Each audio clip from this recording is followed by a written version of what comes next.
Ladies and gentlemen, go welcome. Merc 2.0, day 2, level 27 already.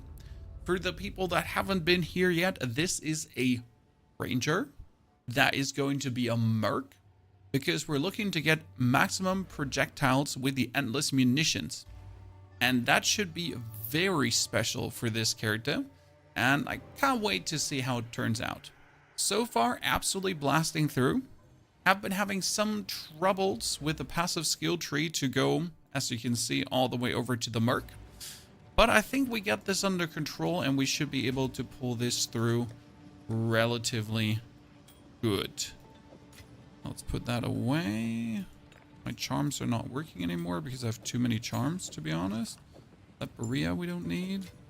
This one gets destroyed. That one gets destroyed. The 9er we can still not use because it's level 31 and we're not 31 yet. So, good morning, Mazada. Greetings and good to see you there. Good morning, slightly higher. Also, appreciation. I know Saturday's not usually my time, but, you know, one daughter's sleeping upstairs, the other with the waifu. So I'd say we're good to go to have some fun and experience more of that Ranger Merc super combo wombo. I'm gonna be like, what are we sitting at here right now?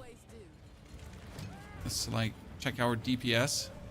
How high it currently is. Yeah, we're at 300. I mean, considering that we finally have the bonus. Yeah, that should work. Considering that we finally have the bonus explosives. Been working plenty well. Still gonna be a rough for the Juggernaut. I mean, unless I take it like really slow, then it should be fine. But we all know that taking slow and playing like Path of Exile are usually not going hand in hand. You always want to go faster. Oh, superior bronze greaves. I'll take that. It's like really nice that I can just like waltz in them and explode everything. Like it works so good. And as soon as we get the double explosion, things are truly going to be menacing. So let's go downstairs now. We get the area effect, the bonus damage. Yeah, we need another 1, 2, 3, 4, 5, 6 points. Then we're good. Good morning, Ashraf. Good to see you there. How are you? I am very good. I mean, my daughters are getting like finally better. I think everyone is going to be healthy. Ashraf, come on now.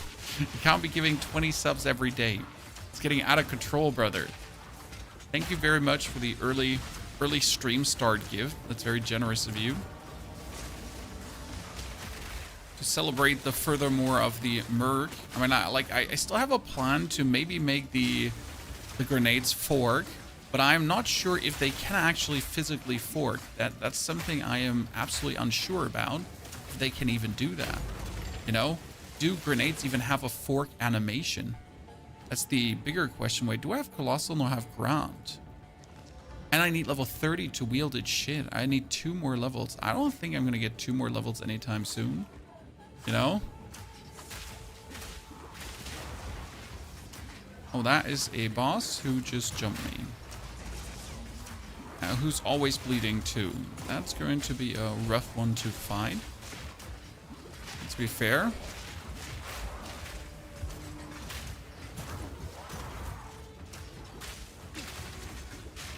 I think I got this. I do that, and I do this, and I do that. That's actually the thing. Like, no one can kill you if they can't hit you because you just roll, shoot. Okay, look, my helmet has 200 armor. That's just ridiculous. And despite my helmet having 200 armor, which is actually kind of funny, right? Like, you would think like, wow, that's a lot of armor. We're probably very good and very healthy. Now we're not. We're barely getting along here. We're scrapping. Just get my second ascension on Ranger Merc max nades. Oh, let's go. So DNT, that sounds good. You have made it further than me already. So how does it feel now with the bonus projectile with the second ascendancy projectile? Especially on the stun grenades too, because that's the crazy part. So you're not only getting the bonus projectiles on the explosive grenades, you're not only getting it on the gas grenades, right? You're also getting it on the stun grenades. Which is intriguing because usually the stun grenade comes always out with 2, and you can add a third to that, which is in itself already strong as it just stuns more. The interesting part is, like, I would like to find out if we could make the stun grenade also our main damage tool. Because you might not know this, but the stun grenade itself, for some absolutely obscure, weird reason, does tons of damage. So if you now would take the stun grenade as your main tool of damage, how far could that go? You know? Oh, that is a superior shrine scepter. I need to pick that up. Because right now we need to get like all the weapon etching thingies. Jazor, thank you for the 2 months of support. How can I reset my talent tree for free? It's been a struggle. Yeah, you can't for free. I'm sorry, talent tree costs money, and sometimes it might actually be easier to make a new character. I know this is absolutely not what you want to hear, but it might at some point be actually easier to make a new character if you completely botched it to a point where, like, you know, where you're just not happy anymore. I mean, for example, instead of taking my existing Deadeye and turning the existing Deadeye into a Ranger Merc mixed combo, I'm also making another Deadeye to try out a theory that I had about the Ascension. I mean, mainly because I also like to make content, right? But also because I just really don't want to respec just my one character like that, right? I just like to have another character to experiment around with. That could be a better one than my existing one. Unlikely. We need to turn this into magic and see what happens. That's just bonus crit, and that's bonus. Yeah, that's useless. I was like, maybe it could be better. Also run Storm Herald and Electric Nades. It's a huge amount of fun. Interesting. I've been thinking about running Storm Herald with Electric Grenades, but I really don't want to use the Electric Grenades. That being said, I think Storm Herald is probably better than the Herald of Ash. I mean, we're still playing Herald of Ash that when we're overkilling, there's actually bonus explosions happening. So that one is relatively good. The Herald of Ash should not be underestimated. He does fantastic. I mean, you just have to kill like one single dude and there's instantly overkill, burn, ignite damage happening, and not a few of that, right? It's quite significant. You're actually getting out of that. So it should not be underestimated what it can potentially do. Oh great, I'm just stuck here. That's fantastic. That's great. Sorry, I was just wondering when I would be able to move out of that predicament.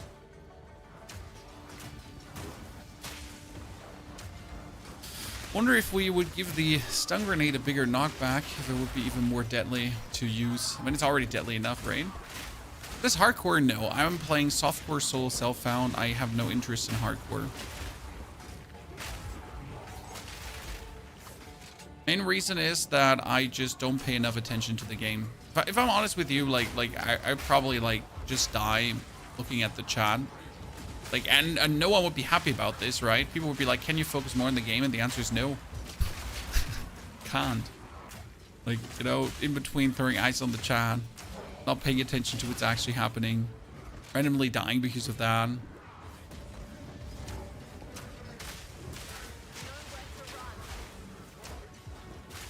I mean, you know, like, imagine actually paying attention to the game that you're playing. Ludicrous.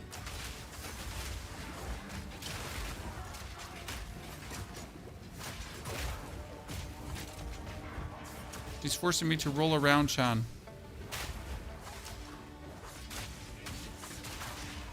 It's funny because the window to drop grenades is exactly longer than she can ever hit me, right? Or shorter than she can hit me. So if I roll, drop a grenade, roll, drop a grenade, roll, drop a grenade, I'm pretty much, I cannot take damage. Unless I roll like into an area effect, but if it's like a one-on-one, right? Even in these mobs here, I roll, drop a grenade, roll, drop a grenade, roll, drop. They have a hard time like targeting me, ever. Especially if you drop like stun grenades in between. I mean, that being said, you know, when you then do this and then you die because you're an idiot, then you die. So, coming back to the topic of like not being able to get hit, if you then do that, right in the middle of everyone, you die. Unless you level up. I'm actually surprised that we get the level up, so that would be level 30 now. So that's amazing because level 30 allows us to go one deeper down. It's even more dexterity. We need a certain level of dex still for this character, so I'm trying like to not take too much dex because again we want to make this more of a energy shield evasion character than strength, and like 2. Or even, like, I could go for energy shield armor, but energy shield armor might be hard to reach with what we're doing. So not sure about that one. Evasion energy shield is going to be easy. Armor energy shield might be a challenge to somewhat get to. Let's spread some gas here for you nerds.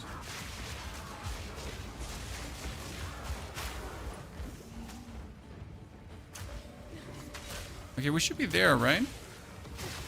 Yeah, that's the boss fight. Ta-da. Let's teleport back to just like accommodate for the 2 levels that we just made. Get our last equipments in and then just kill Jemimah easy. Explosive shot is cool. Explosive is amazing. Go create a new one. What do you think? I've seen your video. The Pathfinder's amazing, Alan. So Pathfinder has been my recent most favorite creation. That thing is illegal. Absolutely illegal at how it just zooms through things and like dishes and destroys stuff left, right, and center. I was really impressed. Okay, that's life regeneration and more armor than my actual boots. I'll lose evasion rating, but that bonus life is fair and square. The bows are all bad. We can't really take him. Well, I mean, like, what's better, having an armor evasion rating shield, chest piece, or I mean that's better than what I have. Yikes. Okay, we're gonna equip that too. And we can put on the colossal flask. We get more tier 9 skills, but we still can't use them. Oh, that's a tier 8 skill gem. I can't even use a tier 8 skill gem because we don't have enough dexterity. Huh. Interesting. I mean, it's not that I need one, and we actually do need to go for the curse at some point, because we can obviously use the flammability curse for more fire damage. For that, I would need 61 int though, and I'm not sure if I want to do this. We do have our Herald of Ash uploaded. I do want to use the scavenge plating as well in the long run, but let's go for more Herald of Ash for the time being. As I said, I would really like to start taking the curse, but our int is at 7, and you know what that means. If I now really want to boost the int, I'd have to go all the way out of my window to like do that. We're not gonna mess around with that. I just lost a bonus. It was an Arcanist Etcher. I need more Blacksmith Whetstones for what we're doing. And that being said, I could put a socket into that thingy and just give it more physical damage. I mean, a little bit more DPS is a little bit more DPS for the coming boss fight. Won't say no to that, right? Does anybody know if the Vine Arrow splash effect works with grenades? I cannot tell you. I know the gas arrow works with grenades, right? If you put a gas arrow down, you can go for that. You need a strength on gear into help offset for the strength required by crossbows. The strength required by crossbows is surprisingly low, even for an expert crossbow. When I'm already sitting at 86 strength, so you're going to be surprised. It is like not that hard to keep up with the strength requirement.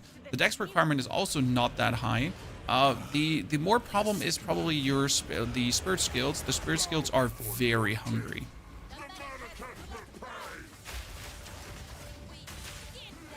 Oh, I did not refill my bottle. Great. Hey, chat, how about we go into this fight and we don't refill our potion. Sounds reasonable? Because that's what we did.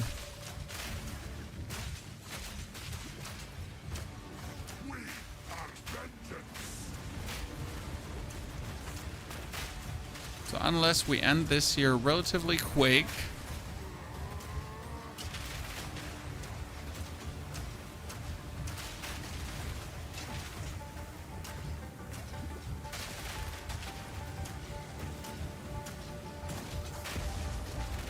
And by chance get some more heal.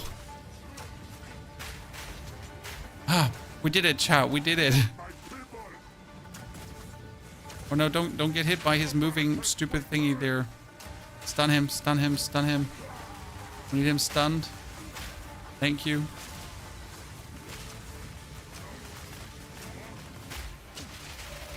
We're running out of time. End this. I think we did it. How stupid. Oh, we somehow managed it, Chad. Mercenary, not mercenary. Rengar, it's not a pun. So this is a ranger that is cosplaying a merc. And the basic plan in this build is that we want to obviously use all the merc skills for maximum projectiles. And we are going to get the most amount of projectiles that a merc has ever had. Because usually you're limited in the amount of projectiles you can get, right? Unless you choose Ranger and the Ranger Ascension to weasel out more projectiles than ever. And that's what I'm like doing here right now. It's like a little experiment that we have been having in the back of our mind now for a while. If this could work in any capacity. And I'd say it's looking so far pretty good. I mean, the starter was interesting. Like, we began with more like ranger skills into explosive skills and so on. And now we're obviously full ranger equipped already. And we're using the ranger's tailwind to improve our character, which is even more interesting because tailwind gives you more evasion, gives you more attack speed, gives you more act speed. So tailwind making you a more deadly foe for your opponent anyways. Oh wow, we are in need of actually playing very good again. I mean, not good. Like, going in with an empty potion was definitely horrible. Oh, that was really bad. Okay, now we have our potion. That's good. We're happy.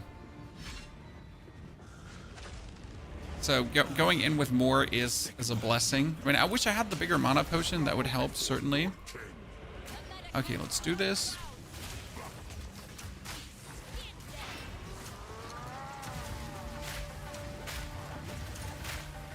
Did we just get hit by his big bang attack? Oh, we did. We finally have like also enough area to actually hit him with everything, because that was a problem that we have had, that we didn't have enough area of our attacks to really hit him with all of it.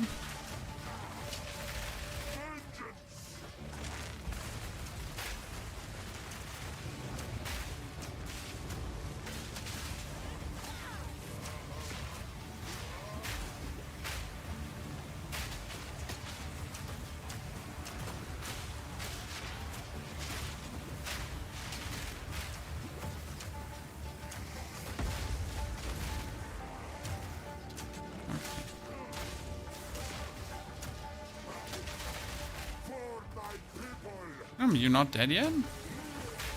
We've assumed that was enough to get you down. Well, we could work on getting him stunned, but right now I'm actually not going to get him stunned another time. Just like a little something you want to do sometimes. But right now we get him like all the way to death already, so I don't think it profits us if we waste our mana on stuns right now. Yeah, okay, perfect. Let's get our mana restored. Let's not use our potion, so we get a little bit more. How do you keep coming up with this fun stuff? Well, the basic idea of this Ranger Merc has been born like 1 day after I started playing the Merc already. And the reason was pretty simple. I've been having so much fun with the Merc, but once you notice that your projectiles are limited, you're asking yourself instantly the question, so how do I get more? How could I get more projectiles? How could I do, you know, how could I be more lethal? What could I do to improve this character further? There's like some of my very first questions. And well, now we have our answers. We just have to play a ranger. I'd say the biggest issue is that you're like pretty much having to go over into the merc board early for these bonus projectiles. So that's important. But the issue is somewhat that you might be able to get over early, but you're a little bit in the position where you're not getting all the damage you could have. So a full merc at this point over the ranger would have more damage, right?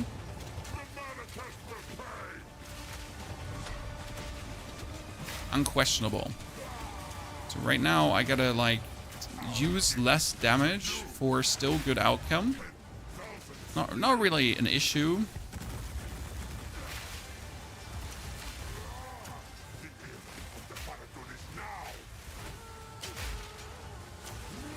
But still, you know, something to consider.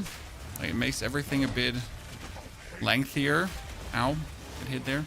I don't think I have like enough mana, so that's a bit of a bummer. I'd have to even put the standard crossbow shot in. Jesus. I have to put the standard crossbow shot in. I haven't used that one in ever, you know? Just to have something to shoot at him. Oh my goodness, I keep shooting them in the wrong direction. Oh my lord, can you just point in the right direction? Right, we need to get rid of that one. That's like when you don't have the right mana potion with you. It's not like we're not going to get him killed. It's more like that. I really wish we had the other mana potion with us.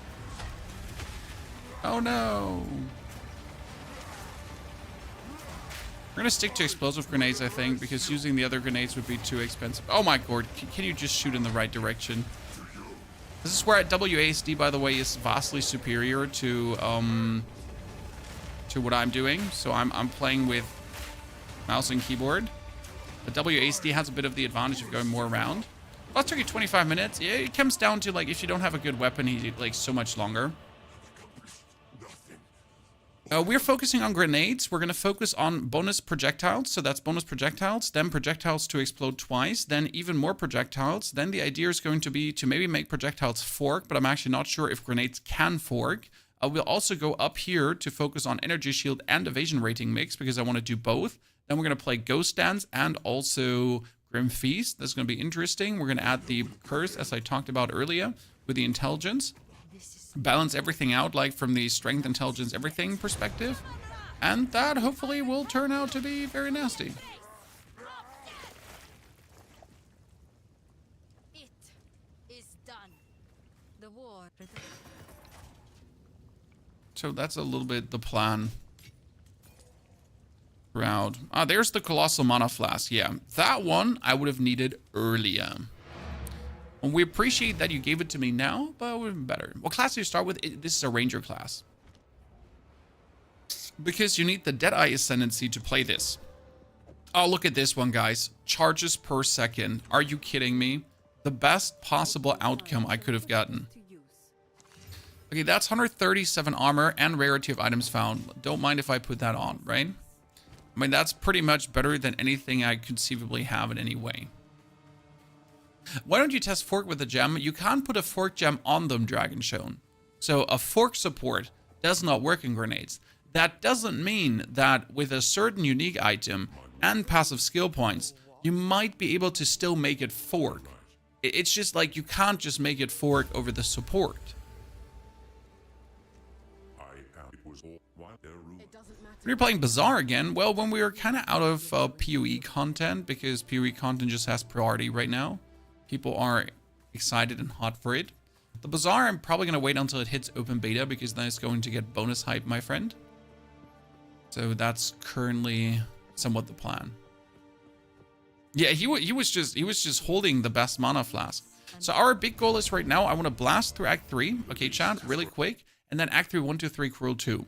I don't have like a full 8-hour stream for you because, well, it is Saturday, and Saturday I don't usually stream. But I, well, wanted to make a video about this Ranger tomorrow, so we gotta get some movement in our old cold bones. First, a barren desert. Let's go left. Left is gonna be it.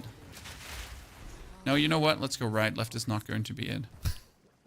I already can feel in my bones. It's not going to be it.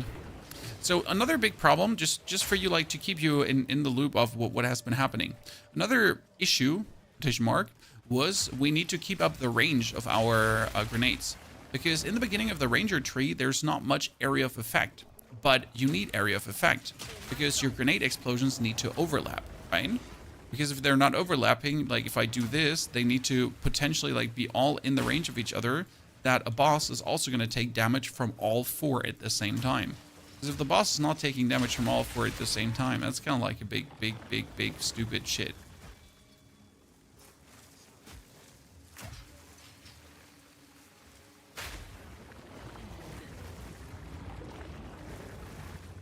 Did we lose all progress when they release the full game? No. What's going to happen is that your character will always be on the early access server with all the other early access characters. But that means if your friend makes a character, like, so if your friend starts playing the game with the game release and he makes a character, then that character I think won't be able to play with you as far as I understand, because the character will be on the release servers and they won't be on the early access servers. So you have like a little tiny exclusive realm for yourself, kinda. I might be wrong about this, but I think that's how it's supposed to work. Considering that you're anyways going to be making new characters for the leaks we're going to get, because we're going to get leaks, right? So the game is not going to stay this way. At some point you're going to get leaks, and then you need to make characters anyways, and they're going to be then on the full release realm. That's most likely how this is all supposed to go down.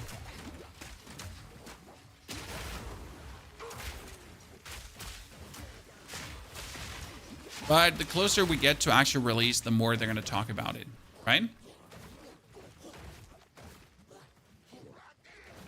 I mean, it would also be shitty if the full release comes. Like, you're going to see it from this perspective. Let's assume the full release is coming, right? And the people will actually have to play with you. That would be stupid, right? Like how is someone going to catch up with people that have been added for the whole time already? The answer is they won't.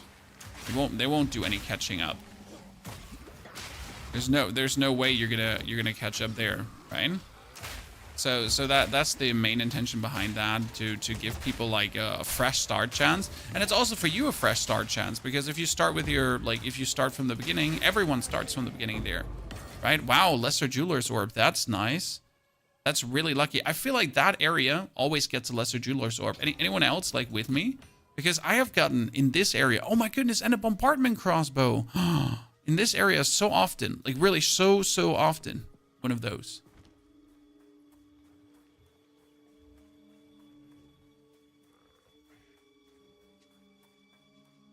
Your stash will transfer to release servers. No, it won't. That's my point. So no, your stash won't. Your stash will be on the early access server, but you will get all the, like, you can keep playing with your characters. Okay, so if you don't care about playing with others, if you don't care about a fresh start of the economy, all these kind of things, if you don't care that, like, you know, like, if you want to keep playing with all the peoples on the early access realm, you can just keep playing, and all the new content, keep playing until there's obviously new leaks coming, and then for new leaks you'll need to make new characters anyways, right? Yeah, you always get a Lesser Jeweler's Orb from that basket in that area, correct, Caitlin? I'm not crazy. I'm not, like, I'm pretty 100% certain there's always one in there. Is that fixed? Is that scripted?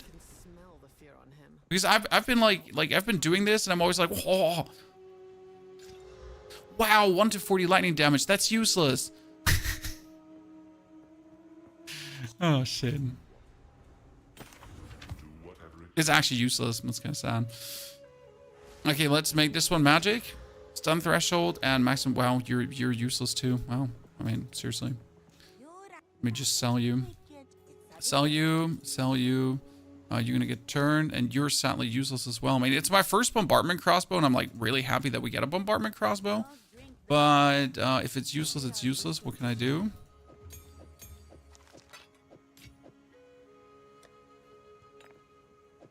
Put it here. Let's not sell it yet.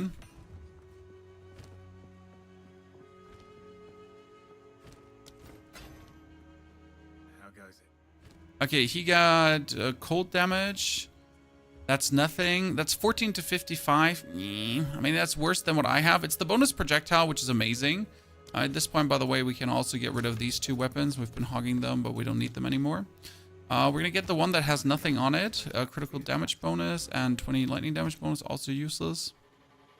I mean, 14 to 55 cannot compete with my 22 somewhat. I could upgrade it, but it's not worth it. That's more armor and stun threshold.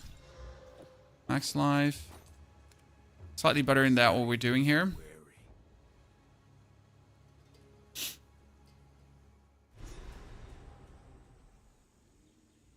Oh, wait, we forget to put another skill gem on. Oops. So what would you say, third skill gem right now on the grenade? Should we do magnified effect? Is that something we feel like?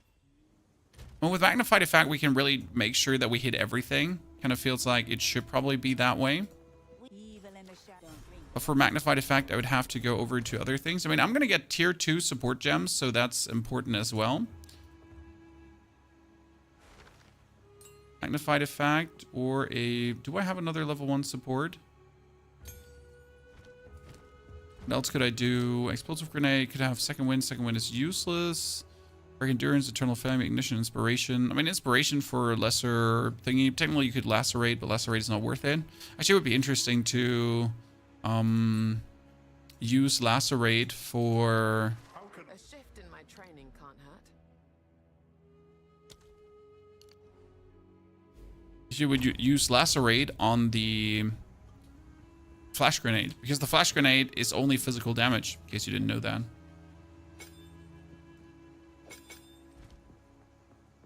So that lacerate might actually work. Is ranger with a crossbow better than ranger with a bow, Saren?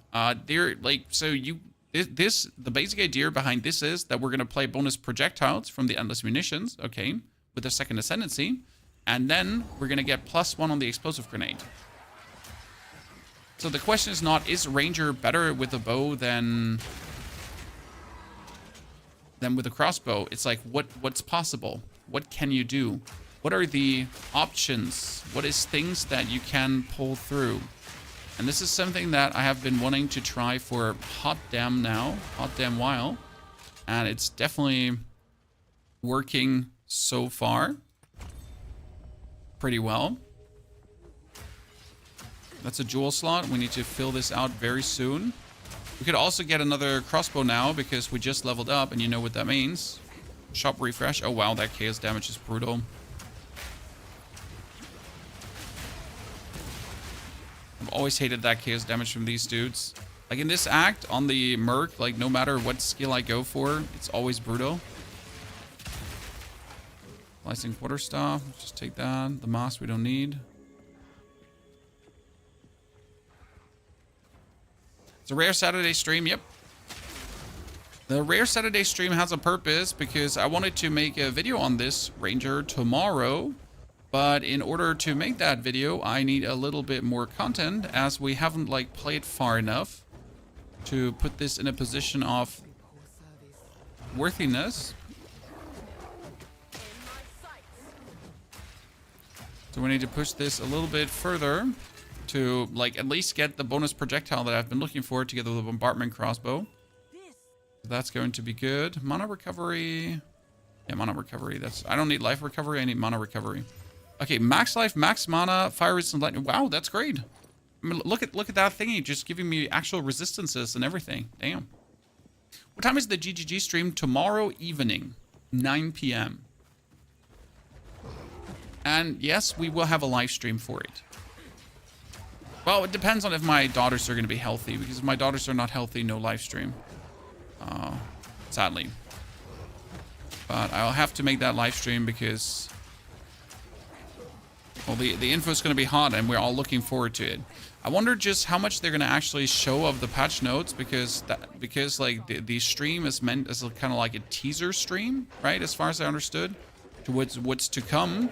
So how much are they truly going to show us, and how much are they just going to like beat around the bush and talk about, like, because I kind of feel like that the stream might be a bit like them just talking about things, right? So like, this is our philosophy, this is what we're planning to do, and like this kind of stream, you know, and they're actually not going to show enough interesting things. Now I just simply don't have the experience with GGG to know what kind of stream to expect, if that makes sense, right? Like how usually when they do these streams are going.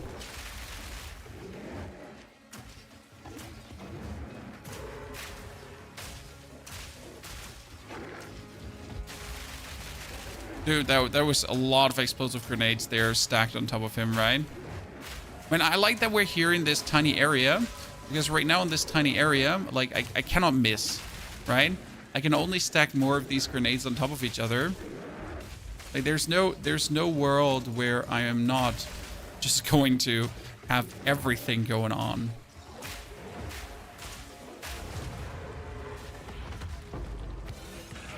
Kill such a creature. But you left me The stream is going to be the devs doing a podcast. No, there's 2 streams. So there's stream number 1, the devs talking about the patch. And then there's stream number 2, the devs being on a podcast, as far as I understood. So there are 2. Like, there's going to be, like, that stream preview, and then there's going to be the podcast talk on top of that afterwards. So like, we're going to get a two-way street. But we'll see how that turns out tomorrow, pretty much. Do I have the levels now to use this? Still not. Wow. Okay, so 1 more point, chat, and then 1 more point. That is obviously more damage, but we're going to get the grenades have a chance to activate a 2nd time. And that's where it gets huge. That's where literally everything gets crazy, because now you have to think about it. If my grenades have another chance to activate, okay, but I, with the Ranger Ascendancy, get even more projectiles, that means that my bonus grenade that I'm getting on top of everything I'm doing anyways is even more.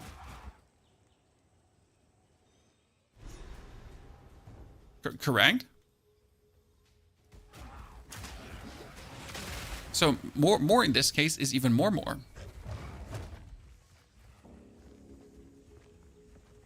The Teflon talk is going to be more about less digging into the details of the patch, more so the patch notes stream will be more highlight bigger change with the details. Yeah, that's the usual case. Okay, Matt, thank you. Like, because I'm like a bit worried that it's not worth it to stay awake. Like I don't know how to say this. Like, I am not interested in a GGG podcast. Like, I know this might sound like callous or like, I don't know, like I don't give a fuck. But I am not interested to hear them talk about their philosophy, right? I need the patch notes. I want the hard facts. I want to know that stuff. I don't need to watch a podcast to then pilfer out like every little teeny bitsy witsy bit of information and try to listen to them and see, right? I want the hard facts of the patch, and I want to know some future plans. Like if they can tell us like in 2 months we're gonna get the new classes or something like this. That's what I want to know.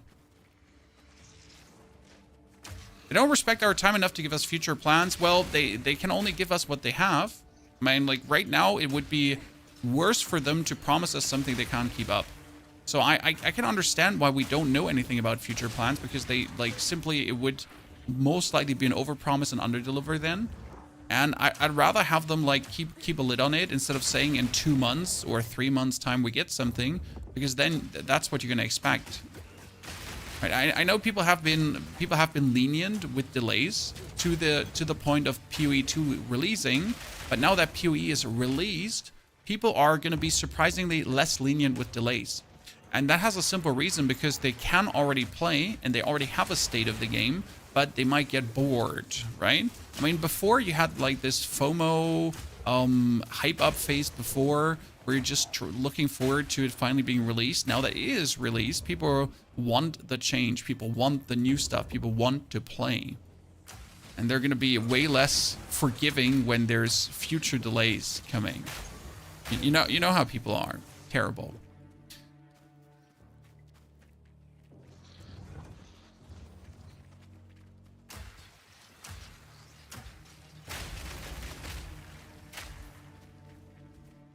Well, I mean, having people invest time and resources into a build just to see it broken is the community's own fault. Like that, like I don't think you can put that at their feet. Like, I'm gonna be now harsh with you, okay? But if you play an obviously broken build that in every single way yells broken, and then being like, oh no, it got nerfed. I mean, like that's like robbing a bank and being caught and being like, oh no, I didn't know it was illegal to rob a bank. I totally didn't expect to like, oh no. How unlucky. Like I thought this is okay, like, right? This was fine. I mean, people play the most OP things, like the most heinous things that are footing on box, like the most overpowered shit that is going against the core philosophy of the game, where it was said that, you know, there should be a certain amount of struggle. And they're like, oh no, I'm so surprised this got nerfed.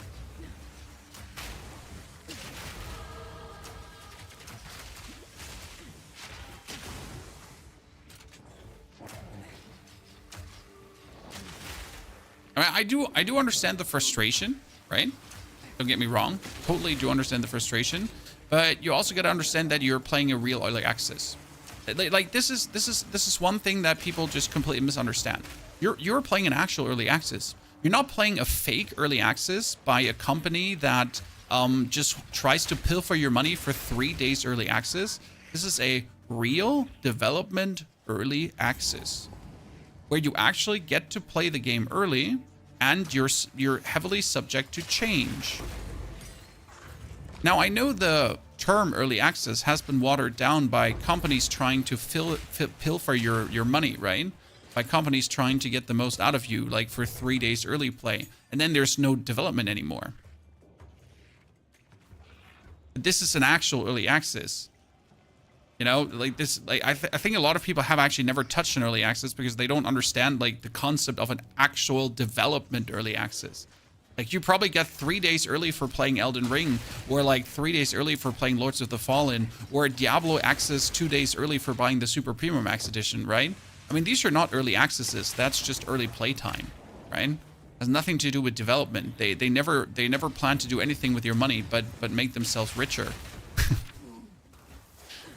But this is like, you know, it's actual development time now, where things are being developed with the stuff you're finding. So I know you're frustrated when your overpowered broken build gets nerfed, but you at least helped the game. You helped to shape the game. Because if the game would release, like if this was the 1.0 release, it would not be a good 1.0 release. Like to be harsh, this would be a shit 1.0 release. It's a good game, don't get me wrong, but there's so many holes in the whole setup, so many things that should work or don't work and are weird. It would be a shit 1.0 release. It's like the Cast and Freeze situation. Exactly. I don't understand how people weren't expecting a nerf to something that was clearly that overpowered. Yes, yes, yes. Is the Merc or a Ranger using Merc skills? This is a Ranger using Merc skills. We need mana regeneration. Still, tier 9 is not working. Oh, tier 9 is working. Okay, flash grenade. Explosive grenade. Gas grenade.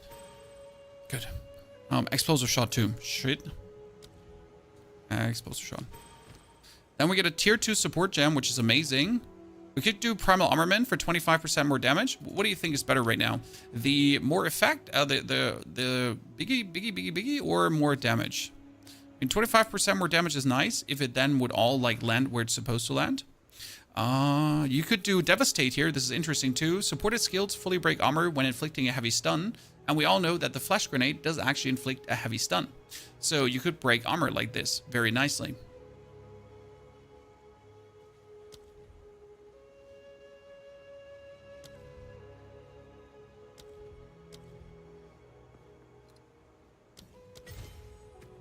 How much more damage is primal armament? Oh, that's another honey. Oh, I need to take it.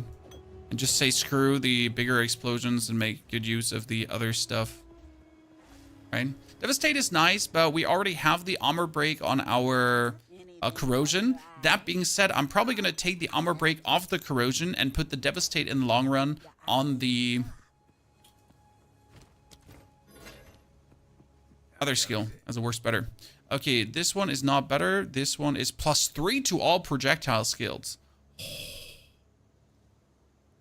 81% elemental damage with attacks. That one is huge, and that one is huge. Because the 81% increase to elemental attacks does actually increase here. This is physical damage into fire damage, so this fire damage is increased by 81%. So surprisingly, despite having like less deebs, these are going to be good crossbows. That should work. But they need level 33, 33, 33 to test out, so we're not level 33 yet. GG only has 10 years of experience when it comes to dropping information for major patches and fixes. They'll like, I think like GGG really wants to avoid the situation of promising you something and not being able to stick to that promise. I mean, they exactly had that situation on release now, right? They promised a game release and then surprised there wasn't a game release on time. So it's not like we didn't actually have this situation.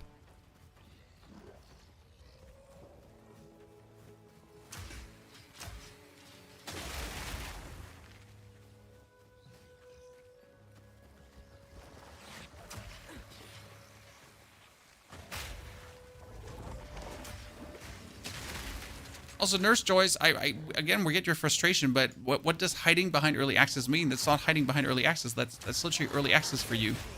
and the lack of information was due to Christmas and New Year. I feel like you have like zero understanding for the developer at this point, and you just see your own misery without like looking at the reality of things. Don't get me wrong.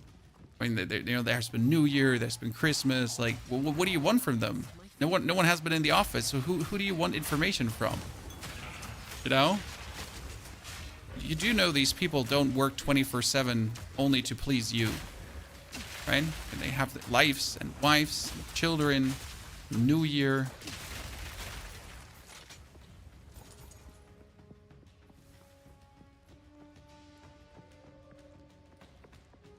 Please see across your own shadow a little bit.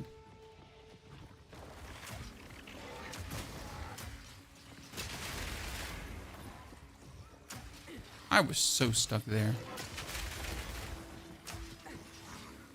Yeah, right now we're getting to the point where I am very happy with the damage output on what we're doing, right? Like 2 grenade blasts is just taking everything out.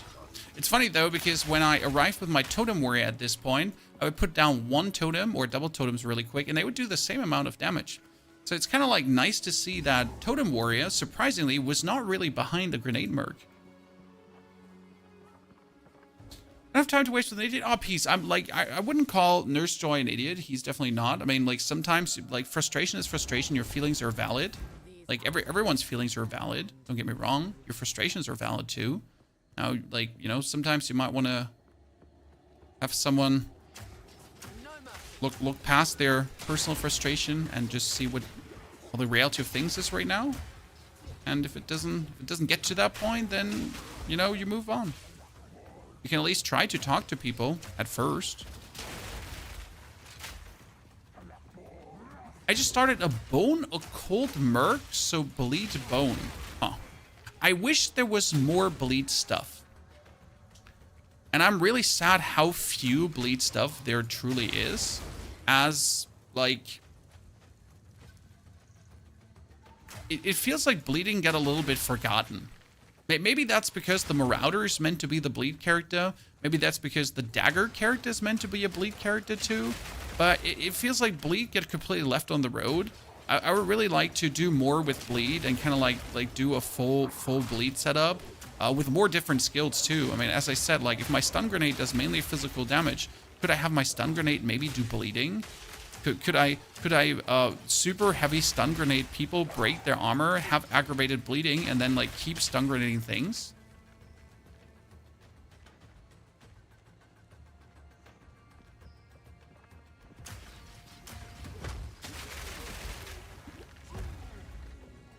That'd be interesting.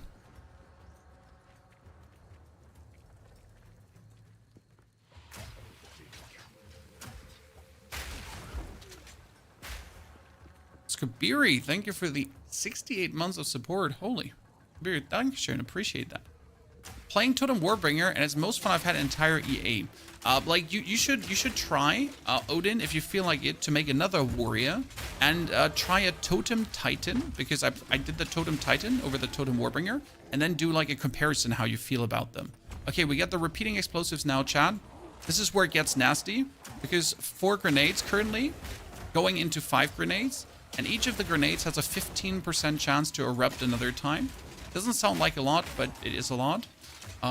Because it will happen. I mean, considering that with two salvos, I'm already outputting 8 grenades, and then 8 grenades everything has, and it's like going to be 10 grenades, and then it's actually going to be 12 grenades. So 3 salvos is going to be 18 grenades later on. And each of these 18 grenades has a bonus chance to erupt. Yep. And obviously that counts for every grenade. So your stun grenades, your gas grenades, right? Every, like, I'm just shooting out like 2 salvos, and it's going to be like 4 gas grenades, 6 explosive grenades, and 3 flash grenades. No, wait, it's 4 flash grenades. So 4, wait. Yeah, it's 4, 4, 6. So 14 grenades per salvo. And all of them have a chance to double erupt.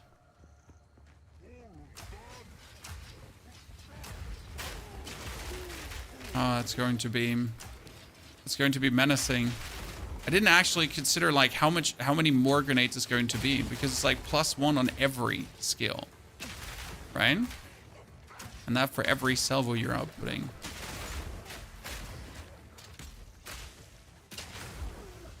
Definitely going to be adding the Fire Curse to this, and we're going to add the Ballista with the Rage Gem to this as well.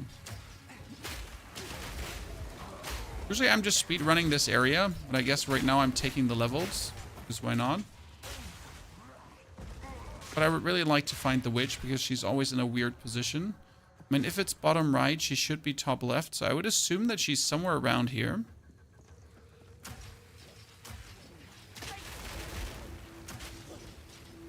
Do you plan on going back to the bazaar with the new patch? We're currently waiting for the open beta release, because right now it feels a bit bad playing the bazaar and being like, so if you want to try out this cool, very fun game, you gotta pay. That is a problem. That is a hurdle. Wait, which could have been up here? I need to actually go back. As stupid as that sounds, but she could easily be up there. I've had that before. Playing 2 weeks, all these flashy Ice Monk, Grenade, Zip Zap, Spark, Mega Blast builds, now playing Gas Arrow. And it's like swimming. I mean, so Monk is cool, right, Socrates? But at some point, it just gets old because you're just so overpowered. Like, it's always hard to make people understand that overpowered builds are actually boring to a degree. Because you just go. And, like, sure, it's cool, but at some point, it's like, yeah. So now I've played hours and hours and hours of this character being absolutely bonkers. Guess it's time to... Why are you so bad? Ah, that's so sad. I'm just here trying to get like a reasonable good thing. Okay, let's put down some gas grenades.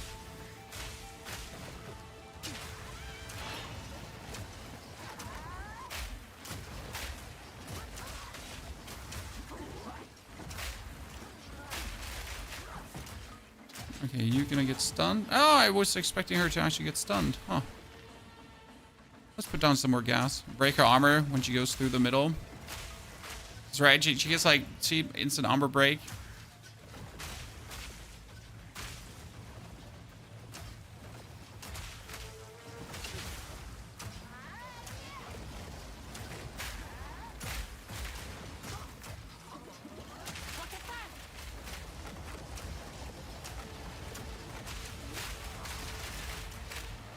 Like, despite her being, like, resistance to fire, doing a surprising amount of damage. I like that.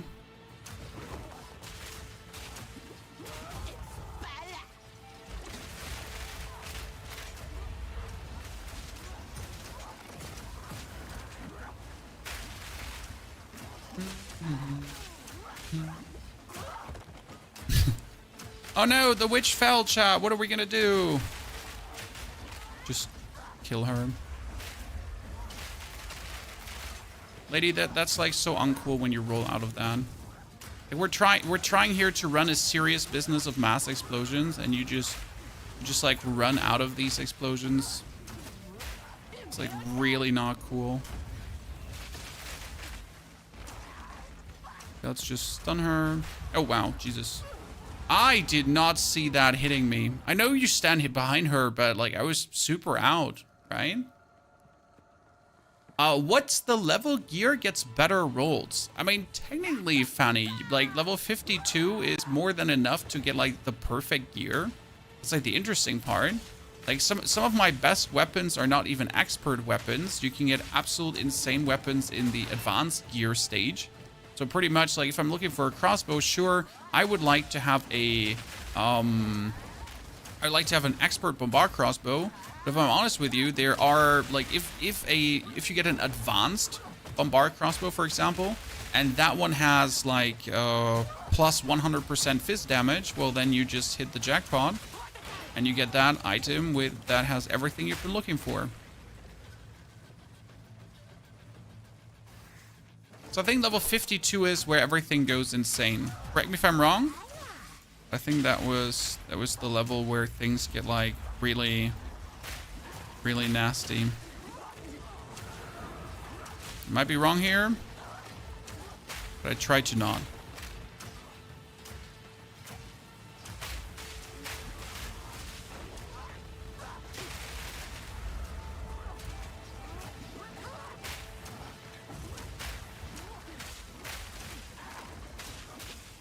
Oh, wow. I burned through all my potions.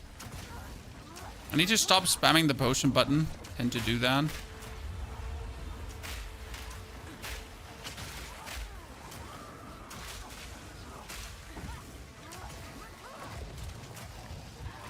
Oh, wow. I am slow today, chat. I am slow.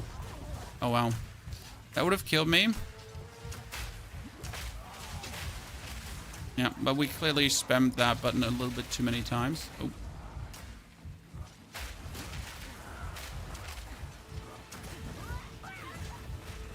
I'm surprised that that did not, in fact, kill me. Oh, no. Oh. So yeah, like for example, I made that mistake for my other merc. I was truly just looking for expert crossbows, and I actually did that mistake also with my warrior. So I was at some point like looking only for expert weapons, but the reality is that, well, expert weapons aren't. I mean, they're technically the best, right? But they also have the highest requirements. So for my warrior, only looking for expert weapons was actually quite bad, because that would mean that I'm also like have to fulfill like the whole slew of stat requirements to kind of make it work, right? And instead I should look for more advanced weapons, because that's what I really needed, right? I needed tons of advanced weapons to give me good melee skills with everything kind of added to it. But hey, you're always smarter afterwards, and like sometimes it takes a while to understand basic game mechanics, right? Because obviously the assumption would be that like the highest level of gear would be the best to go for, because why would you go for a lower level of gear when there's obviously like you know, one max, one final set? Why would you never ever want to have the best?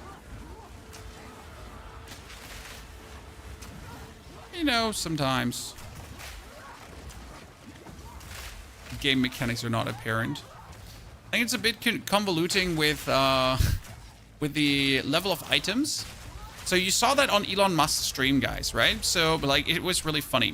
Coming back to the topic of Elon. He had a character with a level 52 weapon, and he was like, my weapon is only level 52, because he clearly didn't understand the weapon level thingy, right? So he was like, my weapon is only level 52, which is kind of bad, like compared, because his character was like level 90, right? Like forgetting that his weapon was essentially one of the best solo self-on weapons you could find from a stat perspective, worth like 50 divines or something like that, right? So it's actually kind of interesting, because like the weapon level obviously doesn't display truly like how good your weapon actually is, like, right? You could have a pair of gloves that's only level 52, but it could be some of the best pair of gloves that exist in the game right now, because simply they have the good rolls.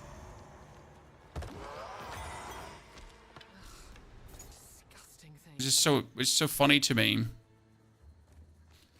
Okay, let's try to get the bow, and we get a new... We now get a new spirit skill. We're going to decide what we want to do with that spirit skill. So usually I went for attrition. I don't think I want to do attrition this time.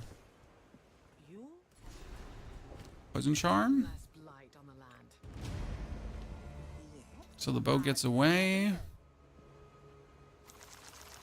I'm just too lazy to walk to our friend there. That is projectile speed. Projectile speed, not useful.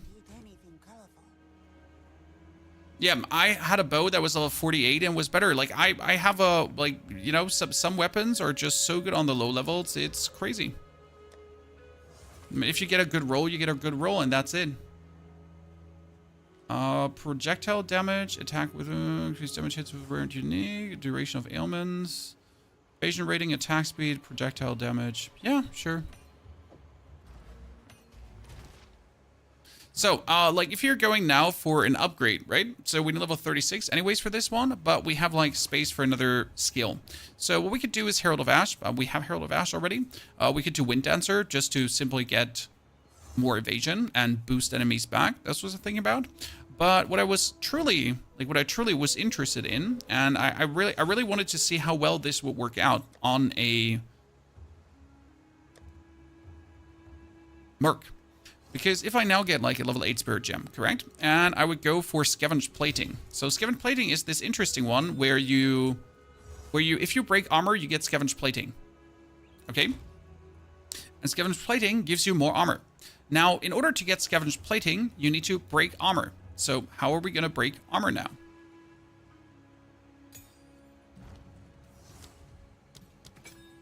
By throwing our gas grenades on. So if I throw my gas grenade in a bunch of opponents, I'm instantly breaking armor. So that should be quite interesting. Okay, 18 to 60. It could be better than what we have right now. 18 to 69. Wow. If you hear a click, duck. I mean, my biggest issue is right now I have this one, right? So look at this. That bad boy is +3 to projectile skills, and that bad boy is +81% to elemental damage.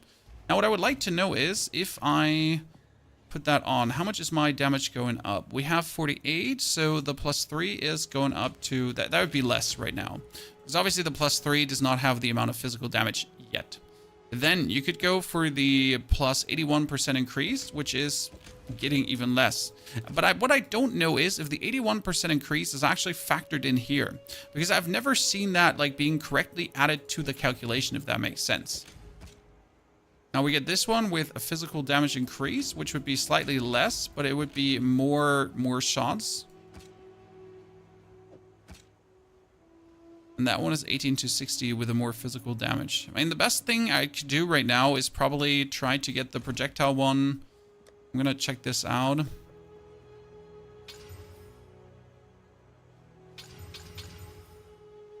%15 increased attack speed. That's quite nasty. You really want that bombardment crossbow, but with the minus ranks into things, it's all just not living up to the hype. I mean, this one would now live up to the hype with the bonus lightning. Surprisingly, this one would live up to the hype. Huh. I'm surprised you do. That would be the 81% increase. We're going to keep the one with +3 projectiles, though. We keep that one here. I'm going to... this one gets destroyed for now.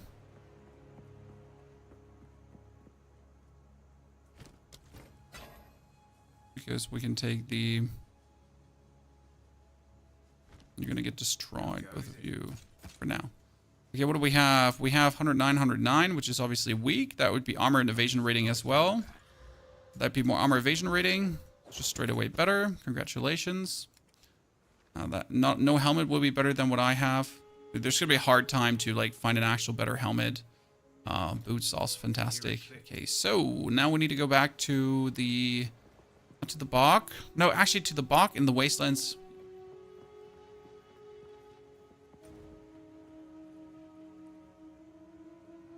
My map layout changed from beginning, and I can't find Monolith now. Where am I supposed to put the fragments? Any advice in chat? What? Huh? There's a button to return to the middle. You mean in the mapping stage? There's a button return to the middle. If that's what you're looking for. Okay, let's go. Armor's a dead set in the current game, though. I heavily disagree. Armor is not as useful as... but armor works definitely during leveling. So now you can see I got 3 stun grenades, okay? And I got also another explosive grenade. So we're now at 5.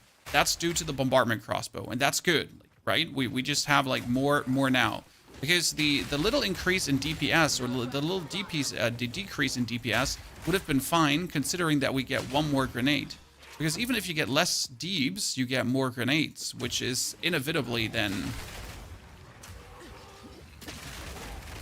more damage, and more damage by a Marden. But this is still not the maximum amount of grenades we can get, so we need to rush now level 40 as fast as possible, because when we're level 40, that's when the real deal starts. That's when the fun begins. I mean, right now the fun has already begun, because that bonus grenade is just everything we ever wanted. I mean, it would have been better if I had a bombardment crossbow against the lady already, because that would have killed her, like, way more reliable.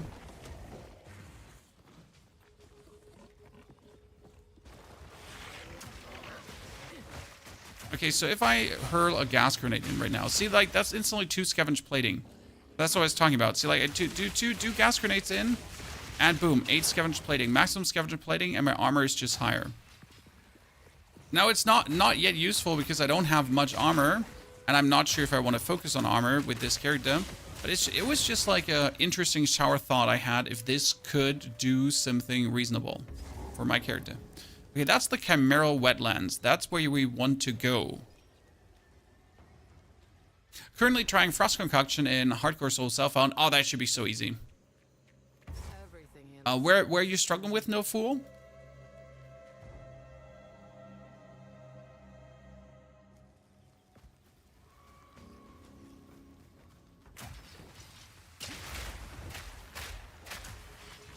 Like, as soon as you get the first Ascension, it's just smooth sailing. And obviously, you need to get a flask with the recharge function. I don't know if here or there is going to be the... Usually, you just follow the walls, so I'd say in that direction should be the teleport point. Because the Chimeral Wetlands and the teleport point are always, like, somewhere in the same vicinity. Like how it works. Otherwise, I'd be really surprised by this mutation of the area. Checkpoint. Here we were already. We killed that thingy.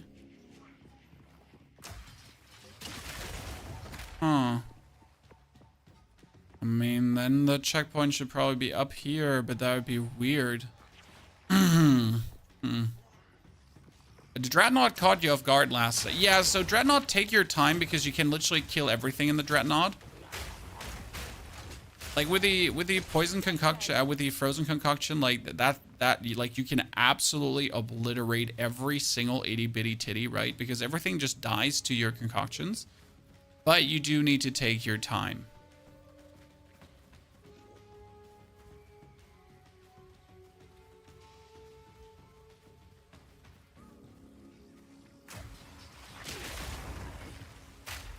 Okay, it's like the bombardment crossbow finally gave us the full breadth and scope of our power. So I'm happy with this. And we get the tailwind for more evasion increase.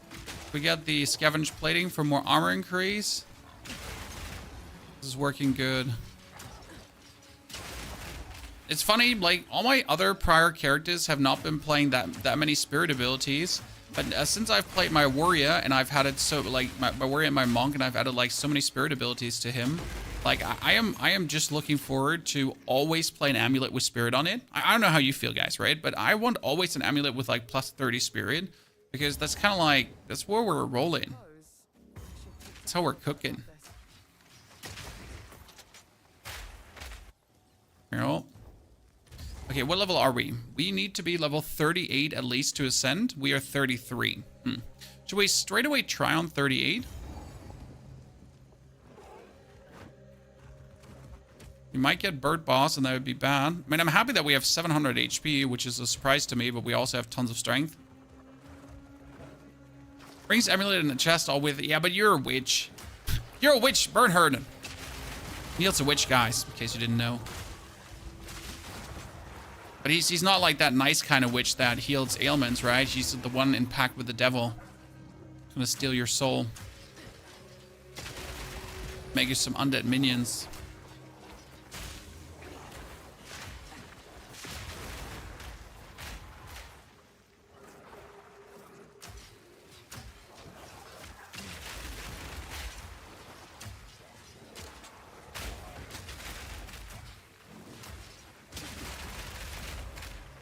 Bombard crossbow. It seems stupid, but I'm gonna pick up every single bombard crossbow. Like literally because they could just be the next big thing, right? The next thing you're looking for. And you only have to invest like the minimal things to upgrade them. Okay, so now we have the most important skills. What are we gonna do next? Like you could get for more area of effect here, and again, more area of attack damage. So this one, obviously area attack damage should straight up influence the grenades, even though it's not saying that it's influencing the grenades. We could get more attack speed. That's probably it. Yeah, we needed more attack speed, actually. I remember one of the attack speed now.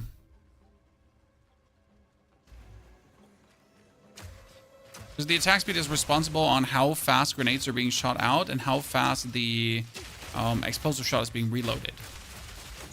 Quick question, as the Ice Strike Monk, do I prefer elemental damage on my weapon over physical damage? No. So, unless it is cold damage, you don't want any elemental damage, okay? So 2 steps. If you have a weapon that says plus to elemental damage, like this, 81% increased elemental damage with attacks, that's amazing. But the actual weapon itself should have maximum fizz or cold damage. Okay, Natson, I hope that answers your question. Witches get stitches. I like that. Sorry, Neil. I hope that answered your question. Like most people, they tend to go for weapons that have a lot of lightning damage for no reason ever. And then they're like, oh no, Pony, my frost abilities are not freezing. And I'm like, yeah, how they're supposed to freeze? How? If your weapon does lightning damage and you're converting nothing into cold damage, like you literally have to go into your attacks and then you pop this open and you actually see what the setup is. And if you're not seeing a lot of fizz converted to cold, then you're doing it wrong. Okay? When and how do I get the 3rd support gem on Concoction? I'm level 45 and can't use the jewel currently to add the socket. 45, like 40 should give you the 3rd. Because 65, like 40, you should have the 3rd jingle at 40. Yeah, it's 40, 65, and the last one is at 90. Yeah, 45, right? So they're being automatically added with level. Oh, he pooped at me with chaos damage. That was uncool. Stop using your hand motion to poop at me. God. It's like, Arr! You're not Indiana Jones. So do we want to start going for armor, energy, shield, gear, or not, Chan? I'm currently thinking about going for Grim Feast. I could put the intelligence out. I could also go for Ghost Dance. Both are optional. If I go for Grim Feast, I could play Armor Energy Shield for this character. The problem is, if I play Armor Energy Shield on this character, I will never reach the Armor Energy Shield nodes. It's like the only problem with this. Like I'm literally never going to get there.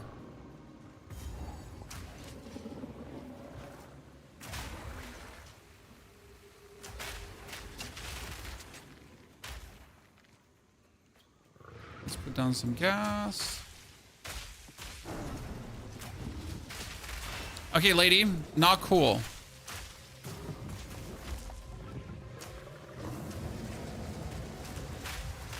I was totally out of your like area there.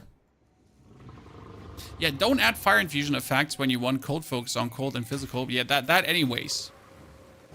When like I hope that is clear as day to you. Otherwise, we have to talk about very, very big basics of the game, right? Again, let's run. Yeah, you wanted to escape, but no escaping for you. See, like, how much more damage we're now doing with the bonus explosions? Oh, no.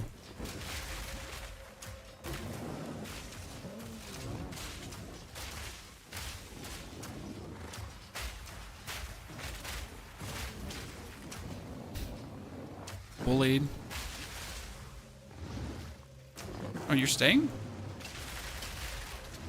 I was surprised you actually were staying.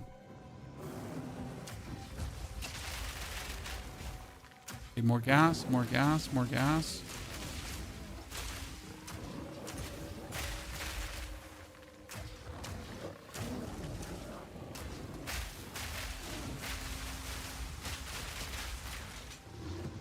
Okay, and now jump here, please.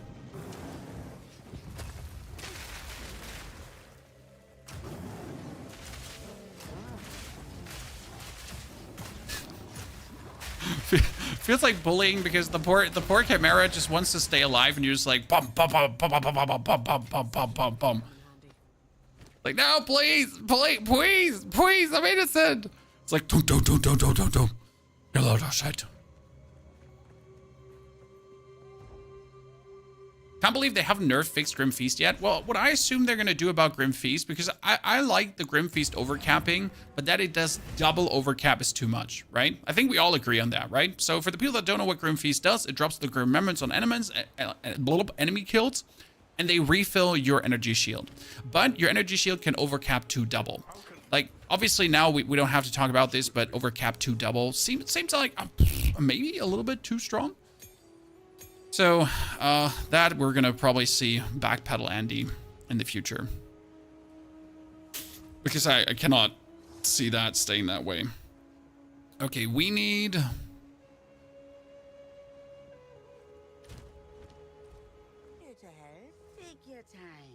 to sell this. Break that one down, break that one down. Break that one down. That's evasion rating 99. Increased evasion rating, but nothing else. I mean, definitely not rarity of items found. I like it. 12 attributes. I mean, that one has 20% rarity of items found, so that one stays. Wait, you know what? A rare item gets another modifier. Oh, chat, did I just add +2 level 12 projectile skills? I did. Chat, I did.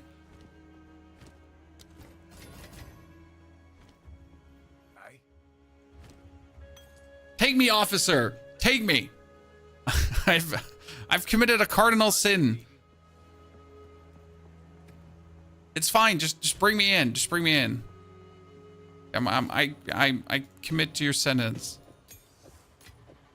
We're going a little bit too good there.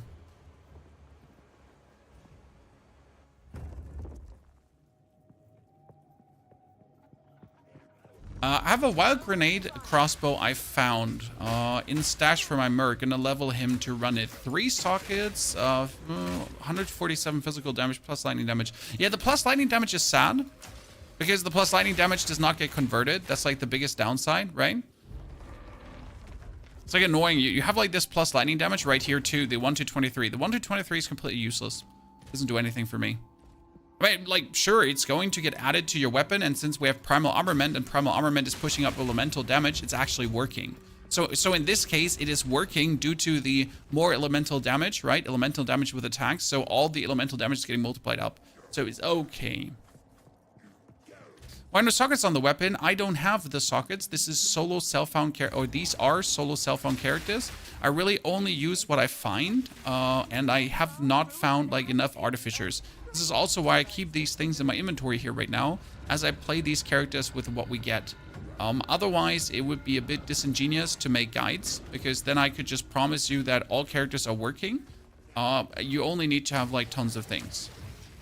I know we keep mentioning this every stream, but there are new people coming every stream, which I'm glad about, so here you get the long explanation instead of just deal with it.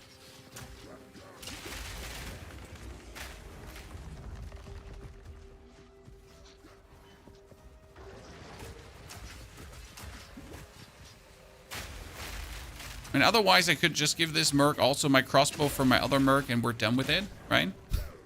And I'm like, so every boss fight is easy, because, like, just have a crossbow that does a gazillion damage, right? Well, wait, you don't have a crossbow that does a gazillion damage, you plebeian? Wait. Yeah, I wanted to say, did a soul core just drop in the room? Because you heard this tiny cling sound, right? The tiny cling sound means that usually in your vicinity there's a soul core. There it is. Kind of funny that a soul core is so close to the actual treasure room there. I mean, not that I care, and not that I'm going for that treasure room, because let's be fair, can't be asked. It is unbelievable. Hey, I'm just trying to have fun with this game. And again, if you like start using gear from all your characters, it just deletes the fun.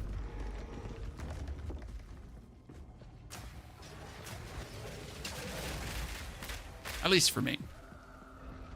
I hope we get a new class fast. Me too.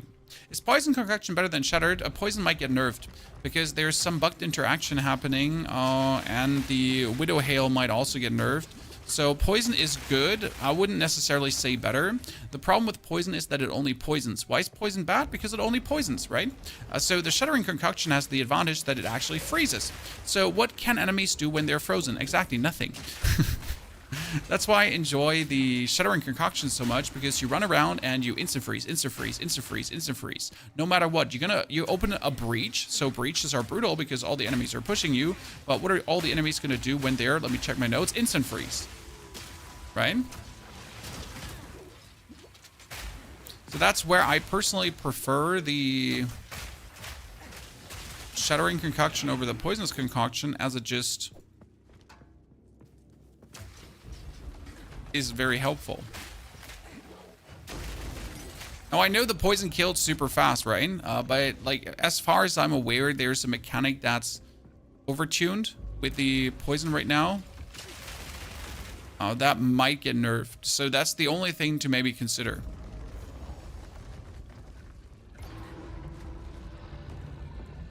I should get my curse. I feel like I should really get my curse, but I don't have the intelligence to do this. Is it possible to change the ascendancy after you've chosen the wrong one? No.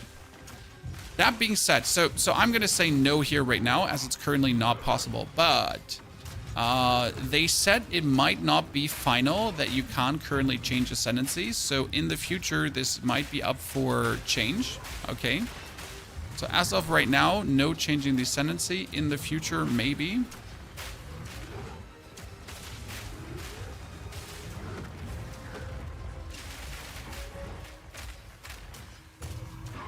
This fight is so easy. I mean, like this is really the point where you have reached the bully stage. And my favorite part about this character truly is that I just circle bosses, right? But I don't have to engage them directly. Right, I just have to drop like grenades in their general vicinity. But that's about it. Right, I don't do anything else. I just drop grenades on them. Just give me my next ascendancy and things are gonna be so brutal. Another crossbow.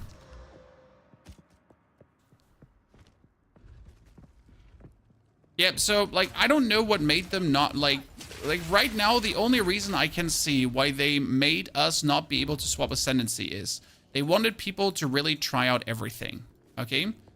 They wanted people to play through the game as often as possible. And, like, I can see it as an EA reason to just get more playtime out of you. Now, that would be a shit move. I'll say it as I see it. I think it would be a shit move if that is the reason. But I could see it very easily being the reason, as it will make most people like replay the game, go through Act 1, 2, 3, find more bugs, find more issues, find more things that are not like cool, like find more grievances, right? Vent their frustration, be annoyed by the system. So that's what it's inevitably going to lead to. And then they have their data points to work with.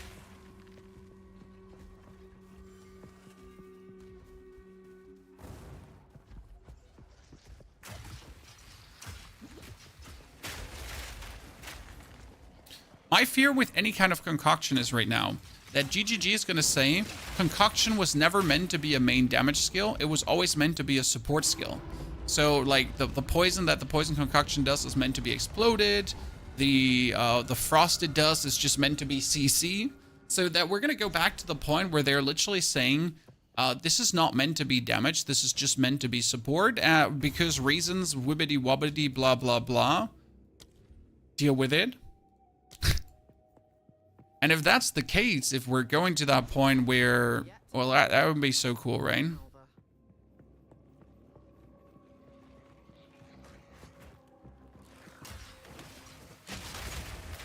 Almost all the reasons is that you need meaningful decisions. Yeah, but being stuck in an ascendancy is not a meaningful decision. It's just annoying if you find out that the ascension sucks.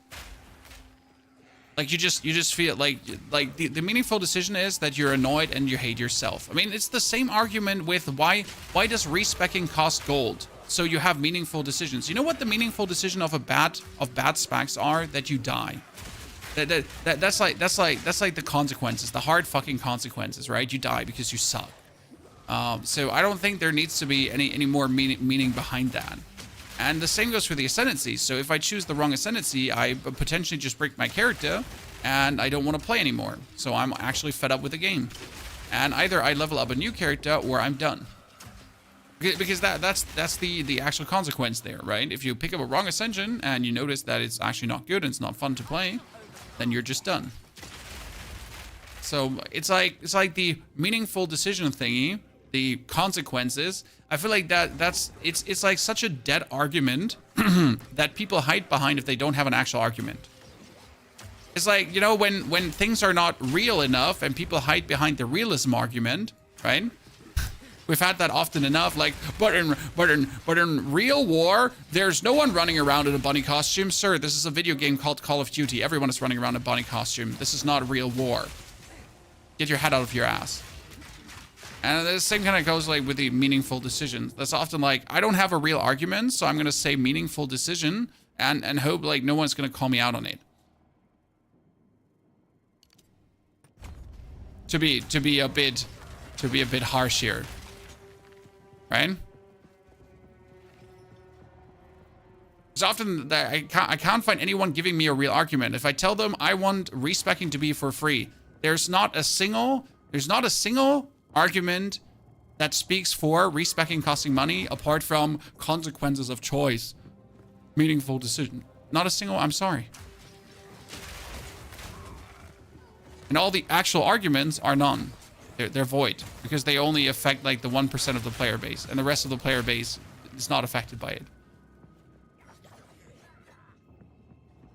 First on merc grenade feeling, I mean we have already a merc grenade character up to level 80, so we have done this here already, but we're doing this now with a ranger. So this is a ranger merc who's using the merc stuff to get more projectiles than the merc can ever have. So from level 40, this character, essentially what we're doing is going to have the first meaningful impact on level 40. Because that's when you're going to feel like the bonus projectiles. I deleted my warrior, should have gone Titan, but it was your first character. Yeah.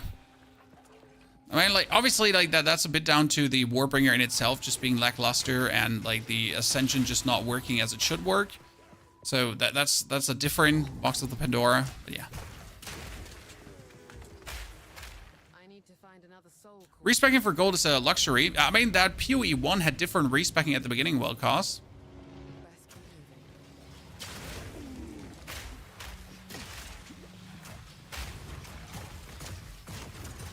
I mean, that PoE 1 always, like, the main reason I didn't play much PoE 1 was certainly because of the respecking. Because, like, there, yeah. If you made a wrong move and then it was shitty to go back. I think you can respec for gold in PoE 1 too now. They actually changed that, like, I don't know, 2 or 3 leagues ago. It's not like that PoE 2 hasn't, like, understood that. PoE 1 hasn't understood that it was, like, shitty. So I need to read Neil's message. I don't see it as a meaningful decision. I see it as a way for them to see and get numbers on how many actually play Ascension. Oh, exactly. So right now we're certainly, like, again, we probably have an EA decision why you can't respec Ascension.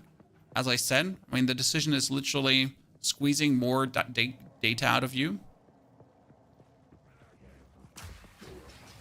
So. Thank you for PoE 2. First time I play a game with your guides. I just started maps with a freeze and shock monk.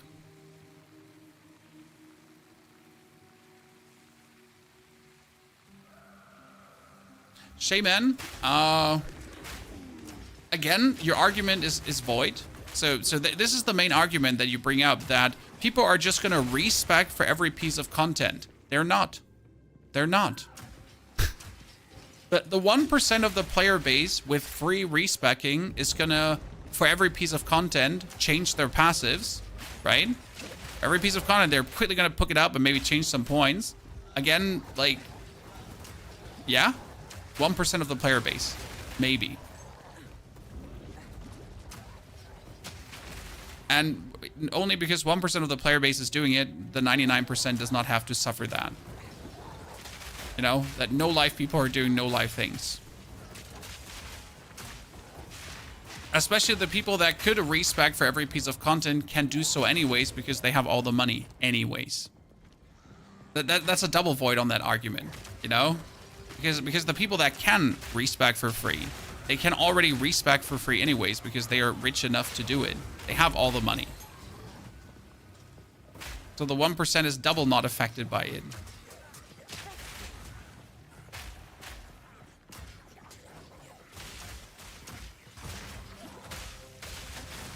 Whenever I point that out, someone is then saying, you know, meaningful decisions. you get why I don't like the term like meaningful decisions or consequences of choices, but because it's such a dead argument that doesn't do anything for an actual discussion. It's just like, I don't have anything anymore to say, so I'm gonna hide behind this. Do the extra projectiles come from the ascendancy points? So you get +1 projectile from this projectile. Then you get 1 from the ascendancy, and then you get 1, and then you get 1 from the crossbow. So that's a +3 in total. The merc itself gets only 2 of those, okay? So the merc, if he wasn't a ranger, gets only 2 of those points for free. And he's going to be lacking the other. And considering that every bonus projectile, jeez, I don't even know how to pronounce it at this point anymore. My brain is fried. So, since everyone has a chance to explode twice, that's really good. And everyone, like, obviously the DPS here is per projectile. So this is 500 damage, but it's 500 damage times 1 bonus, and then 3. So it's times 5 at this point, and then it's going to be times 6.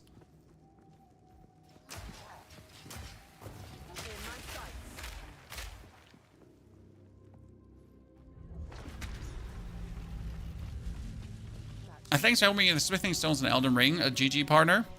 Probably the best video I've made in all my years on YouTube yet. The video on how to get smithing stones in Elden Ring. That's gonna be so far my legacy. Anyone asks, what have you done meaningful in all these years? Well, I have made a smithing stone video for Elden Ring.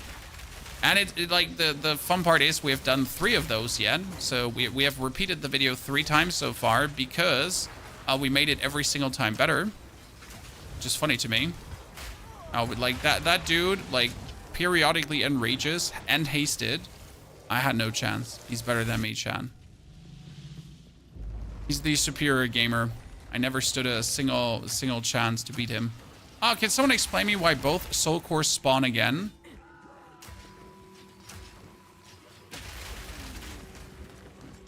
We're gonna play Elden Ring Night Rain. I'll definitely throw an eye on it. I'm not yet sure what I think about it.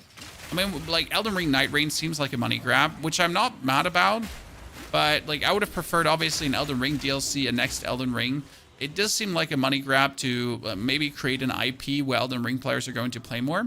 The problem is that Elden Ring game is meant to be somewhat like a co-op game, and we all know that Elden Ring netcode is ass. Or maybe you don't know this, but the Elden Ring netcode is actually ass. So playing together with others is horrible in that game.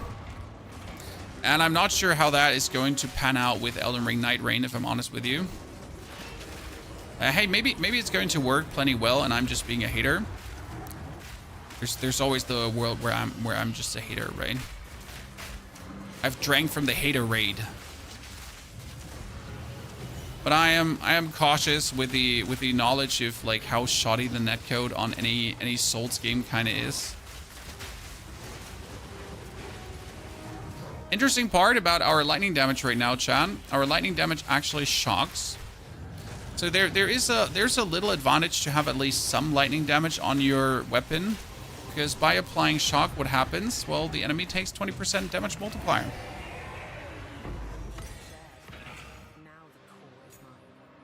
I mean, I'll definitely check out these games like I check out all games, right? So we can talk about them. Because it would be worse to just say games shit, but never try it out, because then I'm just a hater. And I don't want to be just a hater. Okay, level 36. I don't think I should ascend with level 36. I think we should do 38, even though I want that bonus projectile. Like, now. I want it now. I don't want it in a bit. I want it now. Yeah, but being a cash grab is not a problem. Exactly. If the product is good. I don't mind that they're making Elden Ring Night Rain to reuse assets, to grab your money. So I don't mind that they're doing that, as long as Night Rain turns out to be a good product that has a good netcode. If that happens, if it's a good product with a good netcode, I'm like, take my money. I am fine. Now, if it turns out to just be, you know, like a shoddy cash grab that just doesn't do anything good, then, well, you know, like every new Call of Duty they're bringing out, pretty much. Now I'm just being mean to Call of Duty. Okay, we're running around with, like, not much evasion, not much armor right now, so this character is definitely the squishiest version of the Ranger we have going for. I guess I should have gone for... Like, instead of Scavenge Plating, we should have probably gone for... Windwalker thingy? Jiggy-majiggy. Because that would have made me somewhat more tanky. Okay, why is my game just stuttering now? Like, seriously? Like, just hardcore? What was that?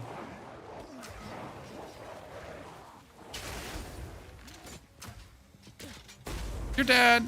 Oh, Regal Orb. Now this will come in handy. Regal Orb is going to be used to turn my... Usually I turn my rings to something because, like, these are the only rings I have right now.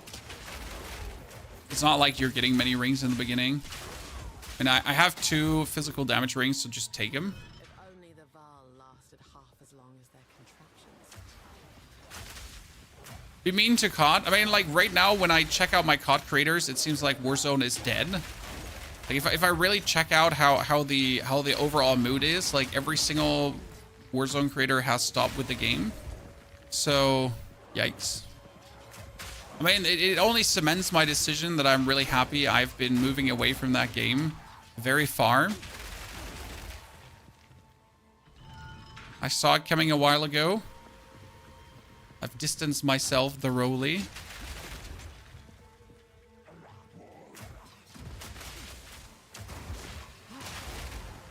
the Azak value their lives, best steer clear of me. Okay. We need 2 more levels, right? So 37, 38.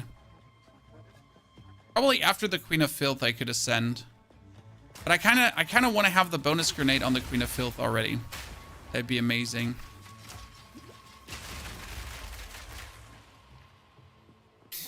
You know, that would be so good.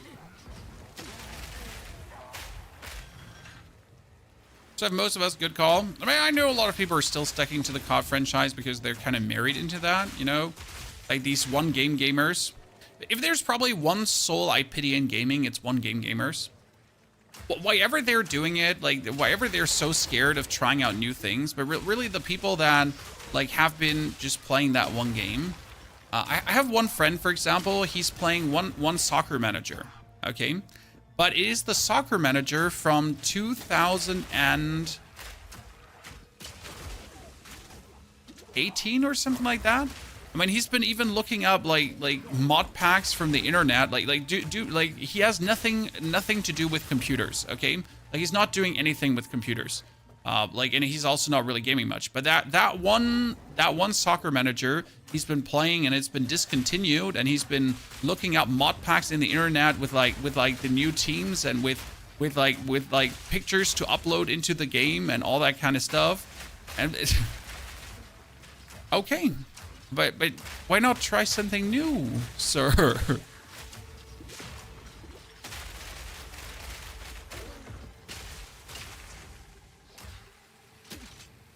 For the people that still play 10-year-old CODs and nothing else every single day. Nothing else ever. Just 10-year-old CODs. What is Gargantuan Flask? Is level 40. Yikes. What do you think about the unset ring for an extra skill? I have yet not needed it on any single build. The only second where I could like think about an unset ring is for more spirit skills. So why maybe an unset ring for more spirit skills? But let's be fair. So most of my endgame builds use a couple of skills and then a couple of supplementary skills plus spirit skills. But let's say for the Ice Strike monk, for example, you're using Ice Strike, and that's it.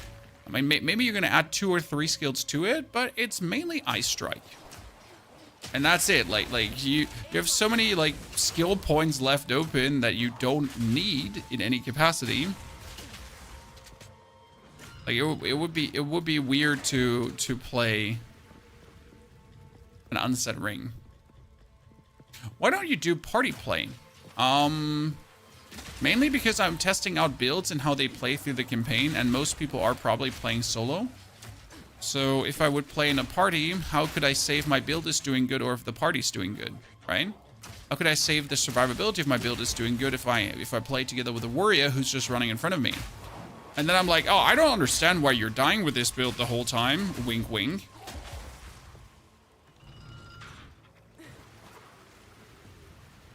I used to be like that, but I think part of it is that I didn't want to relearn a new game. I'd like these one-game gamers, and especially these terminally online gamers. It's a term, like these competitive terminally online gamers. The main reason why they often don't swap is also because they have the brain is rewired. After years and years and years of competitive online playing with timers, with matchmaking, with other people, with voice interaction, all that kind of stuff, your brain is rewired in a certain way for like instant dopamine and for like also the battle pass completions and so on. If you're then actually playing a single player game, and the single player game, for example, has a lengthy video, like a lengthy talk going on, a lengthy dialogue that's important for the story, you're getting bored. Your brain gets bored because you're not used to it. You're not used to sit there to listen to a dialogue of Gerald talk to a random villager for 10 minutes to figure out why that hot lady is actually a demon, but you still want to have sex with it.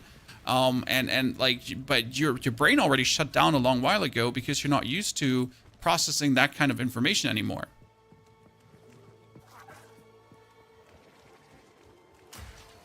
Or single player games are just boring. No, they're not. They have a different pacing. I mean, there's certainly boring single player games, don't get me wrong, but they also have just a different pacing. I mean, let's say you've been playing like Hearthstone for years. You're used to your turn taking x66 seconds, and every x66 seconds you have to make a decision. And if you're not making decisions, you're falling behind. So you are bound to a timer inside the game. The same goes for League of Legends. If you're not paying attention every single second of the game, which a lot of people don't do, and if you're not alert and you're not aware and you're not like reacting and interacting, then the enemy jungle will gank you and you'll die. And that's what I mean. Like in single player games, you don't have that. You can literally just waltz around and you can look at the beautiful scenery of the landscape and be like, oh, this is great. But years and years of online gaming have trained your brain to not do that.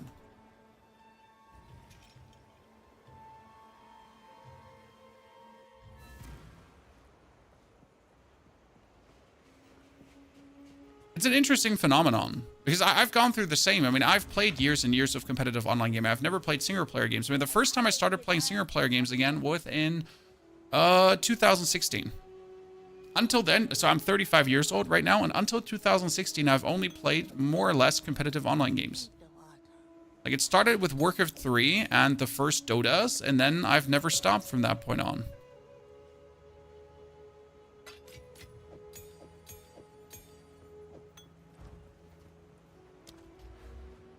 Okay, more attack speed and chance to blind, so that's good DPS now. And then I played The Witcher, right? And the Souls-like games. I mean, Souls-like games are... That's why I like Souls-like games, probably, because Souls-like games are competitive by nature. And they force you to be the same level of alert that you are when you're playing competitive online games. So that's why I like Souls-like games, probably. And still love them. But when I started playing The Witcher, for example, I couldn't at the beginning. I was like, what the fuck? This is horrible.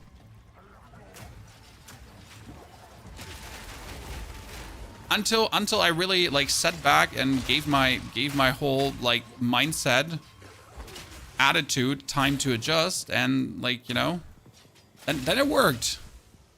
But not out of the house.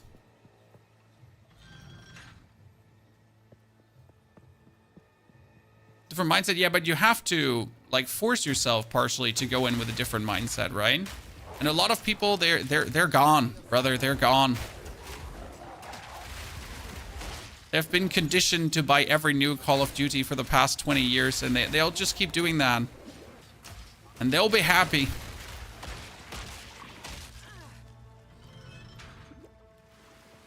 Or what passes as happy for them, I guess. You know, yelling at the screen, shaking their fists, cursing out other players, calling them the most heinous things.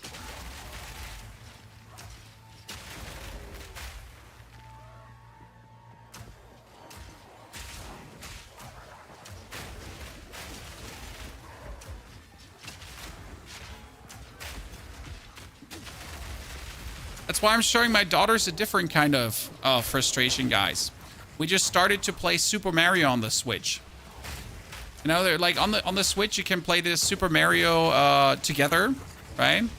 And I'm just teaching my 6-year-old a whole different world of frustration to overcome. Of not being able to land well-timed jumps and getting killed by Koopas.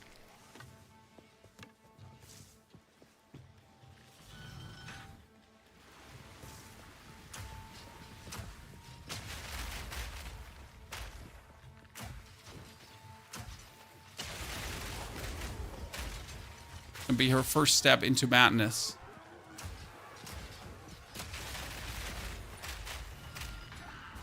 But I'll keep them away from online gaming. I'm gonna raise 2 single-player girls. That's for sure, Chad. We're gonna start with the classics like Dark Souls 1, Dark Souls 2, Dark Souls 3, right? And then we're slowly gonna make our way over the Dragon Age titles. Some of the other stuff.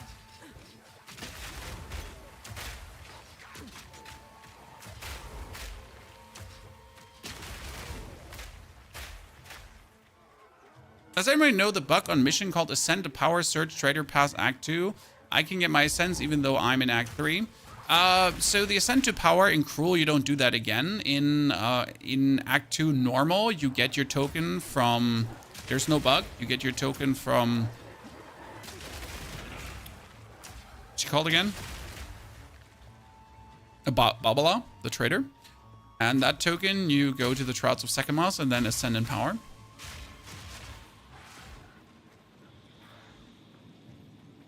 Sorgan, where am I doing no damage? I'm sorry. I mean, we're just killing everything with 2 grenade blasts and we're good to go.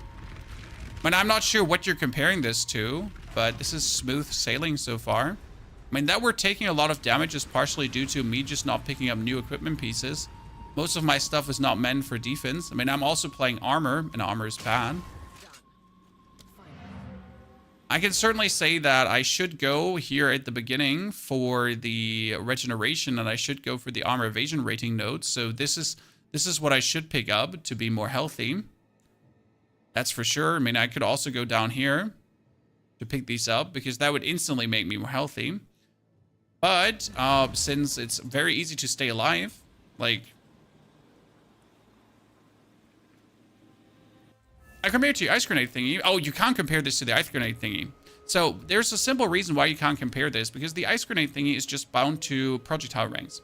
So if you get bonus +2 projectile ranks or even +3, you would do 4 times the damage I do right now. So the damage of normal skills is never able to reach that kind of level, like early on. Because you're playing a skill that merely that has fixed damage that merely scales over base damage. And that's like something like to compete with is relatively complicated. So can't really compare to that. No, you're really looking at the wrong comparison there. It's like looking at the monk and being like, Merc seems kind of weak compared to the monk, and you're like, yeah, it does. Oh, I can't go on because I don't have enough dex. Ha. Ladies and gentlemen, that's a first, so I need to take 1 point over to dex now. Thank you very much. So I was wondering, like, why can we not do tier 10 now? We could have done tier 10 the whole time. I was just not having enough. I'm a filthy fool. And the Herald of Ash is also not enough strength, which is interesting because I just put the strength over. So that is not, like, we're not strong enough to do that. Who would have guessed? I need to put some gems out. I have too many gems. It doesn't help that we have like 20,000 Skeletal Warrior gems and multiple Thunder gems and many of these fire exposure ones.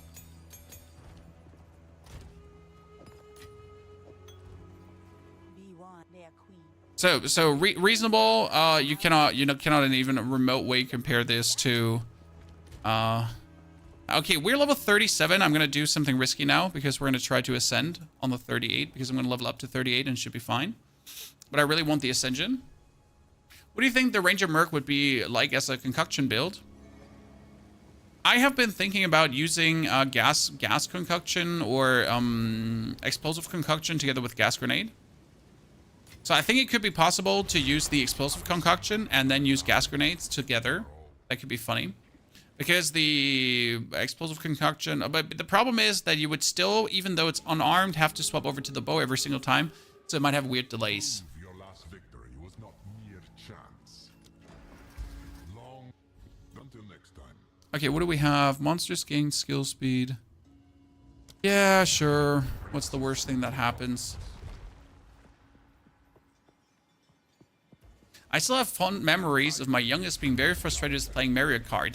See, like, I got Mario Kart on the Nintendo Wii, but on the Nintendo Wii, it's auto-steering, so you can never drive backwards. It's also auto-acceleration, and it's auto, like, staying on track.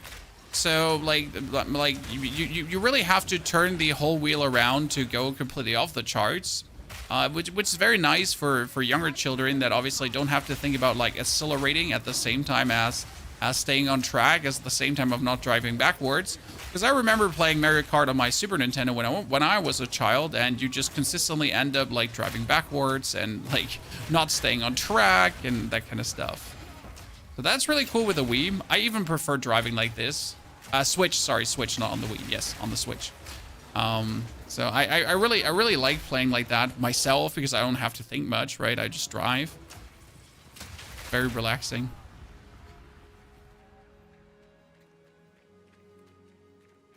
But Super Mario is really cool. Like it's the old Switch Super Mario. My daughter's been hooked now, even though she keeps dying and like running into Koopas and everything. But I got her to like this hand-eye coordination of jumping and like not hovering your thumb the whole time over the jump button. You know, when you have to tell someone, okay, chat, this sounds weird for you because you're a gamer, right? But when you have to tell someone that when they're holding a controller, okay, that they have to keep their jump button thumb to actually hover over the jump button, right? Like, because they like when you have someone, he takes like the controller and like obviously and the other thumb is like here in the air somewhere, right? And then when they have to jump, they look at the controller and they're like, but you know, the finger stays on the button. The finger does not leave the button. It just hovers over them, right? But try telling that someone who is like learning this all. It's so interesting to like teach them proper control. Thank you, Adam. I'm happy you're enjoying the streams.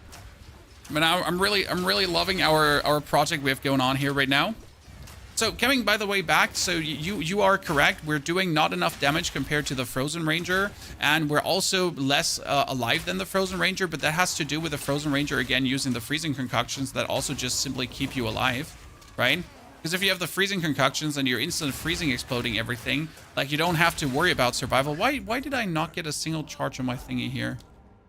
So you don't have to worry about survival at all because you just survive everything straight away, right?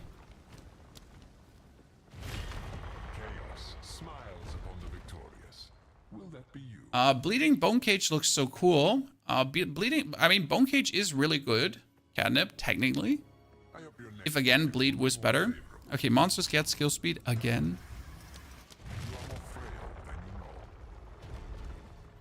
Concoction is easy mode as long as you don't have charges. Okay, we're being a bit greedy here, chat, but I think we should be able to do it. I mean, the only problem is our defenses, obviously. Which are not really impressive right now.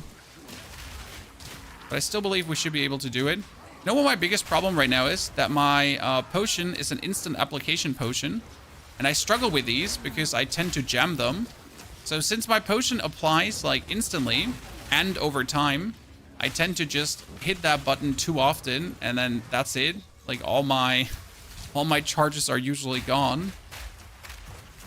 I don't know if you have the same issue when you play instant application thingies.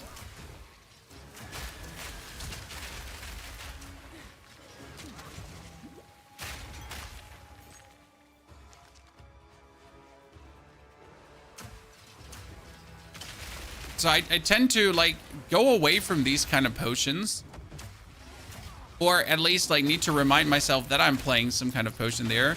But yeah, I usually prefer them that are just applied over time, because otherwise, like, you know, I just keep spamming that. I have no potion discipline. Merc looks horrible to play. I've played Monk and Witch. I mean, Monk is easy mode, Witch is easy mode as well, so you've literally played 2 easy mode characters. Like, no offense, but these are both of them are easy mode in comparison. Like with a Witch, you basically don't have to care about a lot of things because you just got your minions. Sure, you gotta keep your minions alive, but again, and Monk, Monk doesn't teach you anything about the game, right? It's like that's probably the problem with Monk. If you started with Monk first, you're gonna have a very misconception of the game, right? Like a very, very ginormous misconception on how the game actually plays and works, right? Unless you like played a warrior or like tried out a ranger at the beginning and just like tasted some defeat.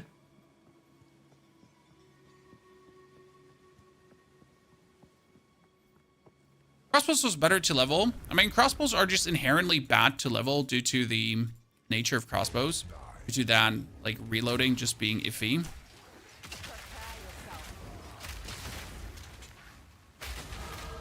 Okay, let's just put this out. Wait, I got more stat points. Okay, what am I gonna do with these right now? We could straight away go here for armor and evasion rating, so that might be something to do, because it would be instantly defensive points. Technically, you want the grenade fuse duration and the bonus grenade damage, which would be good. And the crossbow reload speed is also nice to actually reload faster. I mean, you also can go for the increased movement speed if you have killed recently. These are just points you tend to take.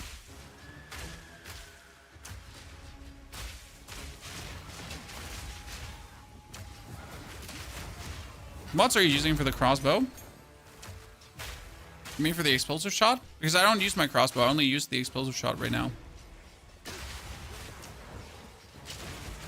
And the explosive shot gets like 2 rounds, because otherwise I would have to reload every round. Did we start a new one, Archangel? This is a merc ranger, a ranger merc. We're currently working on our 2nd Ascension to get a bonus projectile. And then we're going to be the ultimate super explosioneer, because we get 6 grenades. So this is going to be so amazing. Let me get my 6 grenades, because I can't wait for it. Imagine me having 6 grenades and 4 stun grenades. This is going to be it, chat. Because with 4 stun grenades, you're just instantly stunning. I mean, think about it. Instead of throwing 1 stun grenade that does heavy stunning, you throw 4. 4, chat.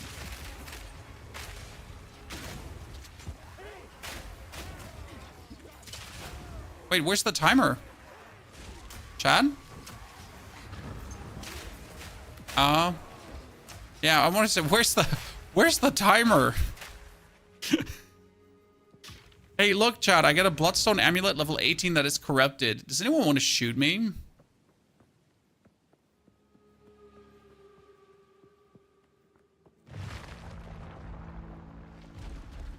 Yeah, reload getting stuck is obviously awful. Like, there is no discussion about that. I mean, I'm happy that the grenades are working so good, because it's a very nice playstyle. Since if you're using the crossbow, you gotta stand somewhere. Okay, 40% less defenses. I can't do that, but I can't do the shade, and I can't also the globalist manifest nearby. So all of these are horrible. Now, since we don't actually really have defenses, maybe 40% less defenses might be something that I could take. Because what's 40% less if you don't have anything? You know? Seek out the cores. Do more projectiles change the mana cost? No, not at all. So, like, more projectiles is just more DPS. That's it. You're literally you're just stronger. You're just hurting harder. Oh, I should have teleported out. I made a mistake. I forgot to refill my potion. Now I'm gonna die. I literally forget to refill my potion. Can I go back to refill my potion? Because this is actually upsettingly bad. Yeah, I forget to do that, and I hate it right now. Oh, I gotta stand here and wait for the bleed to end. Then I gotta wait for my health regeneration to actually get me all the way up. Ah, sigh. Le sigh. I hate when I forget that. I mean, at least we get this one that recovers charges, right? That's good. I mean, grants life recovery to your minions. Amazing. I'm too impatient to wait.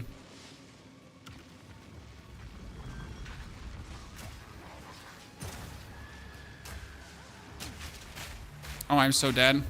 Yep. That was not the smartest decision to do there. Okay, all good things are 3.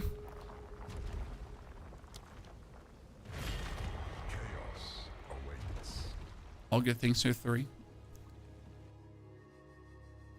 Again, we should do this at level 40, but I don't want to do this at level 40. I want to do it right now. Okay, let's get something better here. Buffs expire 3 times faster and debuffs expire 3 times slower. Yeah, sure. I don't have any buffs anyways. I mean, that's not completely true. I do have buffs, but none that really matter. So, by the way, we should definitely get rid of... the scavenged plating. I now tried it out, but for leveling, it doesn't really work very well. So, that is one thing I will not recommend. I think Wind Dancer would be better at this stage of the game.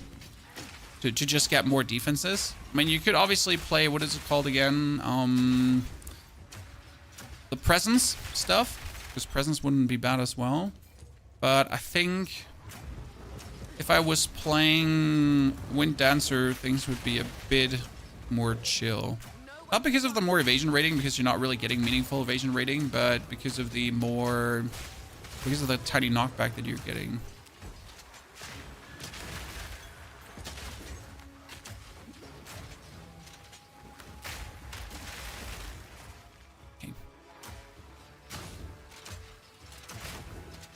Magical opponent. Oh, you are proximal intangible. God, I hate you. You're the worst creature in the world. Everything that's proximal intangible can eat a fat one.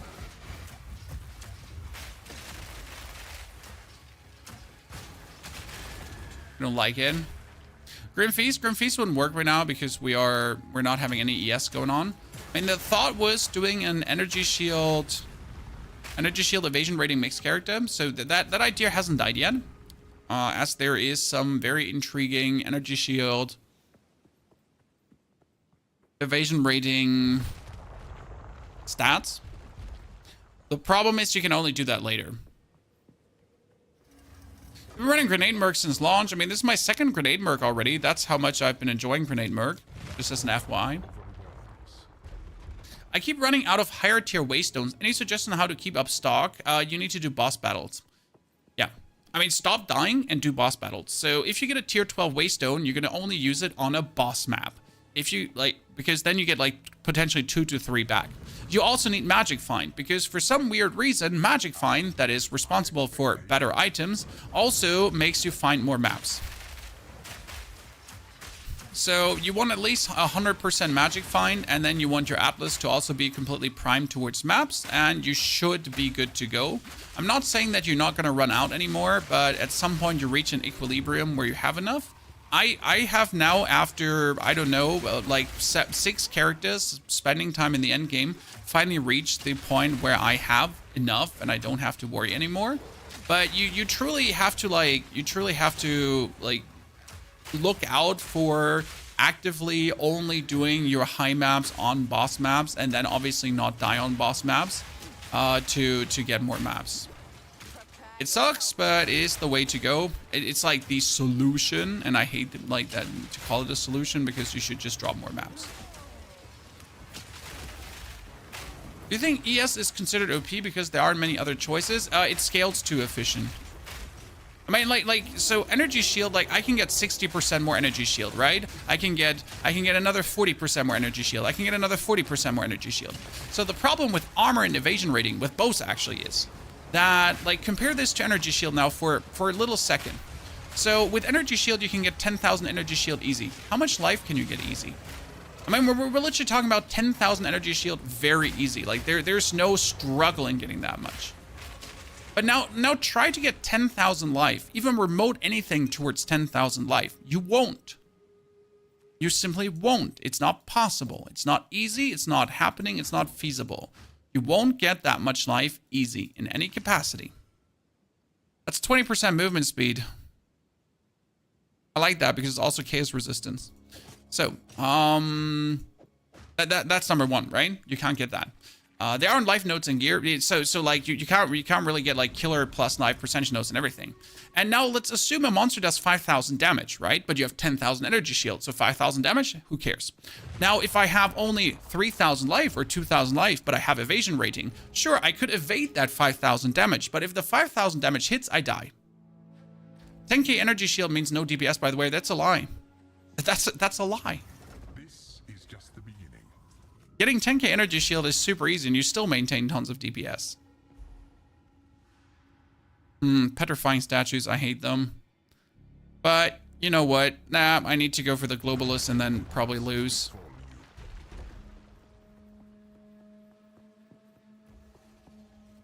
Follow the path.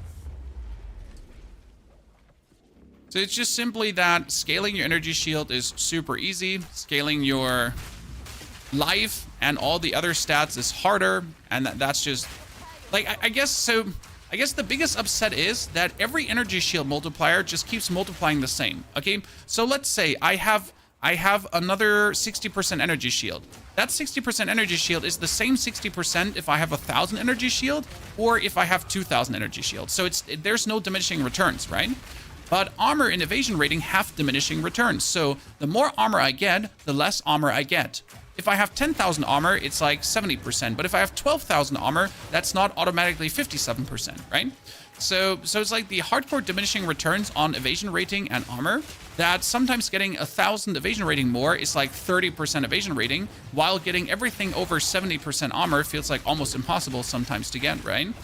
And these diminishing returns, they don't exist for evasion rating too. So evasion rating always goes higher, always is more, always goes stronger, always is better. So there's never like a point where it's like, oh, it's not efficient to take more evasion rating. No, it's always, it's not more efficient to take more energy shield. It's always efficient to take more energy shield. It's always better. You want to have more defense, take more energy shield. It's always good. It's never not good. Correct me if I'm wrong. There's always an advantage in more. But if I, like sometimes I have to choose, like, for especially if I have, like, a character right here with armor, like, getting another 1,000 armor more is sometimes useless. But getting then 5,000,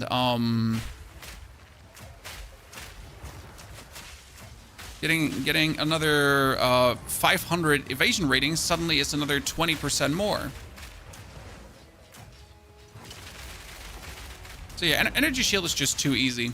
While with the other two, you actually struggle and have to try. I guess. Now that's coming from someone who's literally tried it out on every character, right? I mean, I have 7 characters up to the end game. I have tried out every kind of form of defense. Now you could say, but obviously armor characters have shields. Well, congratulations. A witch has a shield too.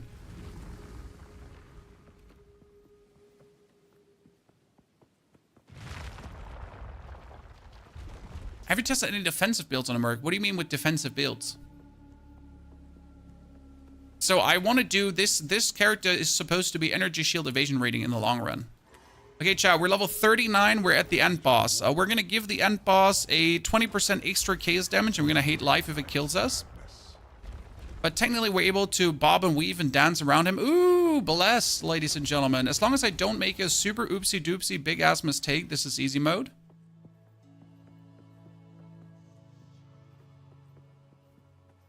And energy shield applies to everything. Yes, this is also another point, guys, right?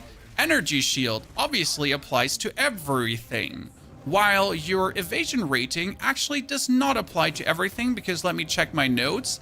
Only if you have a respective node in your tree does your evasion rating actually apply to everything, right? So area of effect, single target damage. Like, right, energy shield is saving you from all of that. But with your evasion rating, well, you need to have that acrobatics node. That's actually a very valid point.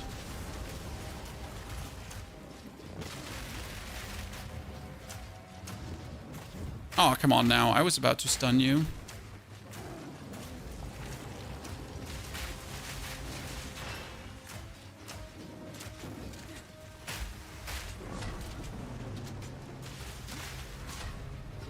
Again, until I do something like heinously stupid.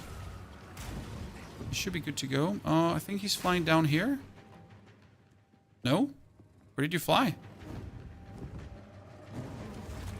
Ah! Ah!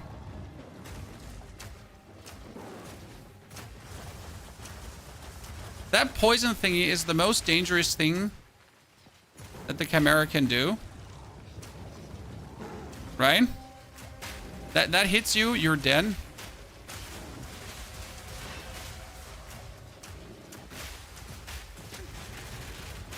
Oh, I win and you suck. Let's go, ladies and gentlemen. Ascended 39.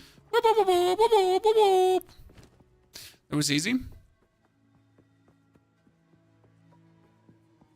The one button build, it's a 1, 2, 3. You do QWE. Like you do bop, bop, bop, bop, bop, bop, bop, bop, bop. And in between you do an explosive shot. We get a filter on, standard never sing filter, nothing special, just that.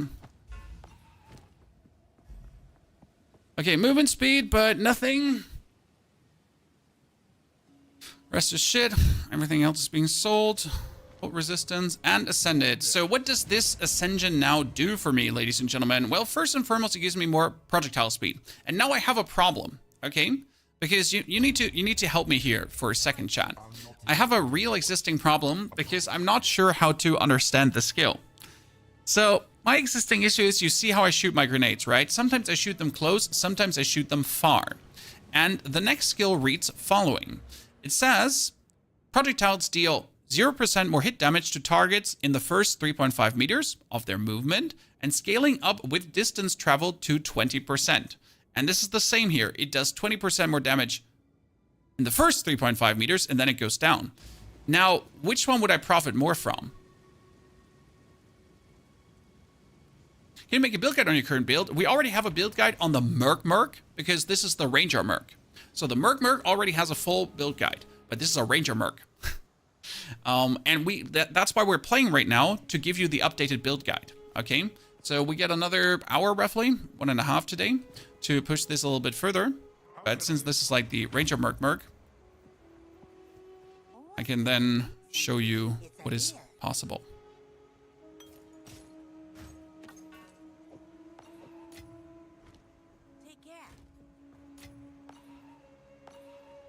No, what? Don't I have like something for my soul cores? I'm not entirely sure where all my soul cores went.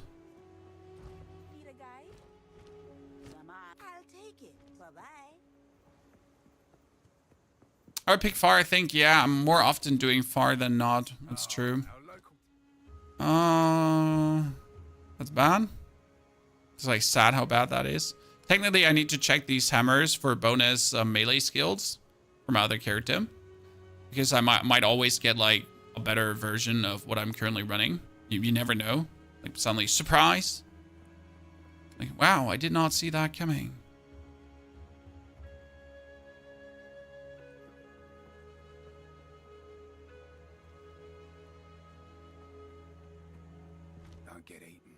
Okay, we need to turn to Alva. Ah, yeah. Now it's Queen of Filth.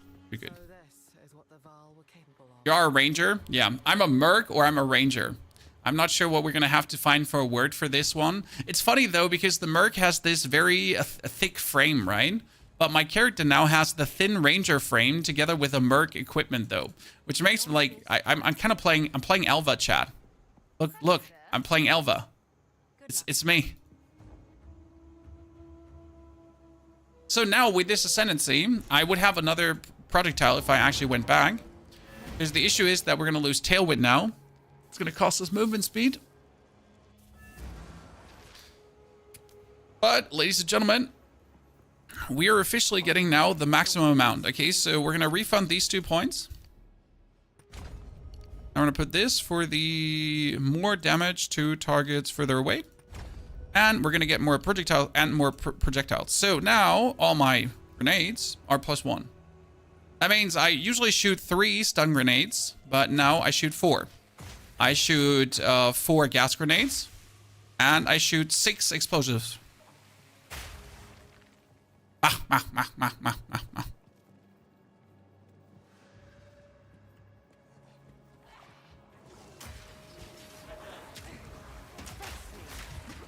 This is going to lead to a bunch of bonus damage and bonus control. That's for sure. Especially the gas and everything. Merc has ruined hardcore for me. Being able to heal 5k ES per second made it so boring. Glad you're not building energy shield. Oh, I will build energy shield later on. There's no way around it. I won't be doing that, sir. Energy shield is the secret cheat code.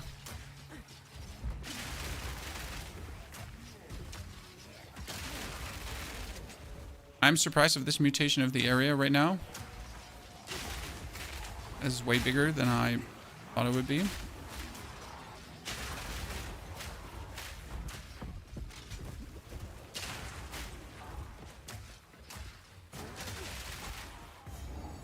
I hate those river hags. Everyone hates those river hags.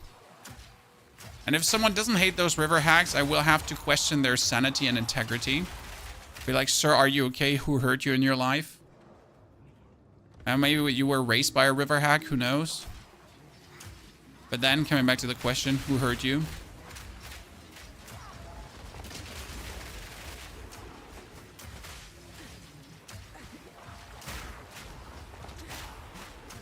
My favorite part about the merc has just always been with the grenades that you literally, like, I don't have to be anywhere, right? I just have to just keep going. And my damage will just happen. Like, I am, so I damage, chat. It's kind of like a little bit as the warrior gameplay was, because the warrior gameplay was put down the totem, keep walking.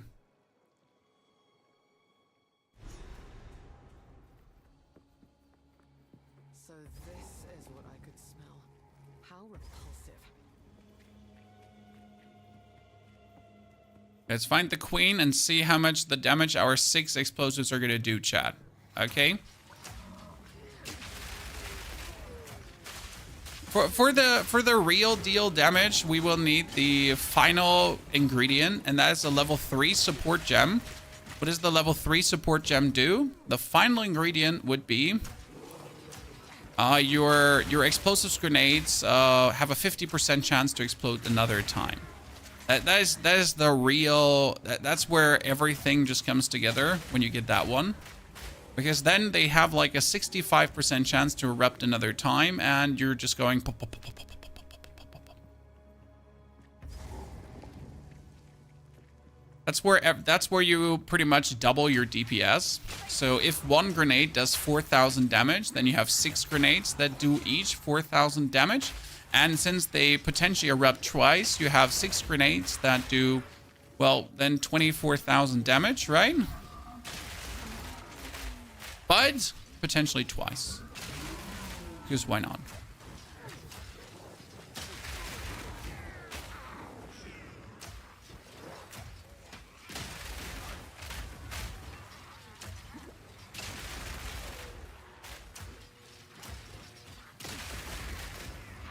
Yeah, this feels very good and exactly how it should.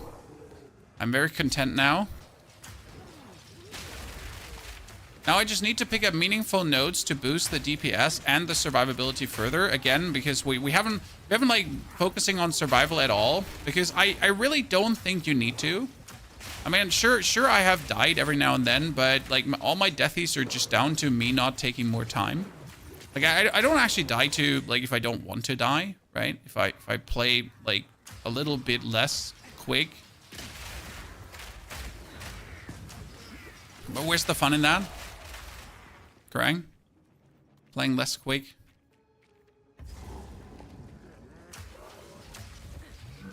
The auto ignite with a helmet is pretty chill as well. Yeah, I still don't understand that one, why people like are so desperate for it. Because you have explosive grenades, you have explosive shot. What do you need an auto ignite helmet for? You just take a real helmet with real stats.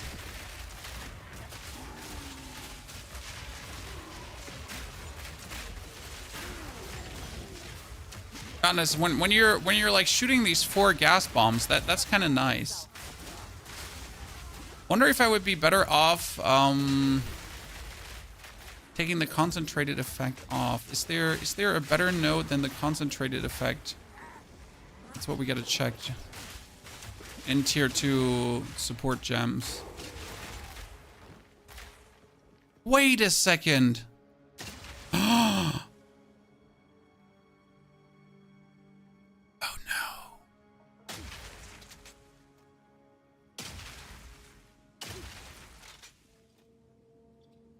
But my explosive shot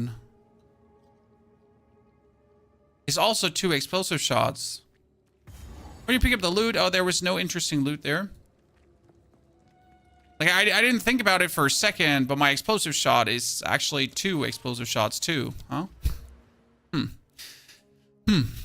Intriguing. Intriguing.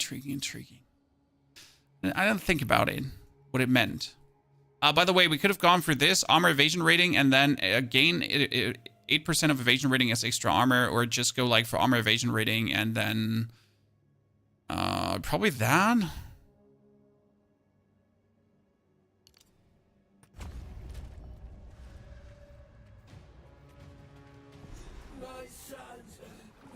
Yeah, so my explosive shot here, chat, is 2 explosive shots. Huh. Okay, 1.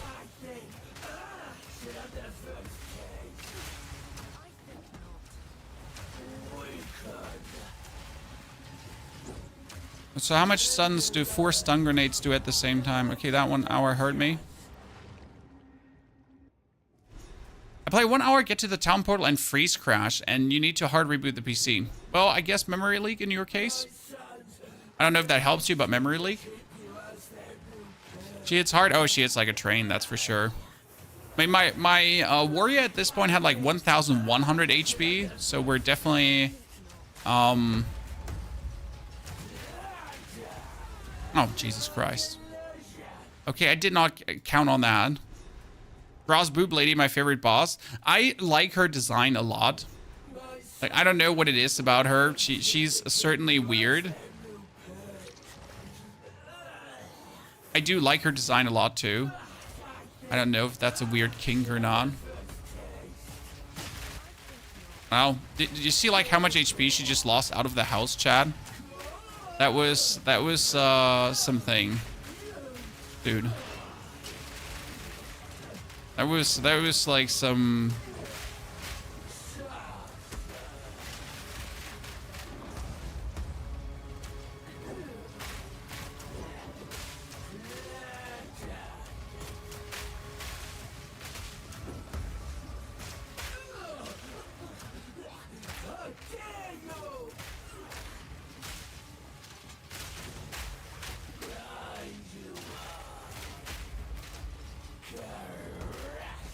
Our biggest issue right now is that we got more projectile speed. Projectile? Oh god, I lost it.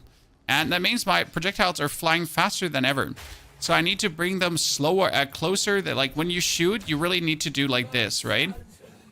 Or you need to go for minus projectile speed, right?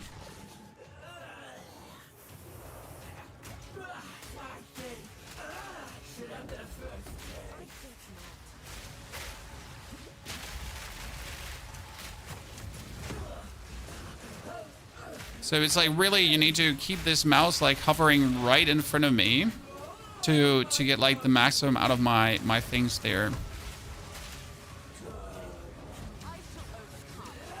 I think that makes her boss design, by the way, so much better that she is so nimble on her feet, right?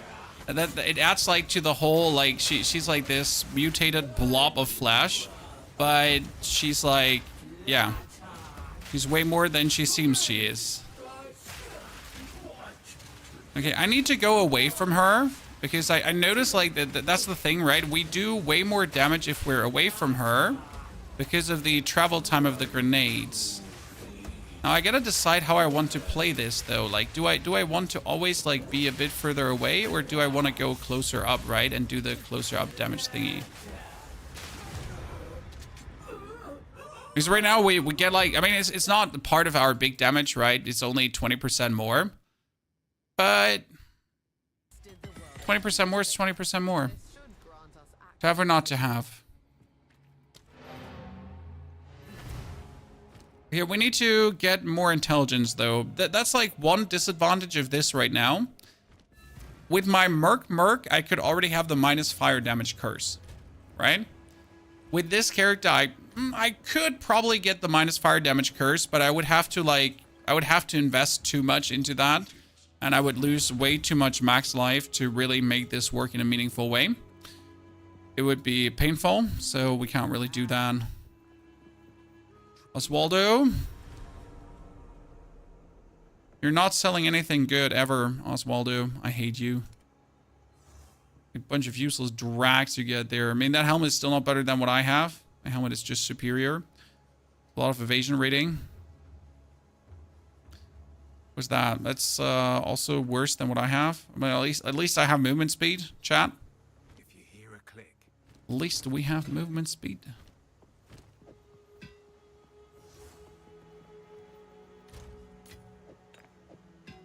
Oh, we can finally put this one on, though, ladies and gentlemen. So a bigger potion that refills the life of my minions, too.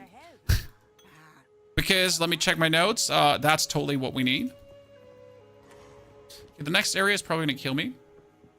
But how do you WASD? I don't. I can't do WASD. I'm physically not able to do that. I'm very sorry.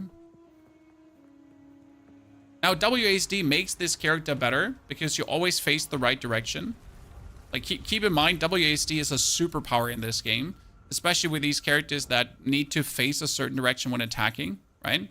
My warrior didn't care about WASD, but my ranger and my merc certainly did.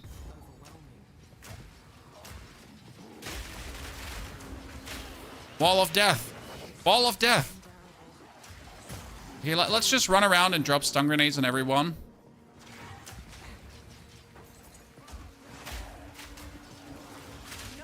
Wall of death.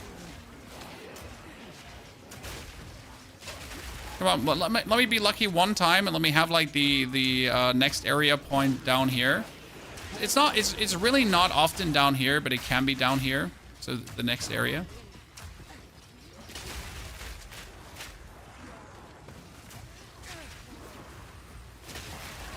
Absolutely hate these bola swinging nerds because the bola swinging guys do so much damage. I don't know if you've ever noticed, but holy Christ. They're just rinsing you.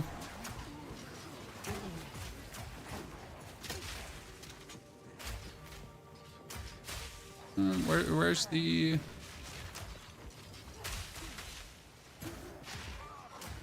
Oh, come on, really? Really? You're giving me the triple stinky? Ladies and gentlemen, that was unlucky.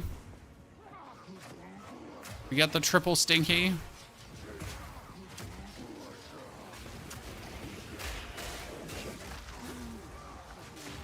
I mean, also, despite not going for any defensive tool, though, you are able to just traverse these areas due to your grenades just being annoying. Right? I mean, I might not have, like, any armor or evasion ratings so to talk about, because I really don't. And yet, I am here, and I'm able to just zoom through these areas like there's no tomorrow.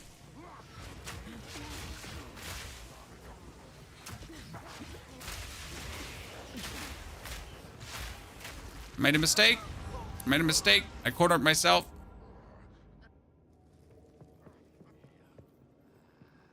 Just in the top left for you. It's completely random. That's the problem, right? You can get incredibly lucky and like your first guess is correct, or you can be rather unfortunate and then your third guess is like correct. Oh, I cornered myself. Well, that should be fine because you're locked in here with me and not the other way around. That's unlucky. Follow me. Do do do do do do.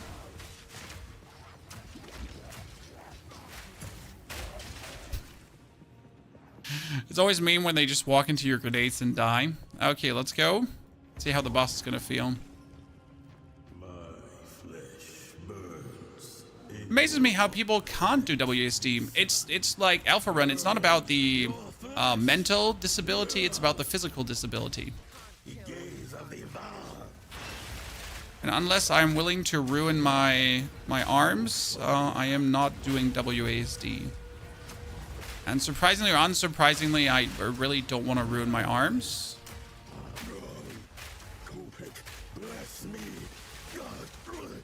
Oh, it's so much damage. I love it. But we really have an issue. Like I always feel like we need to reduce the projectile speed. So this was one fear I had when I was playing this. So that my grenades would be flying too far and too hard, and therefore not all my damage is going on the character. Because you notice how my explosive grenades have a significant spread, right? I think you noticed this, right? And that significant spread they're having is actually an issue. Because we don't want them to have this significant spread. We want them to be more clustered together. But the Ascendancy is giving us bonus speed to them. So we could now take the support, though, that gives them minus speed. But that feels kind of like stupid to do, right? I mean, imagine having to go for minus speed because, let me check my notes, your projectiles are flying too fast. Right? What is that? Kind of like backwards thinking. Oh shit, I didn't expect that to kill me actually. So I probably... Oh wow, that is unlucky. Wait, where was the way up again? Oh, left side. Hey Terry, get a C there. It's a bug, in case you didn't know this. Where you get teleported all the way back.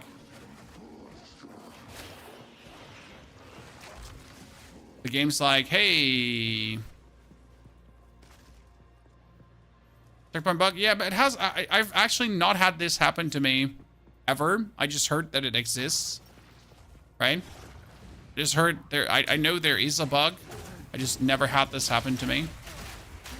And it might help that you also usually first try this boss because he's not really hard.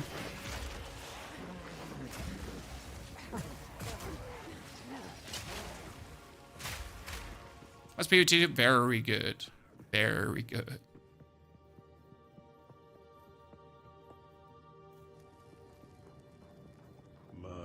What is really the problem with people using the mouse? So the problem with using the mouse is that with WASD, I could be walking backwards while facing in the other direction. Okay? That's like the real big advantage. Like you can do just more precise movement. Especially with like strafe build characters that rely on these strafing attacks, and that rely on like shooting in a different direction. So I could like slowly walk backwards with my merc while dishing out my explosions in the direction I want them to be in. It's just so much easier to do this on WASD. Especially with a ranger, when you're like forced to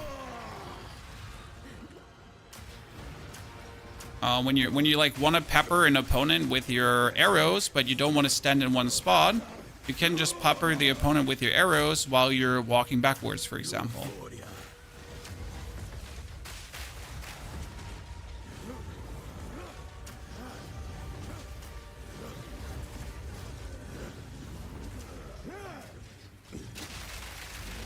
So that's why that is so good. It doesn't help that he's fire immune. Oh!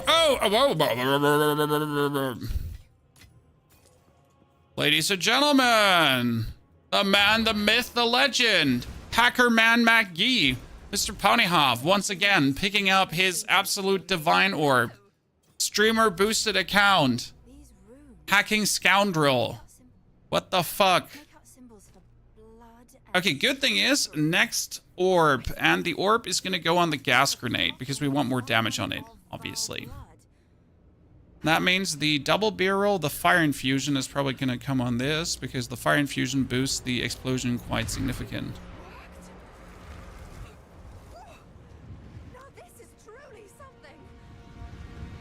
Dropping Divine. Oh, I usually, like, this is my 7th character now. 8th character. Chat, this is my 8th character now.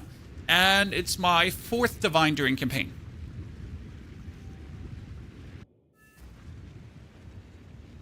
Love all the streamer client memes. Well, you know, it's not memes. At least for some people. We were right on top of this device the entire time. Like some people don't accept them as memes. Okay. They're quite real.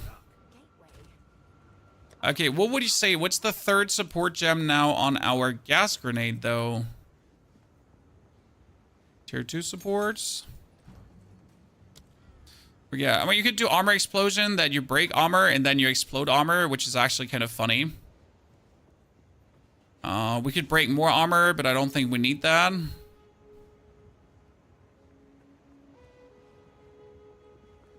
Yeah, you know what? We can go for the armor explosion. That should actually be funny.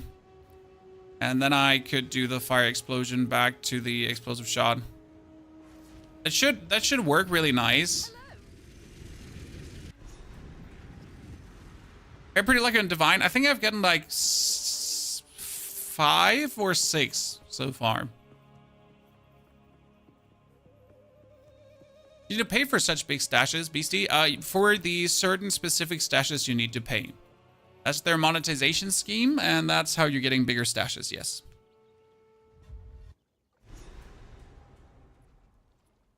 There they are. Don't touch me. Oh, sorry. So, like, you notice how my grenades are all flying further. I would need minus projectile speed. Is there a way to make projectiles slower? Because again, this is projectile speed. Can I slow projectiles down? This is more speed, but more area of effect. I need more area of effect too, but I need the speed to go down. Reduced. Ah, there it is. It exists. No, I'm not. That's perfection. This is the node of nodes. I wasn't aware it actually is in there. I thought I'm tripping, right? It's like, I'm making this up. It doesn't actually exist. There is a minus speed node. You don't mind if I do, huh? Well, yeah, so we definitely need to go for that one. There's not even a singular question if we're going for that or not. Because you need to counter that bonus 20%. Because, so the more speed your grenades have, okay? The more spread they have. That's like an inevitable truth and sadly something to deal with, right? The faster, the more spread. I mean, that makes sense, right? You throw an object and you throw the object faster, so it spreads further out. Ta-da. I was so stuck in these dirts, I couldn't go further.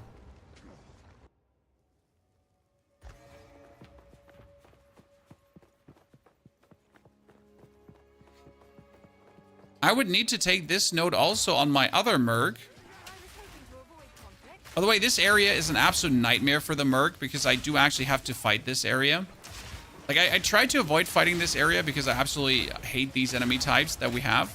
Like, the other area is fine, but like having the Chaos Priest together with the dudes that are trying to chain grab you, then gas bomb Fiesta, and they just appear behind you, and then behind you, and then you get a boss from them who does like just simply refuse to die.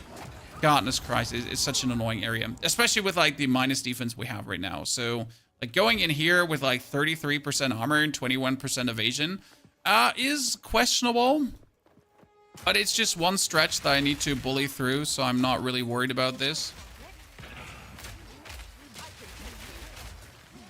I guess we could just take a slow pill. Like, this is usually like a 2-minute thingy where you just quickly run exactly where you need to run, and that's it, right? You just ignore anything else and just make your way really fast through these areas.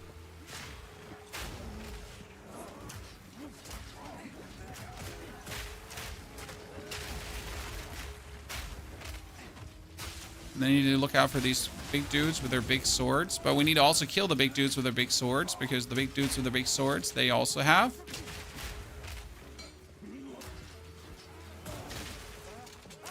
So if they fully break armor, they do explosions. I don't see the explosions. I was looking for these fancy explosions. I was waiting for them, but I don't see the explosion. Boss fight will be tough if you're struggling now. No, not at all. Large.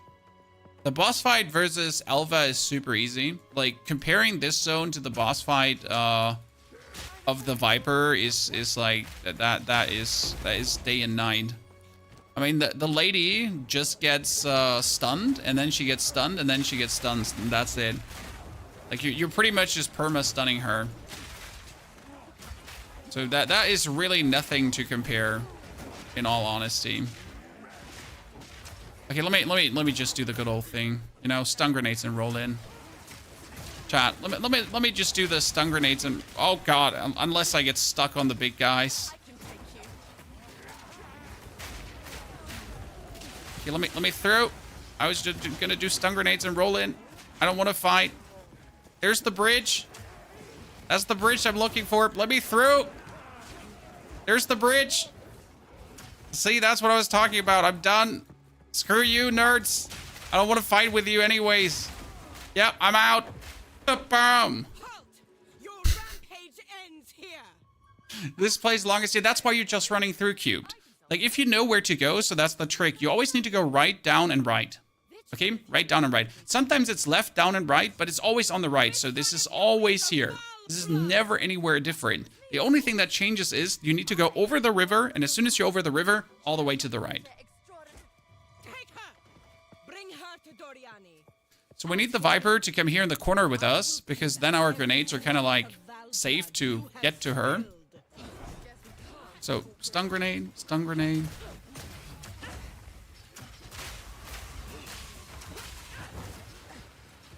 Bow to your queen or die. Stupid spear. Okay, now she's stunned in that corner. Don't let take you.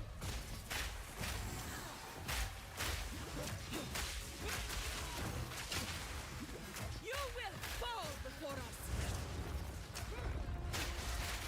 Keep in mind, you can stagger her out of the fire phase, so this is something a lot of people keep forgetting.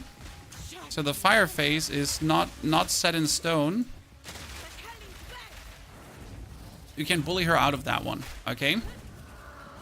So if you don't ever want to like have the chaos phase happening, it's totally possible to ignore that.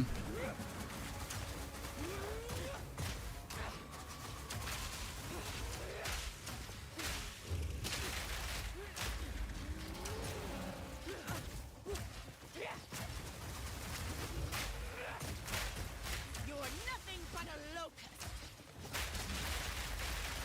I will don't let take you.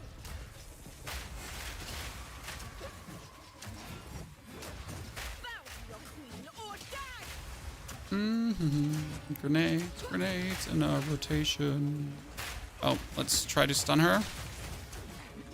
Really quick. Okay, that's a stun. Hey. Sharpens the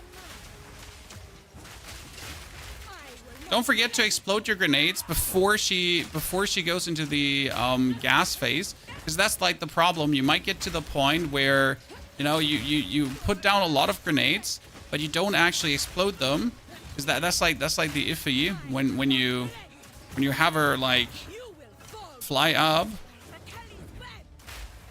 like this, right? And now I like all the grenades I just threw are ow. Okay, that was just really bad on my side. So all the grenades that like flew up like are not doing anything. I legit couldn't find her for a while. Yeah, so again, you go right over the river and then right. Sometimes you have to go left over the river and then right, but it's always like you have to cross the river one time. But as soon as you understand like the river crossing being the crucial part, then you navigate through this area with an ease. It's like, no, like you're gonna be like asking yourself, how could I ever not understand this area?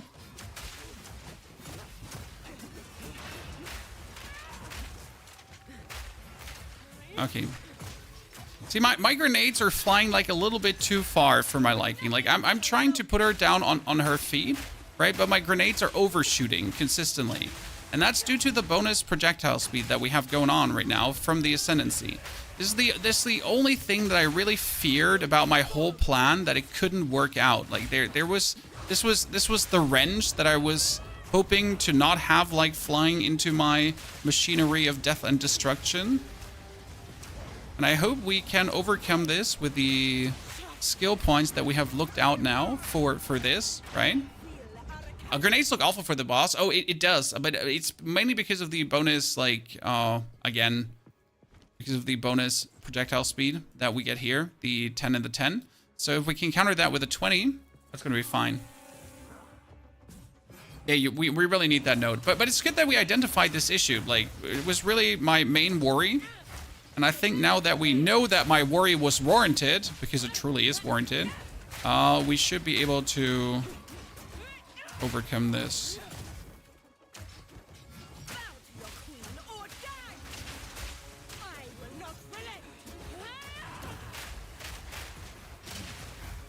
I wonder if I would have to reskill points to like get this faster, you know?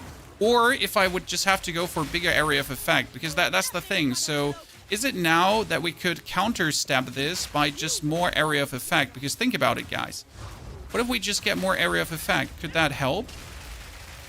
Would that essentially do the same as if we are...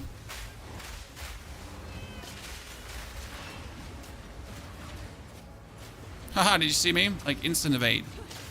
I'm so good at the game.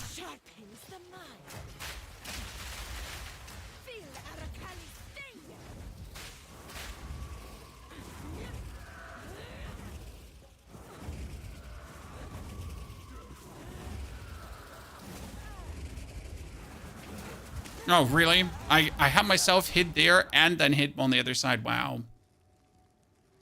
Wow.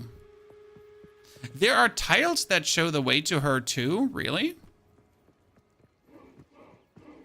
Are these like, well, I guess like the thingy tiles. I mean, you know where she is anyways, but interesting to know. I never looked at Exanius. Yeah, so area of effect would also be good. But there are no real area nodes close by to take. Well, actually, this one is the 10% area node. So I could take that instead of the movement speed. We could go for 1, then increased area effect of attacks, increased area damage, or increased area... Like, this would be another 16% for 3 points straight away. And this would be like... This would be 8, 16, another 8, and then another 20%. So that would be an interesting 4-point spend. Hey, maybe that's it. Maybe that's what we have to go for. Let's try that out. Like, let's actually respawn a checkpoint. Because we need to know, right? So let's go out. And we're trying to make this as good as possible, right, chat? Or we're trying to really streamline the build and not just give you half-assed build guides. So let me run it back quickly. That's their biggest failure, by the way. They need to fix that. This time traveling back and forth. Okay, so we don't need these 3 points. We can kick them out. And then we go for strength. 1, 2. And it would be great if I had 2 more points, but I just don't have 2 more points to spend, which is the biggest bummer. So I would need 2 more levels. And I guess I could take down the attack speed if I wanted to, just for more area of effect. And I'm not sure if that's worth it. So let's see. We'll go for this first. It's also cooldown recovery, which is actually nice because the cooldown recovery more. By the way, we need to change something too because this armor break explosion on the gas grenade seems completely useless. Wait, did I not put it on? I thought I put it on. Oh, I put the armor explosion on the explosive shot. I'm an idiot. I wanted to put that here.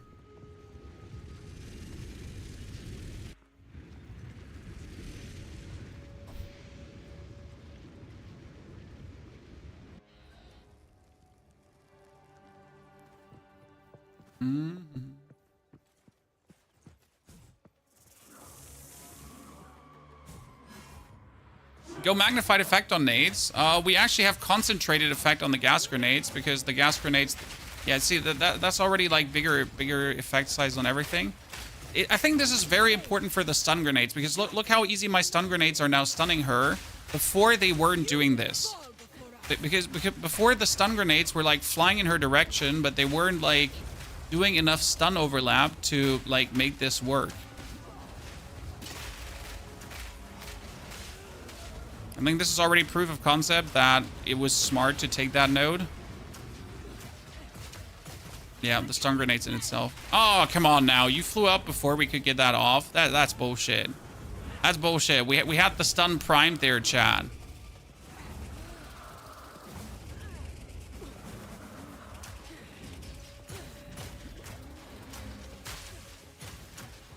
You are nothing but a locust.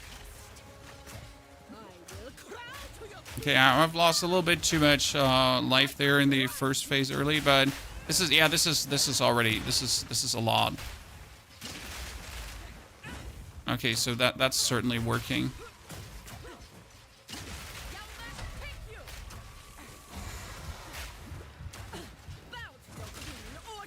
Okay, this is happiness because it's working, chat.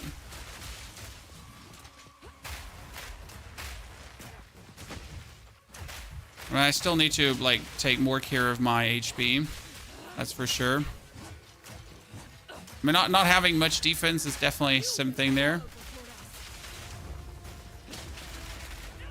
Ah, you can get stunned right now. Okay, wait, let me stun her. Where that gets annoying. Oh, come on now. You flew up too early again.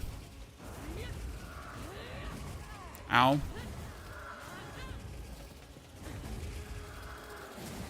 Oh. I am really not bad at dodging right now. Your tunnel bill has built you a push your word for it. Let's go. I love to hear that. You play Merc wrong. It feels so bad at the start. You need to, like, so what I did for Merc to make it feel good is grenades and fast forward. Like, I mean, we have the full Merc build already up, like the actual Merc build. Keep in mind, this is the Ranger Merc. Okay, so this is not the Merc, this is the Ranger Merc. Okay, so none of my explosives that we have thrown so far has done any damage to her, guys. Because she has just jumped out of all of them.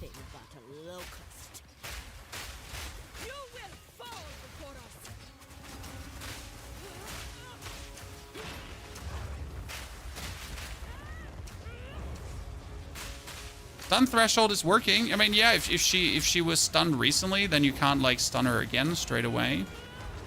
There's the delay between the restun.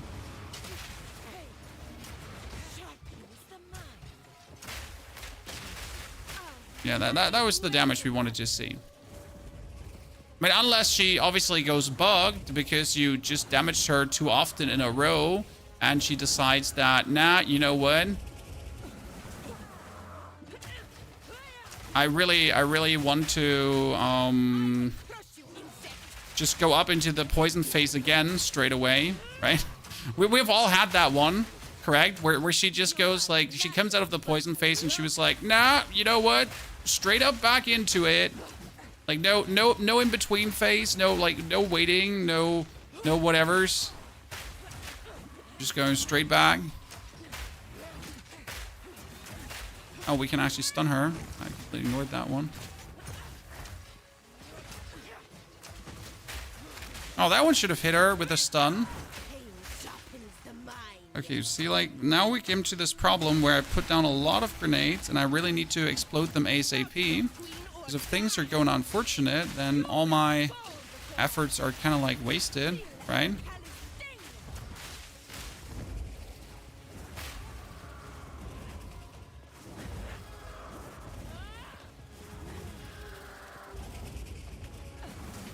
Oh my lord, why am I so terrible at this game right now?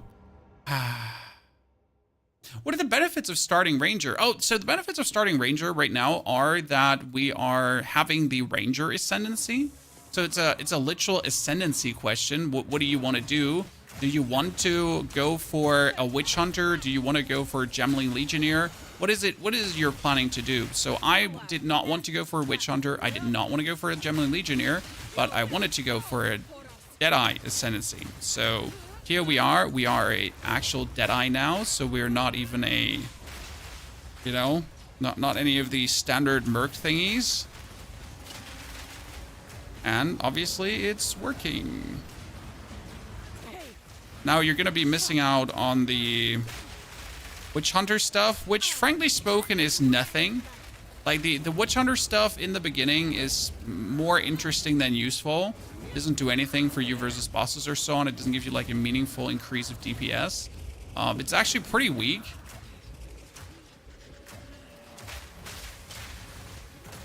Like I like the concentration, but it's like it's not actually that good. Oh, I didn't see anything. If you think about it for a second.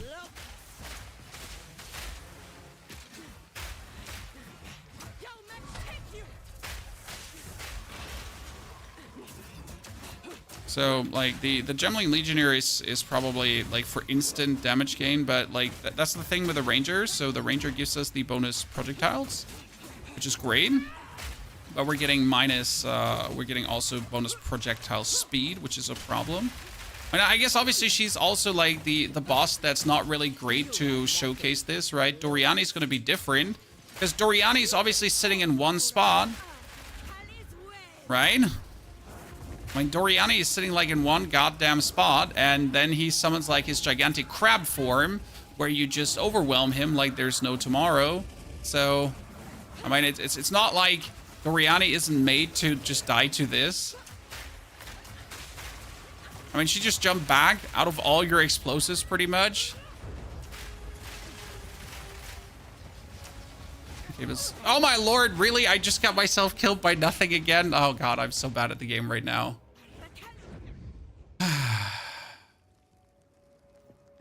Hope they help Merc and Warrior compared to other classes. I mean, let's be fair. I think Merc and Warrior in both cases is how they want the game to be. Also, like, the problems with Warrior, like, Warrior has one of the best damage outputs in the game. Like, I don't know if you've actually played Warrior for real. Like, I've made a Warrior build, and it did not feel worse than the Monk by much.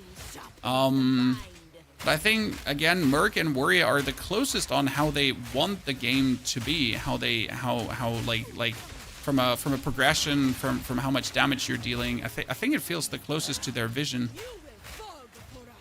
Now, that's probably going to be interesting for Sunday to find out if that is the case, because, right, on Sunday, we're supposed to get, like, this podcast and the first patch overview to kind of know, like, if this is, like, how, like, if our feeling holds true to that, like, if what we think, like, is like, there. And now is the big question, are they going to make everything feel more like Warrior and Merc, or are they going to make Warrior and Merc, like, feel like everything else? Right, where are we going with this, right? Are we doing the backwards approach of, like, bringing everything down, or are we gonna go in the forward approach of, like, making things stronger? But I couldn't say what I'm expecting them to do at this point. Like, I have genuinely no clue what to expect. I know what you're expecting. You are nothing but a locust. I mean, I wouldn't be too surprised if we see everything getting weaker. Oh, wow, that was just terrible. Like, that was just literally me face tanking something that I shouldn't face tank, because I am, let me check my notes, just terrible at the game right now. Yeah, imagine they just decide everything needs to be weaker. That would be funny. You are nothing but a locust.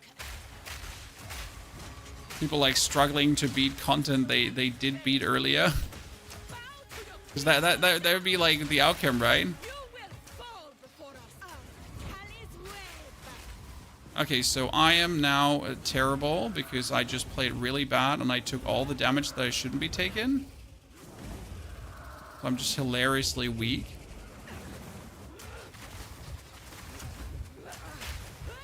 Seriously, like, hilariously weak. Okay, lady, are you good? Like, it's my job to, like, do all the cool grenading thingy. You are nothing but Oh my lord, I'm just I'm just really gimping around right now. If they just fix armor melee, it's also fixed. I mean, like, armor is okay until level, like, it's not only armor. So I don't know, like, how much you've played, but everything is okay until tier 10 maps. Like, I don't know how to say this otherwise. Like, until tier 10 maps, everything feels fine. Like, your evasion rating seems fine, your armor seems fine. But once you like, get to this point of tier 10 maps, things like kind of start feeling a bit weird, as if well the end game is overtuned or not perfectly balanced enough. I don't know how to say that, but like really until that point, like the maps are feeling fine, the armor is feeling fine. You're like kind of good. It's okay, right? I mean, sure, you might die, but as soon as you start like doing higher maps like tier 11 and 12 and so on, like the scaling just seems to just go too far off the charts, and it seems like harder and harder to like stay alive. Like almost like the problem Diablo had, where they just made opponents like have more levels and more levels and more levels and more levels. And we reached like a point where you were fighting like level 200 enemies, and then the actual armor calculations in Diablo couldn't keep up with the higher level of the enemies because it was getting like to a very weird point. Okay. And that's like something like I kind of feel like we have this in Path of Exile too. That we just reached this point where things are just overtuned or not properly balanced to what we have going on in the game, right? Okay, so let's focus for a second that we can end this fight. I'm sorry that this is taking so long. It's just literally me just noobing around and not dropping the attacks we should be dropping. So yeah, but that has been an overall feeling of mine now for a while with the end game here. Essentially everything is kind of overtuned.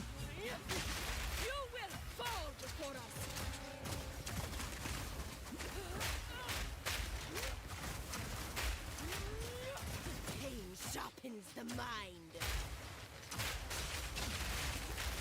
The Kelly's back. But again, like that's what we, I guess, have the weekend for, that they can tell us. Like I would just like to have some answers from GGG. If things are like developing the way they want them to develop, or like how's this looking right now? Like which direction are we moving in? Are we moving away from their initial vision? Are we moving towards their vision? Is everything going like, you know? Are we overtuned? Is this like, you know, how's it looking? That's kind of like what I want to know. Is stuff too easy? Are builds too good? Are things overtuned? Are people like, you know, which side is warranted right now? Is Warrior too weak? Is Monk too strong? Right? Are players supposed to deal this damage? Is tier 15 too easy or too hard? I mean, it's not too hard, but you get my drift, right? These are like kind of like, I would like to have like an update on are we true to the vision currently, or are we not true to the vision? That'd be like the most interesting one for me. You are nothing but a locust. I just stood in her poison spear. I don't know why I'm like just standing in her poison spear. Like genuinely don't chan.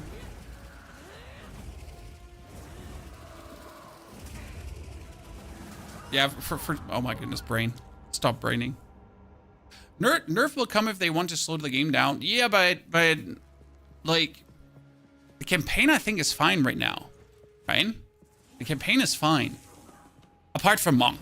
So like if I look at the campaign playthrough, Doriani always feels a joke on Act 3 Cruel. He just never feels like a challenge. I think that the campaign playthrough in total is fine, apart from Monk, because Monk is like truly like on another level when it comes down to the end of the campaign, where Monk just suddenly does like a fuck ton of damage, like a gazillion fuck ton of damage compared to all the other classes. So that's where the only one where you feel like, okay, maybe something is like, You will fall before us.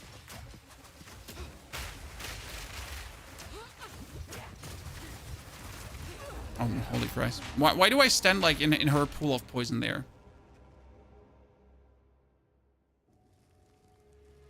My personal experience, I've seen where range builds are good against some bosses. I mean, range builds, no matter how ranged they are, usually just standing very close to bosses anyways.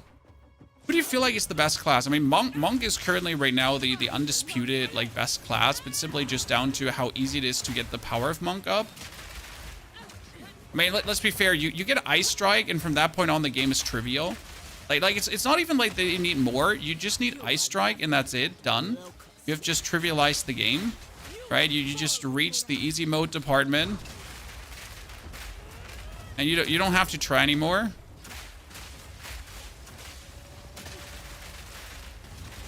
I wish it was different, but it's not. Have you ever seen an Ice Strike Monk fight Doriani in cruel difficulty? It's just mockery, right? Again, Doriani and cruel is not really like a measuring stone because Doriani and cruel is always a joke.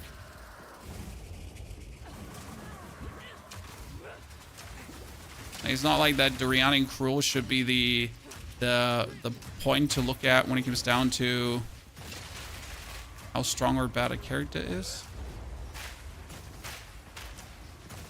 You're nothing but a locust. I will crush down that take you.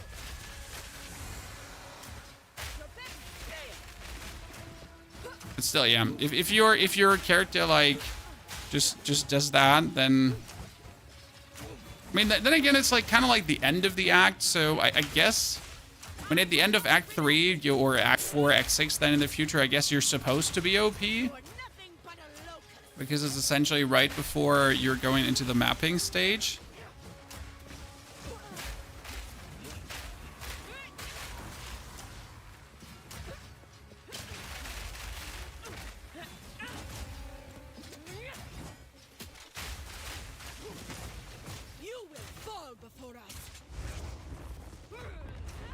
Oh, that's the fire. I thought she's going into. There you go, Chad. I'm stopped sucking for a second. Sorry for the hold up there. We're not meant to suck so hard for so long. No, nothing. My witch build is better than my monk build, to be fair. Well, I mean, the witch is easier to scale than the monk because with the monk at some point you'll need to get a good quarterstaff, right? So like any build that is a non-casting build, at some point you will fall behind the casting builds because you'll need a good quarterstaff. Whereas, like, I mean, with your witch build and your minions, you're pretty much just picking up more passive nodes. I mean, sure, you got to get the spirit, right? So that doesn't change. You have to get the spirit. But like, if your weapon gives you bonus spell damage or not, doesn't matter. As long as you get the spirit, you're good to go. So that's a big advantage of the caster build there. And your damage is pretty much just simply bound to your passive tree, right? Your passive tree gives you all the damage. So do we take this increased armor break duration and area damage, increased area damage and armor break? We don't need that. I mean, right now I should probably just take these two nodes to just make myself a little bit more defensive. But you know what? Actually, we need to just straight away go for the minus projectile speed. Yeah. A Penny, thank you for the Prime subscription and support. Penny, good to see you there.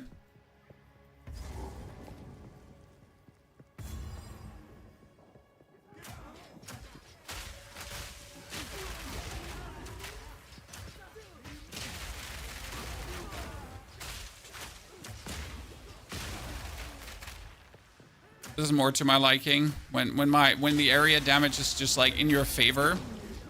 I mean, Viper was certainly now like an absolute pain. So let's quickly run over Doriani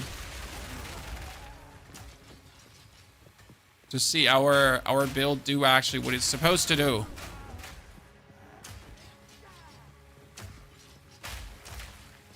Oh wait, don't forget to kill the Goliath.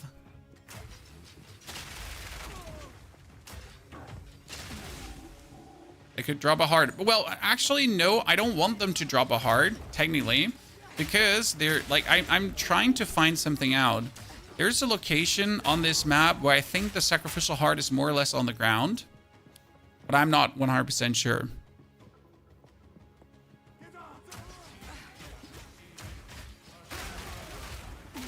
I'm going for chaos immunity because the chaos damage starts to fuck you up. Yeah, I'm like, I have no clue how people like get their chaos resistance up.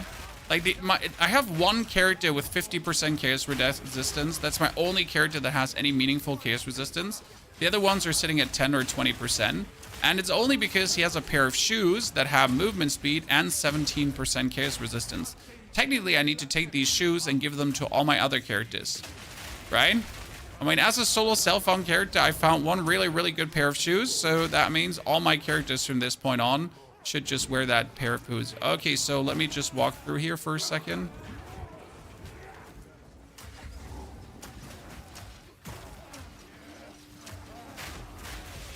You know, from that point on, like, I'll just give that pair of boots to all of them.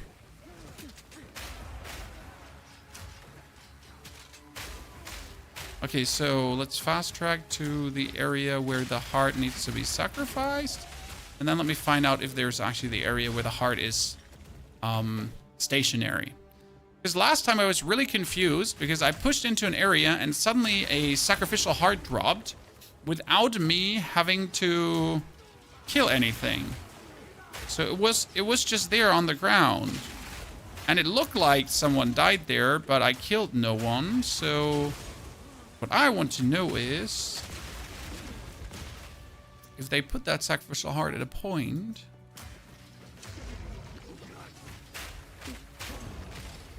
I could just get it.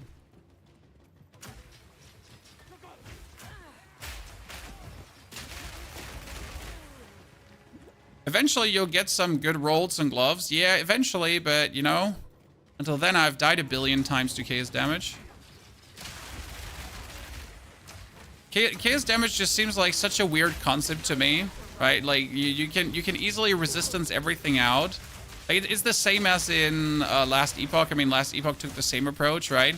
But let's just have all the elemental resistance, and then let's add just another stat just to fuck players up. They're like, okay, like I mean, sure, but could we just not? Yeah, right now our grenades are like, even if I shoot them right in front of me, they're just overshooting. This is a problem, Chan. This is a problem. We need the points. Case resistance was trivial in PoE 1, so it surprised a lot of people here. I mean, we have more PoE 2 players than we have PoE 1 players, I think. So like, it doesn't even matter how it was in PoE 1, you know? I mean, I just know I found it annoying in PoE 1, so I find it annoying in PoE 2 too. I just find it annoying, generally speaking. Maybe I'm soft, Chad. Maybe I'm soft.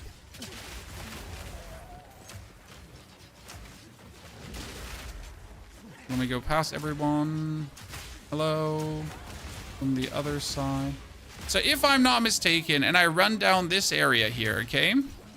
Because like, for some reason, and I don't know why, but there was a sacrificial heart at the bottom of this. Okay, so it's not here.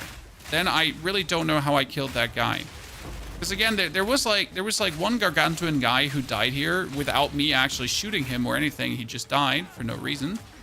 And I was like really surprised that suddenly I had a heart without actually trying to get a heart.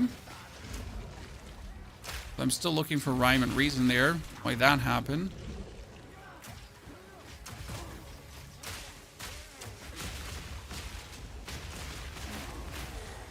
That was easy. That was easy. He almost dies. Okay, we're doing the whole thing without any kind of meaningful defense, Chad. This amuses me to no end that it's actually working.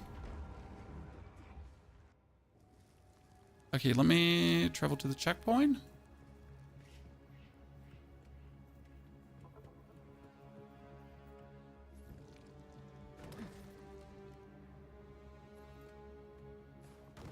Just like gutting an animal, in a sense. Okay, you need the minus speed here. So another 1, 2, 3 points. That's a total of 5 points. I mean, I could probably take the attack speed points out just to get this, because we really need that over the attack speed points, actually. It's not completely true. We also need the attack speed points. Defense with full evasion or evasion plus energy shield. Well, we started a ranger, and the ranger is really close to the monk skill tree. So the basic thought would be that in the long run, we're going to go for energy shield and evasion. But I don't see where I could go for energy shield and evasion like early on, as we're just like hogging mostly strength, and I can't start hogging intelligence as well, right? So I gotta right now like focus on one thing here. But technically you want to have intelligence because we need intelligence to boost our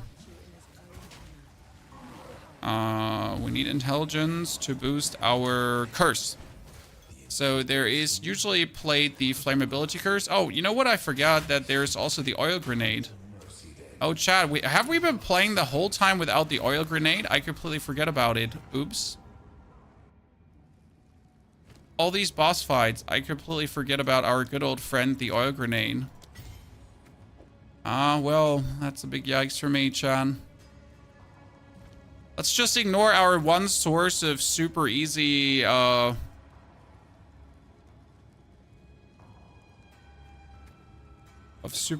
ground control to Mayor Tom.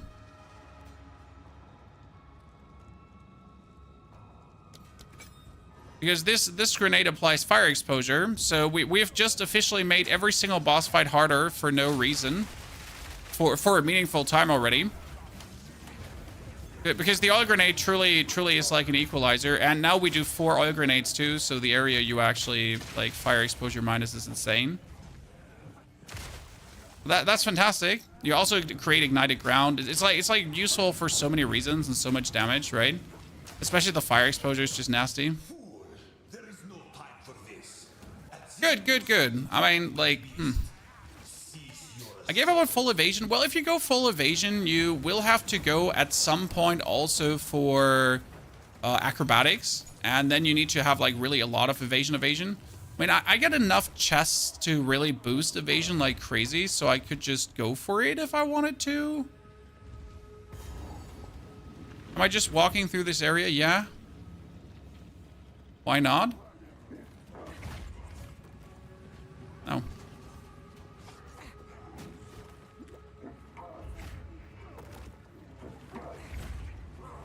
Stop this at once.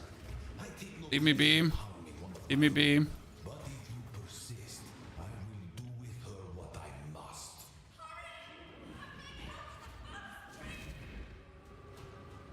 He could be riding up. No? Ah, left. See? He's left. Done.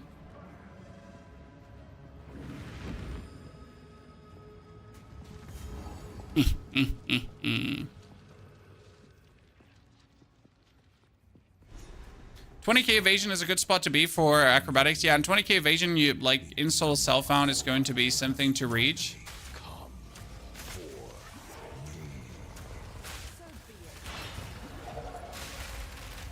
There's a lot of damage our friend Doriani took there, huh? Progress comes. I've had enough of this.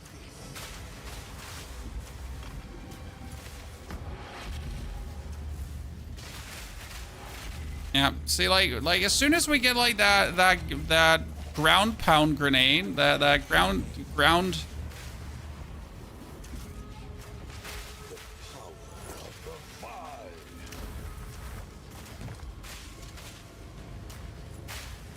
There's a lot of damage hidden in that. I can't give up. In the oil grenade. It's like amazing. You know why we're here? It happened. It cannot be stopped. No. Are you going to use lightning grenade? Nope, usually not. Then you've abandoned all. See, now our bonus grenades are absolutely worth it, right, Chad? 1,000-fold. Like now you're feeling the 6 grenades, Doriani, are you not? Yes! The ultimate power of the Ranger. Full power. Nothing will Right? Finally it works, Chad. Finally. You leave me no choice. That's where it's working. It's not over yet. Now, you are within my grasp. Explosives, explosives, explosives, more explosives. More gas. More weakness. Let's see you survive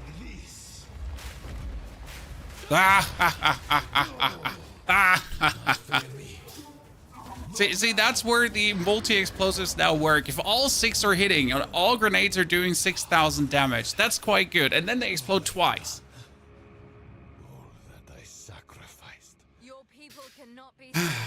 Beautiful. History is already Just need the mana now? Oh, you have enough mana. I mean, you obviously have to take your flask in between, but what you're going to take is mana leech. So you're going to take physical damage as mana, because your actual grenades are only turning 60% over into fire at 80. And the gas is also... No, the gas explosion is 100. So yeah, the explosive grenades are leeching enough to make it worth it. Surprisingly, that one is actually pretty damn good.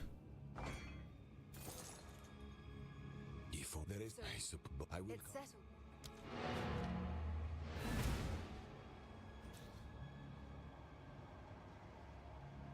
Do you know if there's a benefit to go past freeze buildup? If you have way more than enough freeze buildup, you're gonna be essentially starting to freeze them even in their freeze can't be freeze threshold. Kinda. That's the same with stun buildup, so you can have so much stun buildup on the merc that you're pretty much stun build upping them while they're still stun build up. You know? You're alive. I'm glad to see it, the Miller. Now I would appreciate it if you could.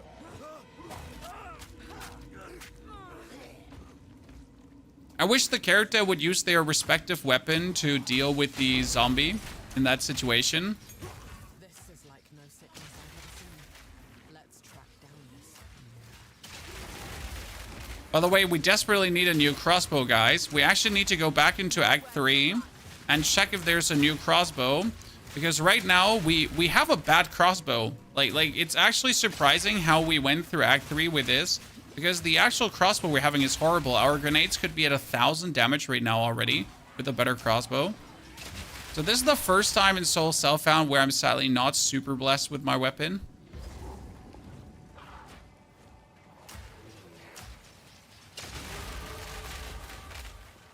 But it's all part of sometimes how it is, right? You don't always get to choose what you want to have. You always don't get to choose like the cool things.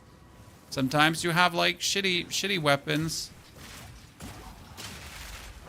Okay, I'm literally trying to go past you here right now, and you're just not letting me go past you. I hate you.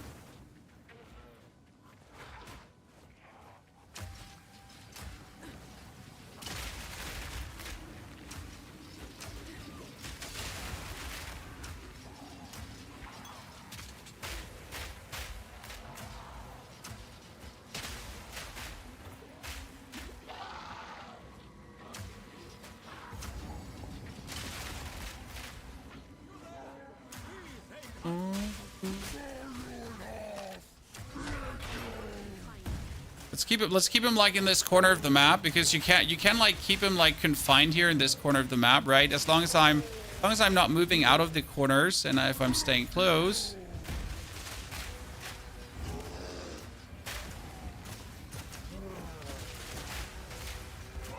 I mean, he's still gonna walk around, sure, but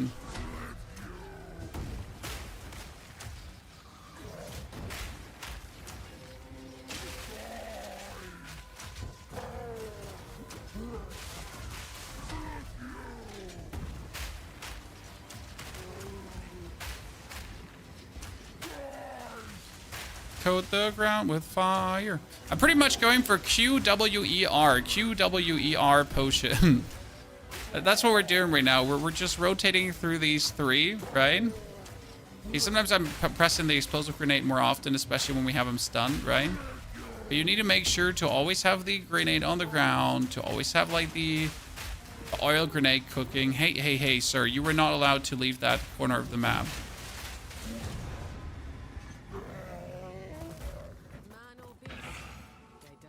How is it that you don't play WASD? Because my arm hurts and I will be crippled and I cannot move my arm anymore and I would have to stop playing computer games. No, it sounds dramatic, but it's not. This place reeks of desperation. careful who I trust. Friendly. I smith So short things short and long things long. against this Ow. aura, as Finn calls it. We'd be indebted. If you find a pipe out there, do it. Ow. Tools of the forge turned tools of war.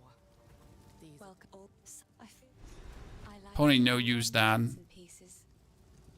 Any that catch Our amulet is only being used because it has magic find, which is kind of like a sad excuse to use it. Okay, so bombardment crossbow. Bombardment. See, that has 24 to 70.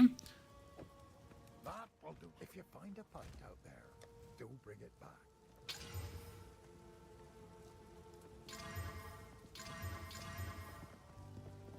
That one has lightning damage, which is really sad. But it just gives you 300 DPS more. How can I See, that's just what I meant with like we've been lacking damage. Okay. And this one is still not a good one. This one is like actually set excuse of a bow. But at least we have something now. Would be good if we probably pick up a gargantuan mana flask as well at some point. If you're gonna play WSD, why not use a controller? There's a big difference between WSD and a controller.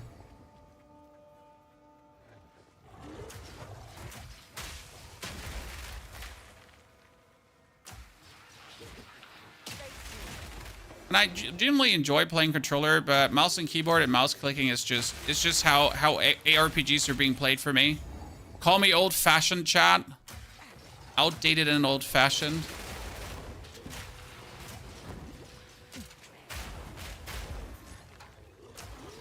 It's just the way it is.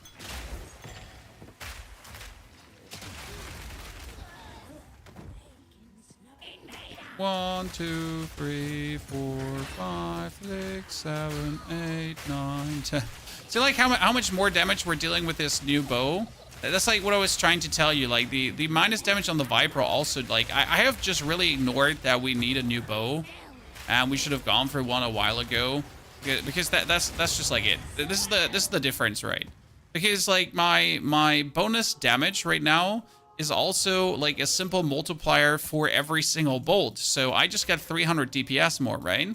But 300 DPS is not 300 DPS. It's like times 6. So we get 1,800 DPS more. Right? So all 3 grenades have the potential to, all 6 grenades, potential to hit. Why 2.0? Because we are playing a ranger that is a merc, my friend, can't you? That is currently getting more projectiles than ever. We are dealing with a little problem though, and that is projectile speed. Because now we're kind of throwing them out a little bit too far, and they spread too much. Now, you could take a skill gem that says minus 30% projectile speed, and I've tried that out. But it would be kind of stupid to take that just to minimize the spread. It's actually not stupid. It's really nice. So you could take that one to make all the grenades just be a little bit closer to each other. Because otherwise, they like really go too much left, right, and center. But we're also in our passive tree currently looking for a node that would give us less projectile speed, that my projectiles would automatically just have the same speeds that they had before, because then we're kind of like negating the negatives of the ascendancy. Oh, he's being bullied.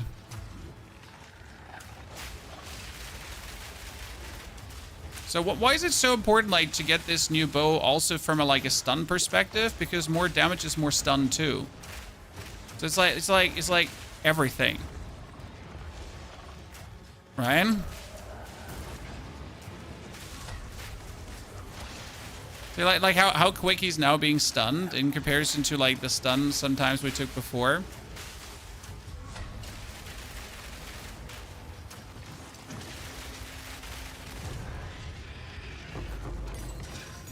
Oh, that's a Regal Orb. That's nice.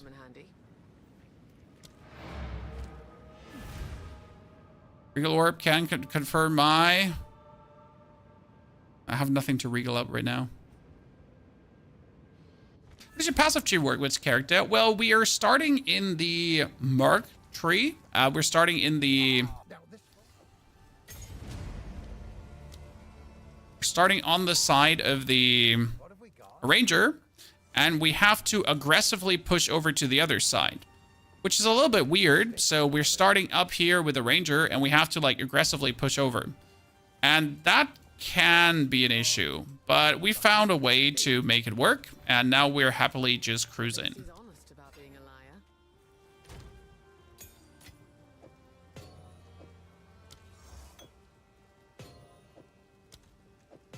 Okay, what I need is now, ladies and gentlemen, jewel. Projectile. We have projectile speed. Yeah, no, I don't want that. That's damage. Increase attack speed with crossbows. Seem like that one is beautiful, isn't it? Bringing us up to 909. Perfect. Times 6, though. Chat, 909 times 6. That's my DPS right now. What's 909 times 6? And is that a decent amount of DPS? What do you think?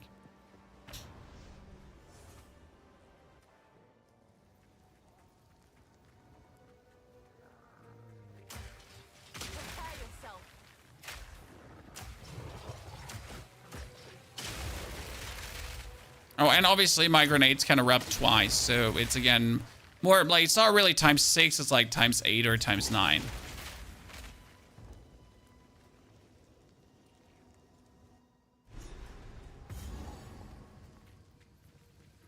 I don't think the build is great if you have to say negate the negatives of the ascendancy. Well, I mean, it's called making a build work, sir. Right?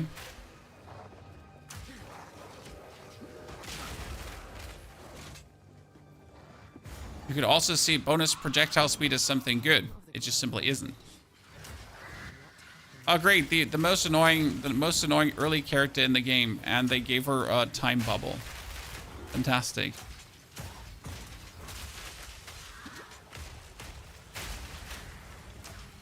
Killing her with grenades is a challenge, chat, because you pretty much have to time your explosions that she's like in there when she's in there. And not somewhere else. Great. We hate you. We hate you. Why don't you just stun her? Because stunning her doesn't work. Have you ever tried? It works like for a second and then she's unstunned again. Weirdo witch. How can you reload explosive shot faster? More attack speed. Attack speed is intrinsically linked with reload speed for some reason.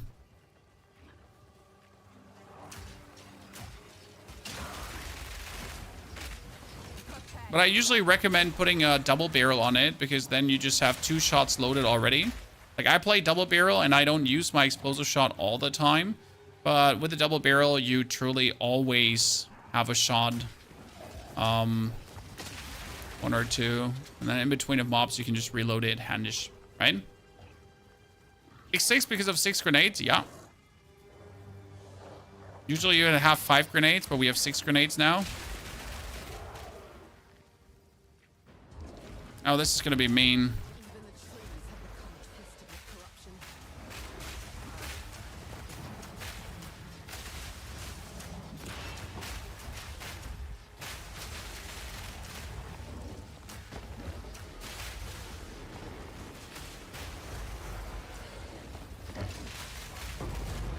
Poor guy.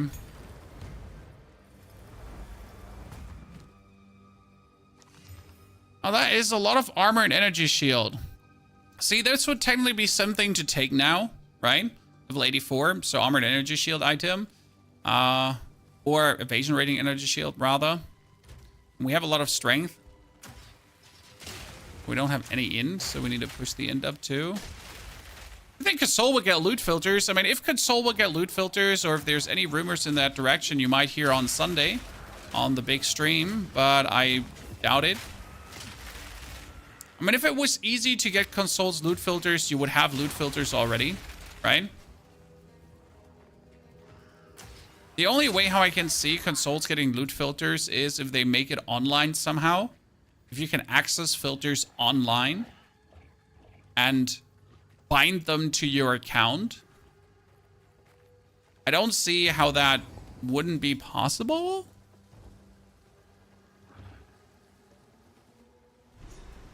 You still don't know why you use corrosive gas on the I know this place. The crimson remnants of man's folly. arrows, because most of your damage is fire damage. Yeah, but not all damage.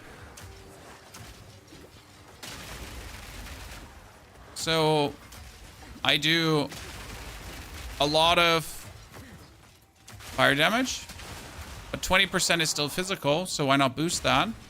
That being said, like, I just have no other support gem I wanted on the gas arrow in the tier 1 or tier 2 department.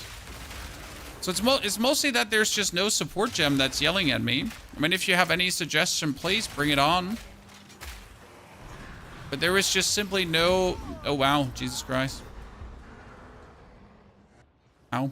There was no support gem I felt like I needed to go for.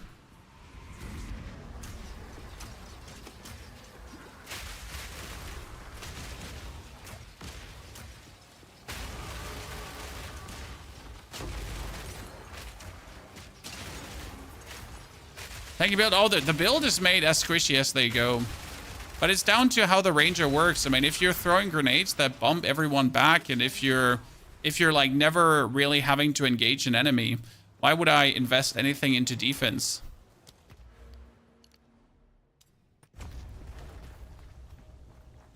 I mean, you don't have to stand anywhere. You're just walking, even against bosses, right? You're not a ranger who has to like technically stand still to shoot his arrows.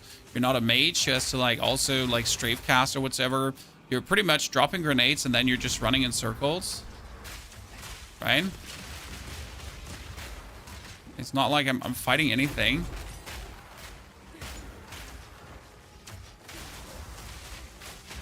Where do you get your third ascent? You have to find it.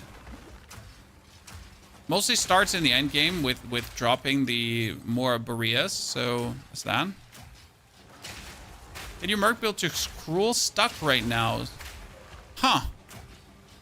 I mean, if you want to see the full merc and not the ranger merc, sir, we get already a full merc guide out from level 1 to 80 pretty much. That one exists already. This is the ranger merc right now.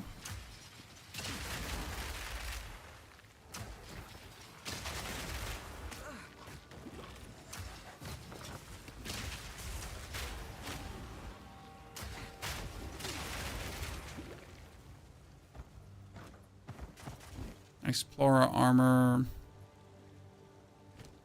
Advanced chubby hood. Might have finally get something to replace my 200 armor crown with. Witch Hunter seems a little underwhelming. Witch Hunter is actually surprisingly good with what he does. Like the bonus explosion that he gets is quite nice. I would assume that Titan is better. So I'm with you. Titan is probably the superior choice.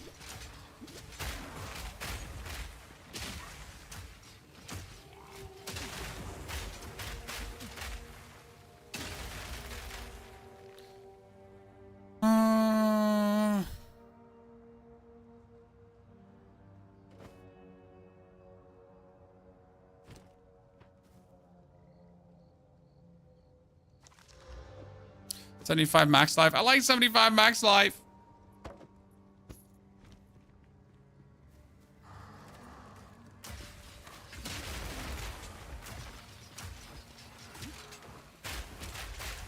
Okay, where's my thingy? Also, chat, Twitch, I might have lost you. Need to double check if we lost you or not.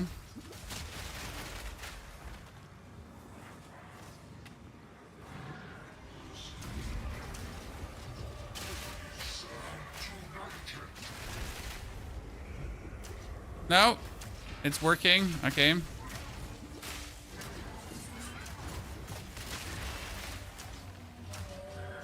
Get fucked, dirt. Poor Rust King.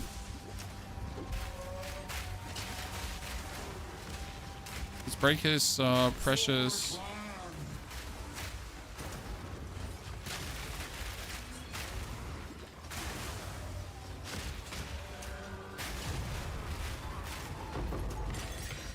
That's where I'm like, why go for any kind of defense when like nothing is touching me at any given point? I'm just dancing in a circle around you, nerds. What are you gonna do to stop me? Exactly nothing. I am like the butterfly. Dance around. But I noticed that he had the same support gem twice on Mobilitics, Martial Tempo and Perfect Strike, and Martial Tempo May Strike Dark Virus. That's because the Martial Tempo is in different stages of the game on these skills, my friend. It's also explained in the guide, where you have it like at level X, you have it there, and then at level Z, you have it somewhere else. Okay, that's a lot of resistances. Like, it's a triple stack of resistances with max life. But my other thing has like a 1 stack of resistances. I kind of like this helmet more, I gotta say. That one is terrible. That actually is not terrible. It's quite decent stat-wise. But I cannot wield any of this. They're all like, oh well, that's a very useful piece of chest, Chad. Very useful piece of chest. Okay, let's break this one down and that one down. What have we got? Take a look. Sell that. So I'm gonna keep like the triple shabby hood here for the triple resistance, or like the more statty stats. I guess I'm gonna go with the more steady stats and then be sad because I don't have the resistances. 17% more fire damage. Do you know how useful 17% more fire damage is, considering that everything I have is actually fire damage? That's quite fantastic. If you find a finder, It's gonna be down the line very useful. anything take your So yeah, someone was asking, why do we still play corrosion on the gas grenade? And the simple answer is that I just don't know what else to put on. Like, what other support gem would you have me use? And I'm open for discussion. It's just a habit mostly. And I've not played around with Bursting Plague, for example, but I never found that useful. You could do Magnified Effect, I guess. I currently don't use Magnified Effect at all, because we have like a Concentrated Effect and Magnified Effect, but it wouldn't really do much. You could do the Primal Armament over to have it do more damage, and then put the Magnified Effect on the grenades to actually hit everything. You have the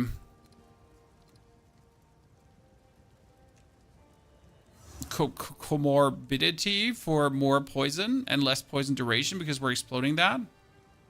But I'm not sure if that's in any way any useful. I mean, you don't need Ignite, you don't need Inspiration, you don't need Lacerate. None of this is doing anything, like, right? You don't want a thing. You could do Fire Penetration, I guess, to penetrate fire resistance, if the enemy was then fire resistant in any way. Yeah, it's just like, even if it's a little bit damage increase, there's nothing really to go on with that would be so much better.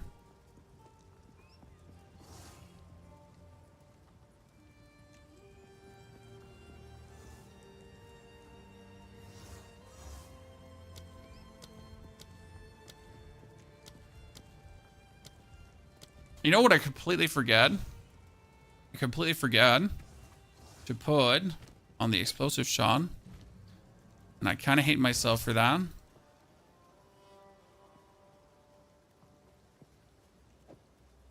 Martial Tempo. Because it makes it like reload faster and everything. It's really worth it. Not that we need it, but it's just better. Put the armor explosion out, put the fire infusion on.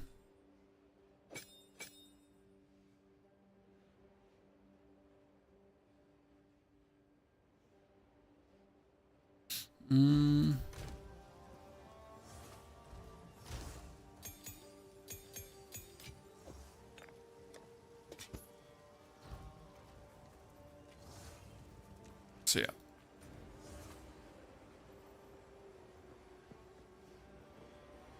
We pass through the support gem loadout. Momentum or long shot? I mean, long shot, we're not really long shotting.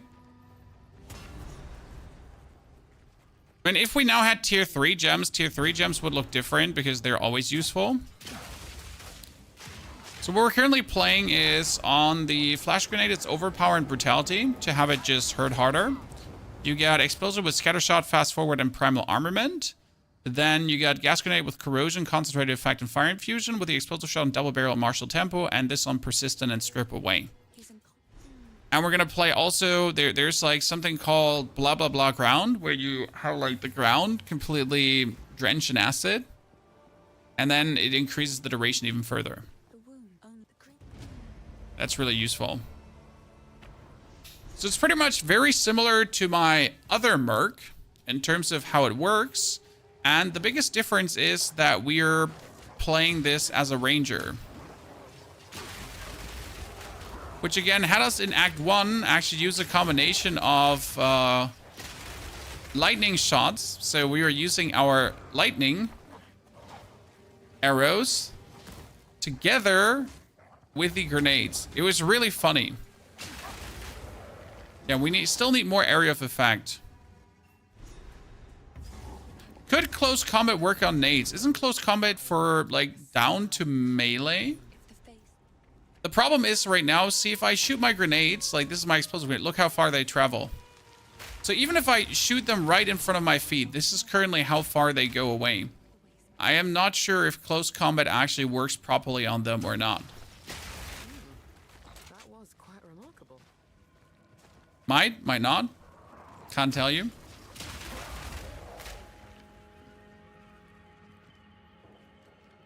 Just the way how they bounce and go around.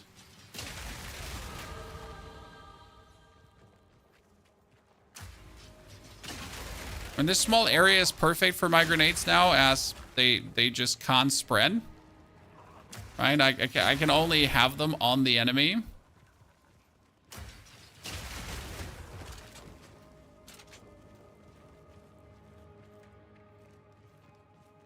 I went out for groceries and you're already in Cruel. We're actually a bit slow.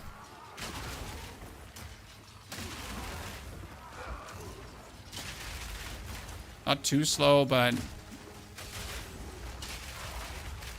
could have certainly been faster.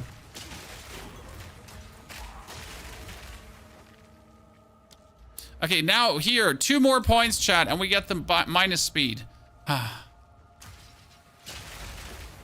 Can't wait for that. I'm tempted to put minus speed on the grenades, that's for sure.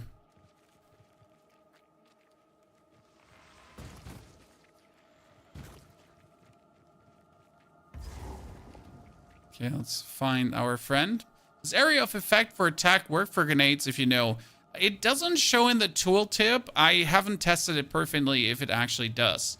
I would assume that area effect should work because you're doing area effect, but I'm not sure if the grenades themselves, they're not an area effect skill, if that makes sense. They're a projectile. That might do area effect damage, but they're not considered, I think, an area effect skill. I might be wrong about that, but that's my base assumption here. I mean, you can increase their area of effect, right? I don't know if they count as an actual area effect skill. Okay, where's the stupid druid? He's supposed to be always close to this. Stupid druid is not supposed to be like vastly away from the area, right? He's like always right next to the area. Unless he's not. But seriously, when was the last time he was not like right next to the area for you?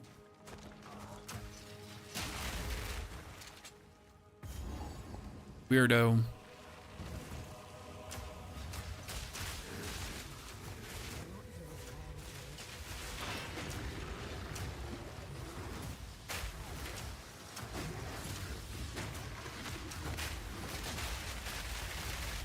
Goodness, you took so much damage.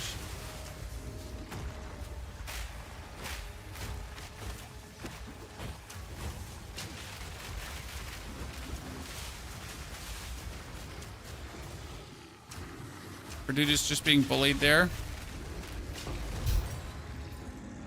Oh, he just got bullied, chat. There's the barrage of barrage, right? DD.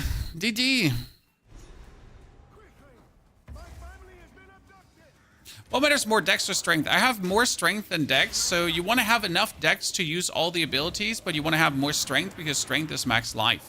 Where dex is no bonus act, but you have bonus act if you have enough dex. Okay? So strength will always be king in this. Because more max life is really helpful.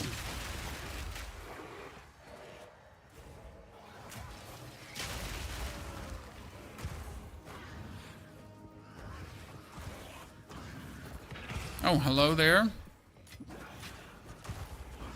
Okay, what level did I have to be? 45, right? To wield my new equipment to be a bit more tanky. Let's hope that that new equipment is gonna... I mean, like, right now we're down to 30 and 17%. So, like, in case you wonder, we have, like, zero... We have zero survival, chat. Okay, zero survival. There's, like, no... There's not a single ounce of survival in this character.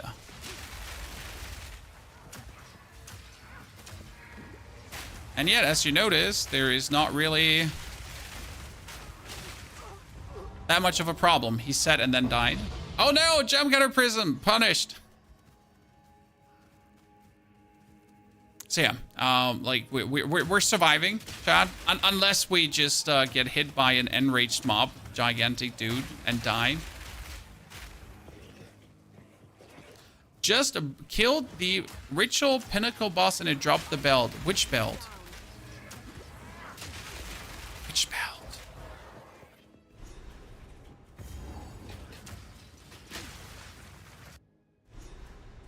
So I don't know why drops are wiped on death. Let me tell you the magical words that chat likes to use. Consequences. Obviously, the consequence that you're dead is not enough. No, you also need to, like, lose your loot. Because, like, dying is not enough of a punishment. You need more punishment. The ingenuity belt. I know that people want the ingenuity belt. I just don't know what it even does.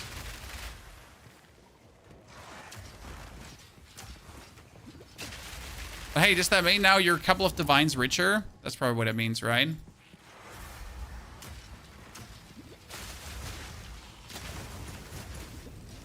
I mean, that's probably the fun part about this. Like, even if you don't want to trade, you could at least make sure that you never lack for currency, right? You just need to find like one good item in this game right now, then trade it for a bunch of trade it for a bunch of orbs, and then you never have to worry about currency again. That's like the neat thing about the currency exchange and the trade, probably. So you could then from that point on then enchant everything if you want to. Yeah, we definitely need more defense at this point.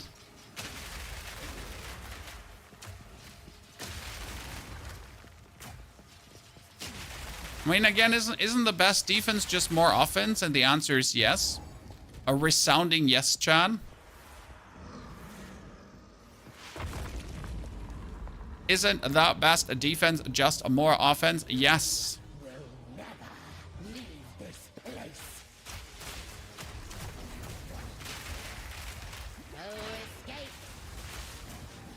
Okay, Asinia, I will stun you because I don't like you. My love, I call to you. I'm getting railed. Please, save me. Prison of bones. Now. Like, this is not looking the way I wanted it to go. Things are looking bad, Draven. It's looking very bad. I'm being railed over here. Save me.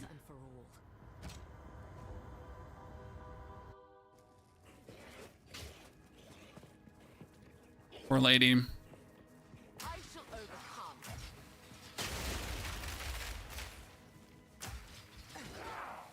See the wonders the new bow does. The wonders.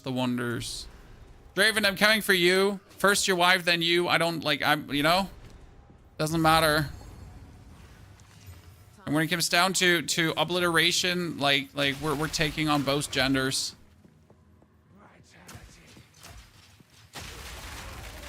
You usually kill Draven. See, I would love that if you killed one first. So I have Isinia killed right now, correct? That technically means that for the Draven fight, she shouldn't be available. Because I just murdered her ghost. How is he still calling her for help? And vice versa, right? So I kind of would have liked if they made it this way, that you have to make a choice, meaningful choices, right? Consequence of choices. And if I choose to kill Draven first, then Asinia is solo. And if I choose to kill Asinia first, then Draven is solo. Is there ghosts? Yeah, but you just banished the ghost. This is magic, bro. I'm a ghost buster, and I've just busted that ghost. I sent it back to the nether realm. She ain't standing up again. Like, she's gonzo for good. Okay? That's it for her. It's Joe Ever. The full package. You ain't getting any plot armor to revive you another time. Okay? It's over. Your soul will join my steeple of death.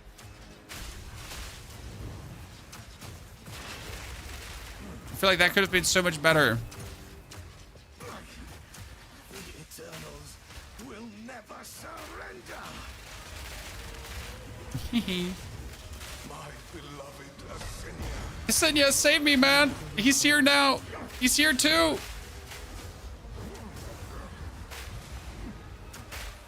It's the same man that wasn't you. Yeah. The Eternals will never surrender. I like how my crossbow loot is like blocking my vision, chat. Oh, I almost died there. That's unlucky. Draven wasn't having it, chat. He was like he was really mad.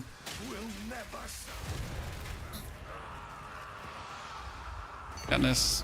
I'm having my share of fun here, ladies and gentlemen. Sending Draven and Sinya back to the lobby. Oh wait. I should probably try to level up so I can put on like my new gear pieces. In my sight. It's not like it's like any hard to level up at this point. I just actually have to kill some things and boom, instant level up. Okay, there we go. One more level, ladies and gentlemen. And I get the short shot. Not everything is about length, size, and whatsoever. Sometimes it's about the short shot, ladies and gentlemen.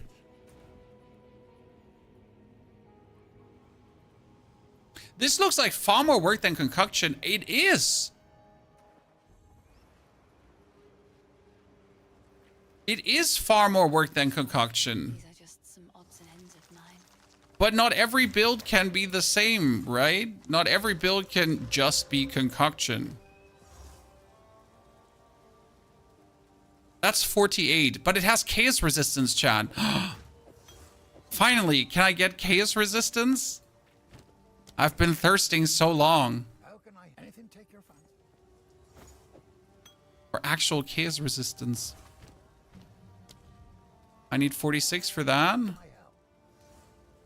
In nuke bows. This has 30% increased physical damage, which is like so sad because it's only 30% increased. It's like so weak. Okay, what do we need now? Do we want an armor evasion rating chest, guys? Or what do we want to have? Full armor chest? Well, what do you think? Here, this is also big armor chest with big maximum life and chaos resistance. Woo! That's a hood with evasion rating and more max life. That's new boots with way more armor than what I have. Till next time. I mean, didn't I have like, I had two pieces, right? We had the helmet here with armor and evasion rating. And we had a chest piece with more armor and evasion rating. Then I had two regal orbs. So regal. There we go. Spill out some max life there.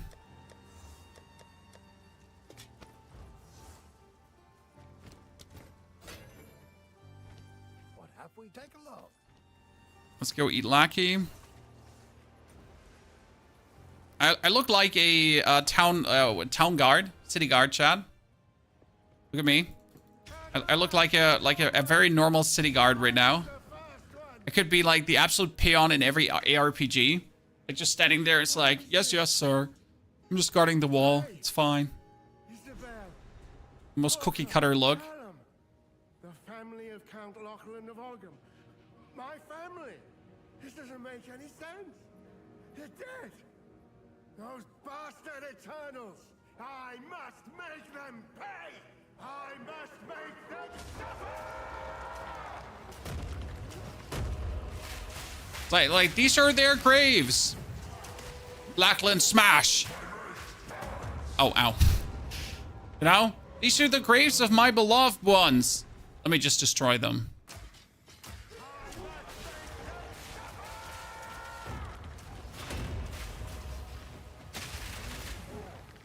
We truly don't have the HP to, like, survive a hit of Lackey. That's why we need to just bully him harder. Oh god, that was a lot of damage for you.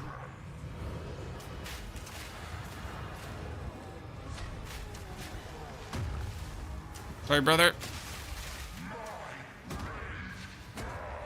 Just stun him. I'm a big fan of the damage that we're dealing.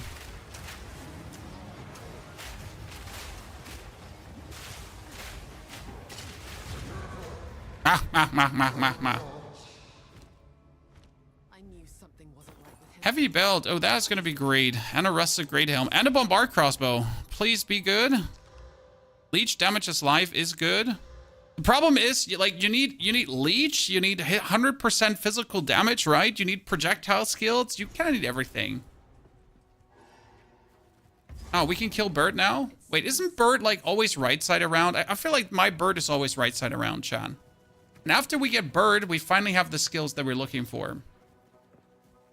Why is accuracy a stat? Don't you ask me, sir. In my sight. It's like, you should try asking a mage why accuracy is a stat, and they'll give you the most heinous explanations. They're like, but my character has mana. Like, so, I was asking the question why accuracy is a stat. It's kind of stupid, okay?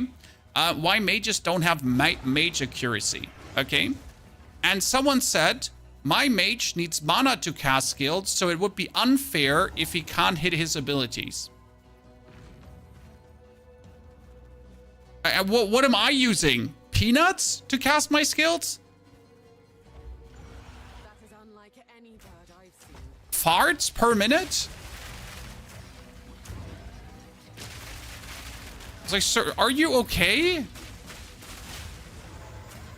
I mean, obviously, for someone who probably never played a melee character, the person just didn't know, right? The person didn't know. They probably, he wasn't aware, right? But it's like so funny if you actually ask people like why do they think this stat exists, and like maybe mage should have spell hit as well. They're like, no, but you should totally have it, you know. It's like, no, I shouldn't have it, but you should. And the reason is fairness.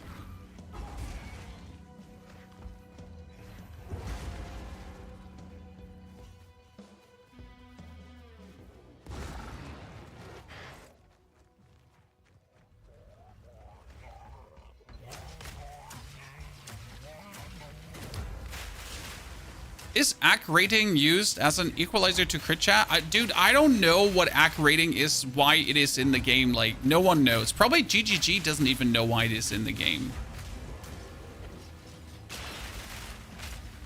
Like, I kind of want to give him the benefit of the doubt, but like, I can't, because the stat seems just like so like, let's punish like one class of gamers, and the other class of gamers is just completely untouched by it. Because let me check my notes. Okay, so watch this, guys. This is my grenades. Okay, again, watch this. This is my grenades thrown in front of me. Look how far they spread out. Okay, they're all the way back there. Okay, and now we are going for the stat with 20% minus speed, because we want minus speed. And look how much closer they're together. So same distance, same click, but the grenades are all less spread out. And that makes such a difference, right?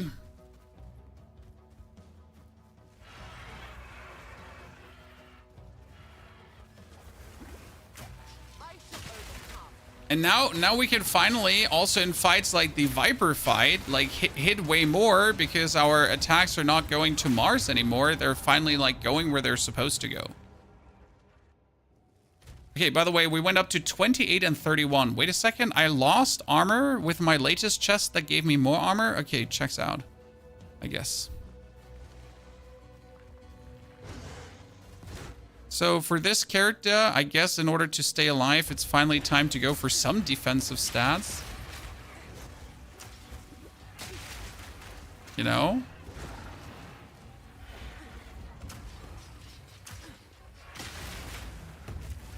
Maybe some defensive stats. At some point. At least a little bit, right?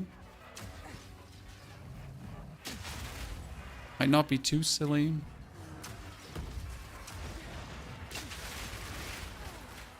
Do we have a single pointed defensive stats so far? No.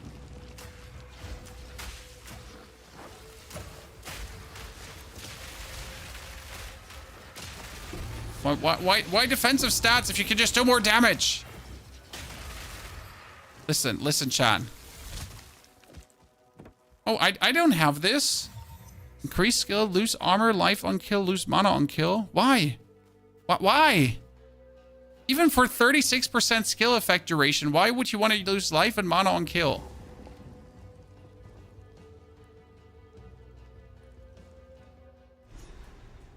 Can you use concentrated effect on grenades? We're using it on the gas grenades because the gas grenades are spreading regardless, right? So they have concentrated effect as they don't need to be overlapping. They create like this carpet bomb of explosions anyways.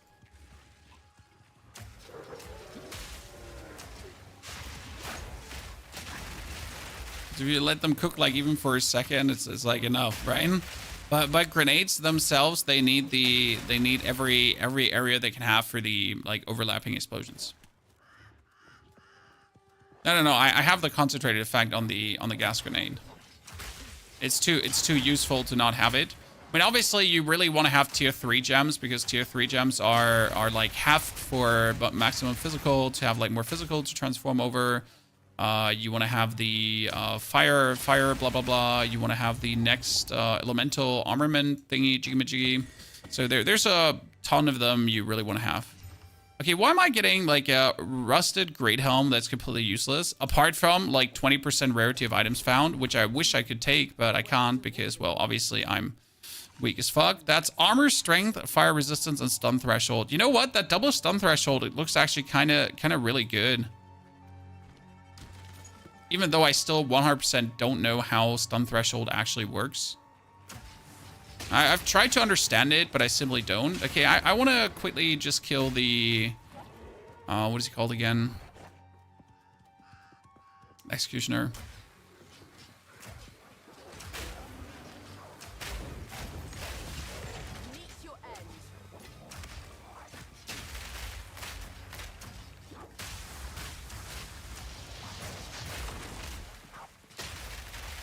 See, like my grenades are still going past them. Due to the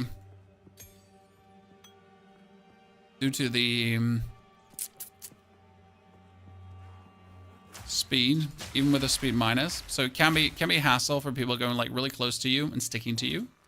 That's usually why we play the stun grenades, right? So you stun people away from you to then kill them.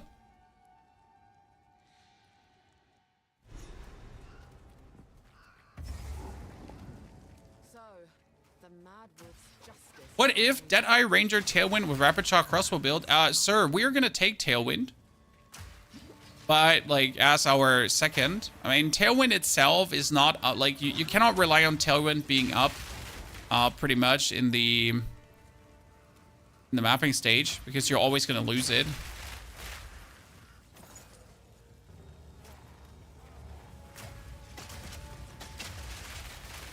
You know what the funny part is that I didn't even talk about, guys? That the bonus projectile that we're getting also counts for the explosive shot. So this explosive shot that we're shooting out here, right? That shoots 2 explosive shots. Now, it's not like some crazy deeps yet, but it will get like some more meaningful deeps later on. It's really funny.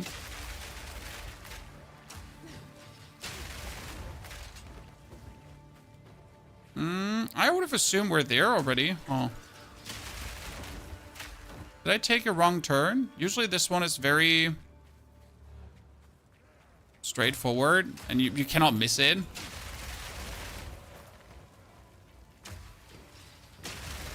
Did I take a wrong turn?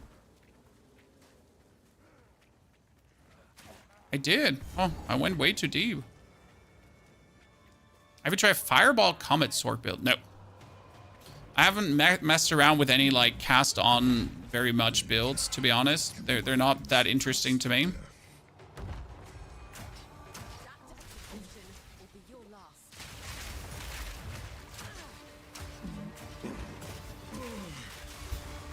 poor guy. He wants to just like in silence and peace executioner people, and then you're just coming along and you're like, nah, sir, sorry. We can't be doing that anymore. And then he just drops a hammer on you.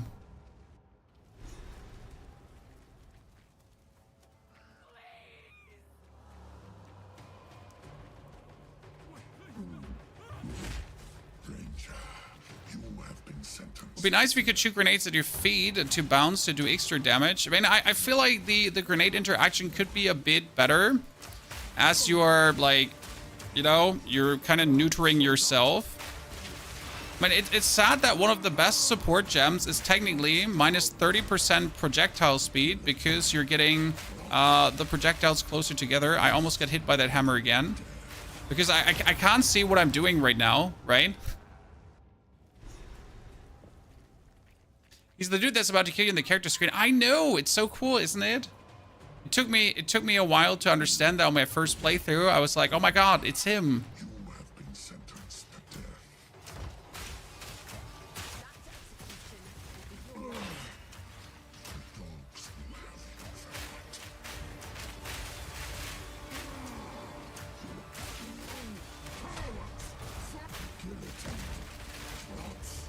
I would have been killed by the hammer again because I didn't see the...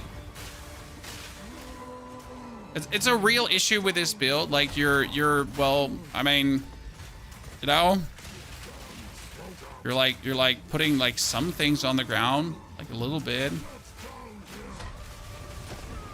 Hey, I was totally out of... Oh no, he died. Oops.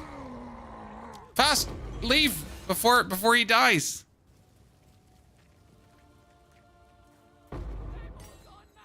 At least we're getting the support gem, I guess. But luckily, we have enough exalted orbs, guys, and we found a divine during campaign. Oh, that reminds me, we have to hand that divine in to see what we're actually getting. Right? We have to hand the divine in to see what we're doing there. Okay, so build is working. Build is happy. I wish I could have pushed further, guys, but we sadly can't push further right now. Because the family is waiting for me. This was only a short stream today. I will be back tomorrow to finish this up. You should have the video about this tomorrow too already, because I will probably wake up really, really early. I'll put another hour in the character to push the level to like 55 or something, that we can go like show you like what is all possible. Therefore, you'll get the full guide tomorrow. I'm really excited to show you. Thank you very much for coming and watching. Hopefully you enjoyed the show. Hopefully this was fun to you. It's like my favorite concept so far. I've been thirsting to do this. I will revise the whole board here so we can make this better, because we could have been way earlier at the like less projectile speed. So we're going to look at that. We're going to also revise our support gems because, let's be fair, maybe it would be better to kick fast forward out early. We'll think about it. I mean, we're still playing fast forward, and technically we don't need it anymore, but practically we need it. So we'll have to look at that. Therefore, take care. Have a good one. I'll see you all tomorrow. Thank you for coming, watching, lurking, chatting. Big patch day as well. So see you soon. Have a good one.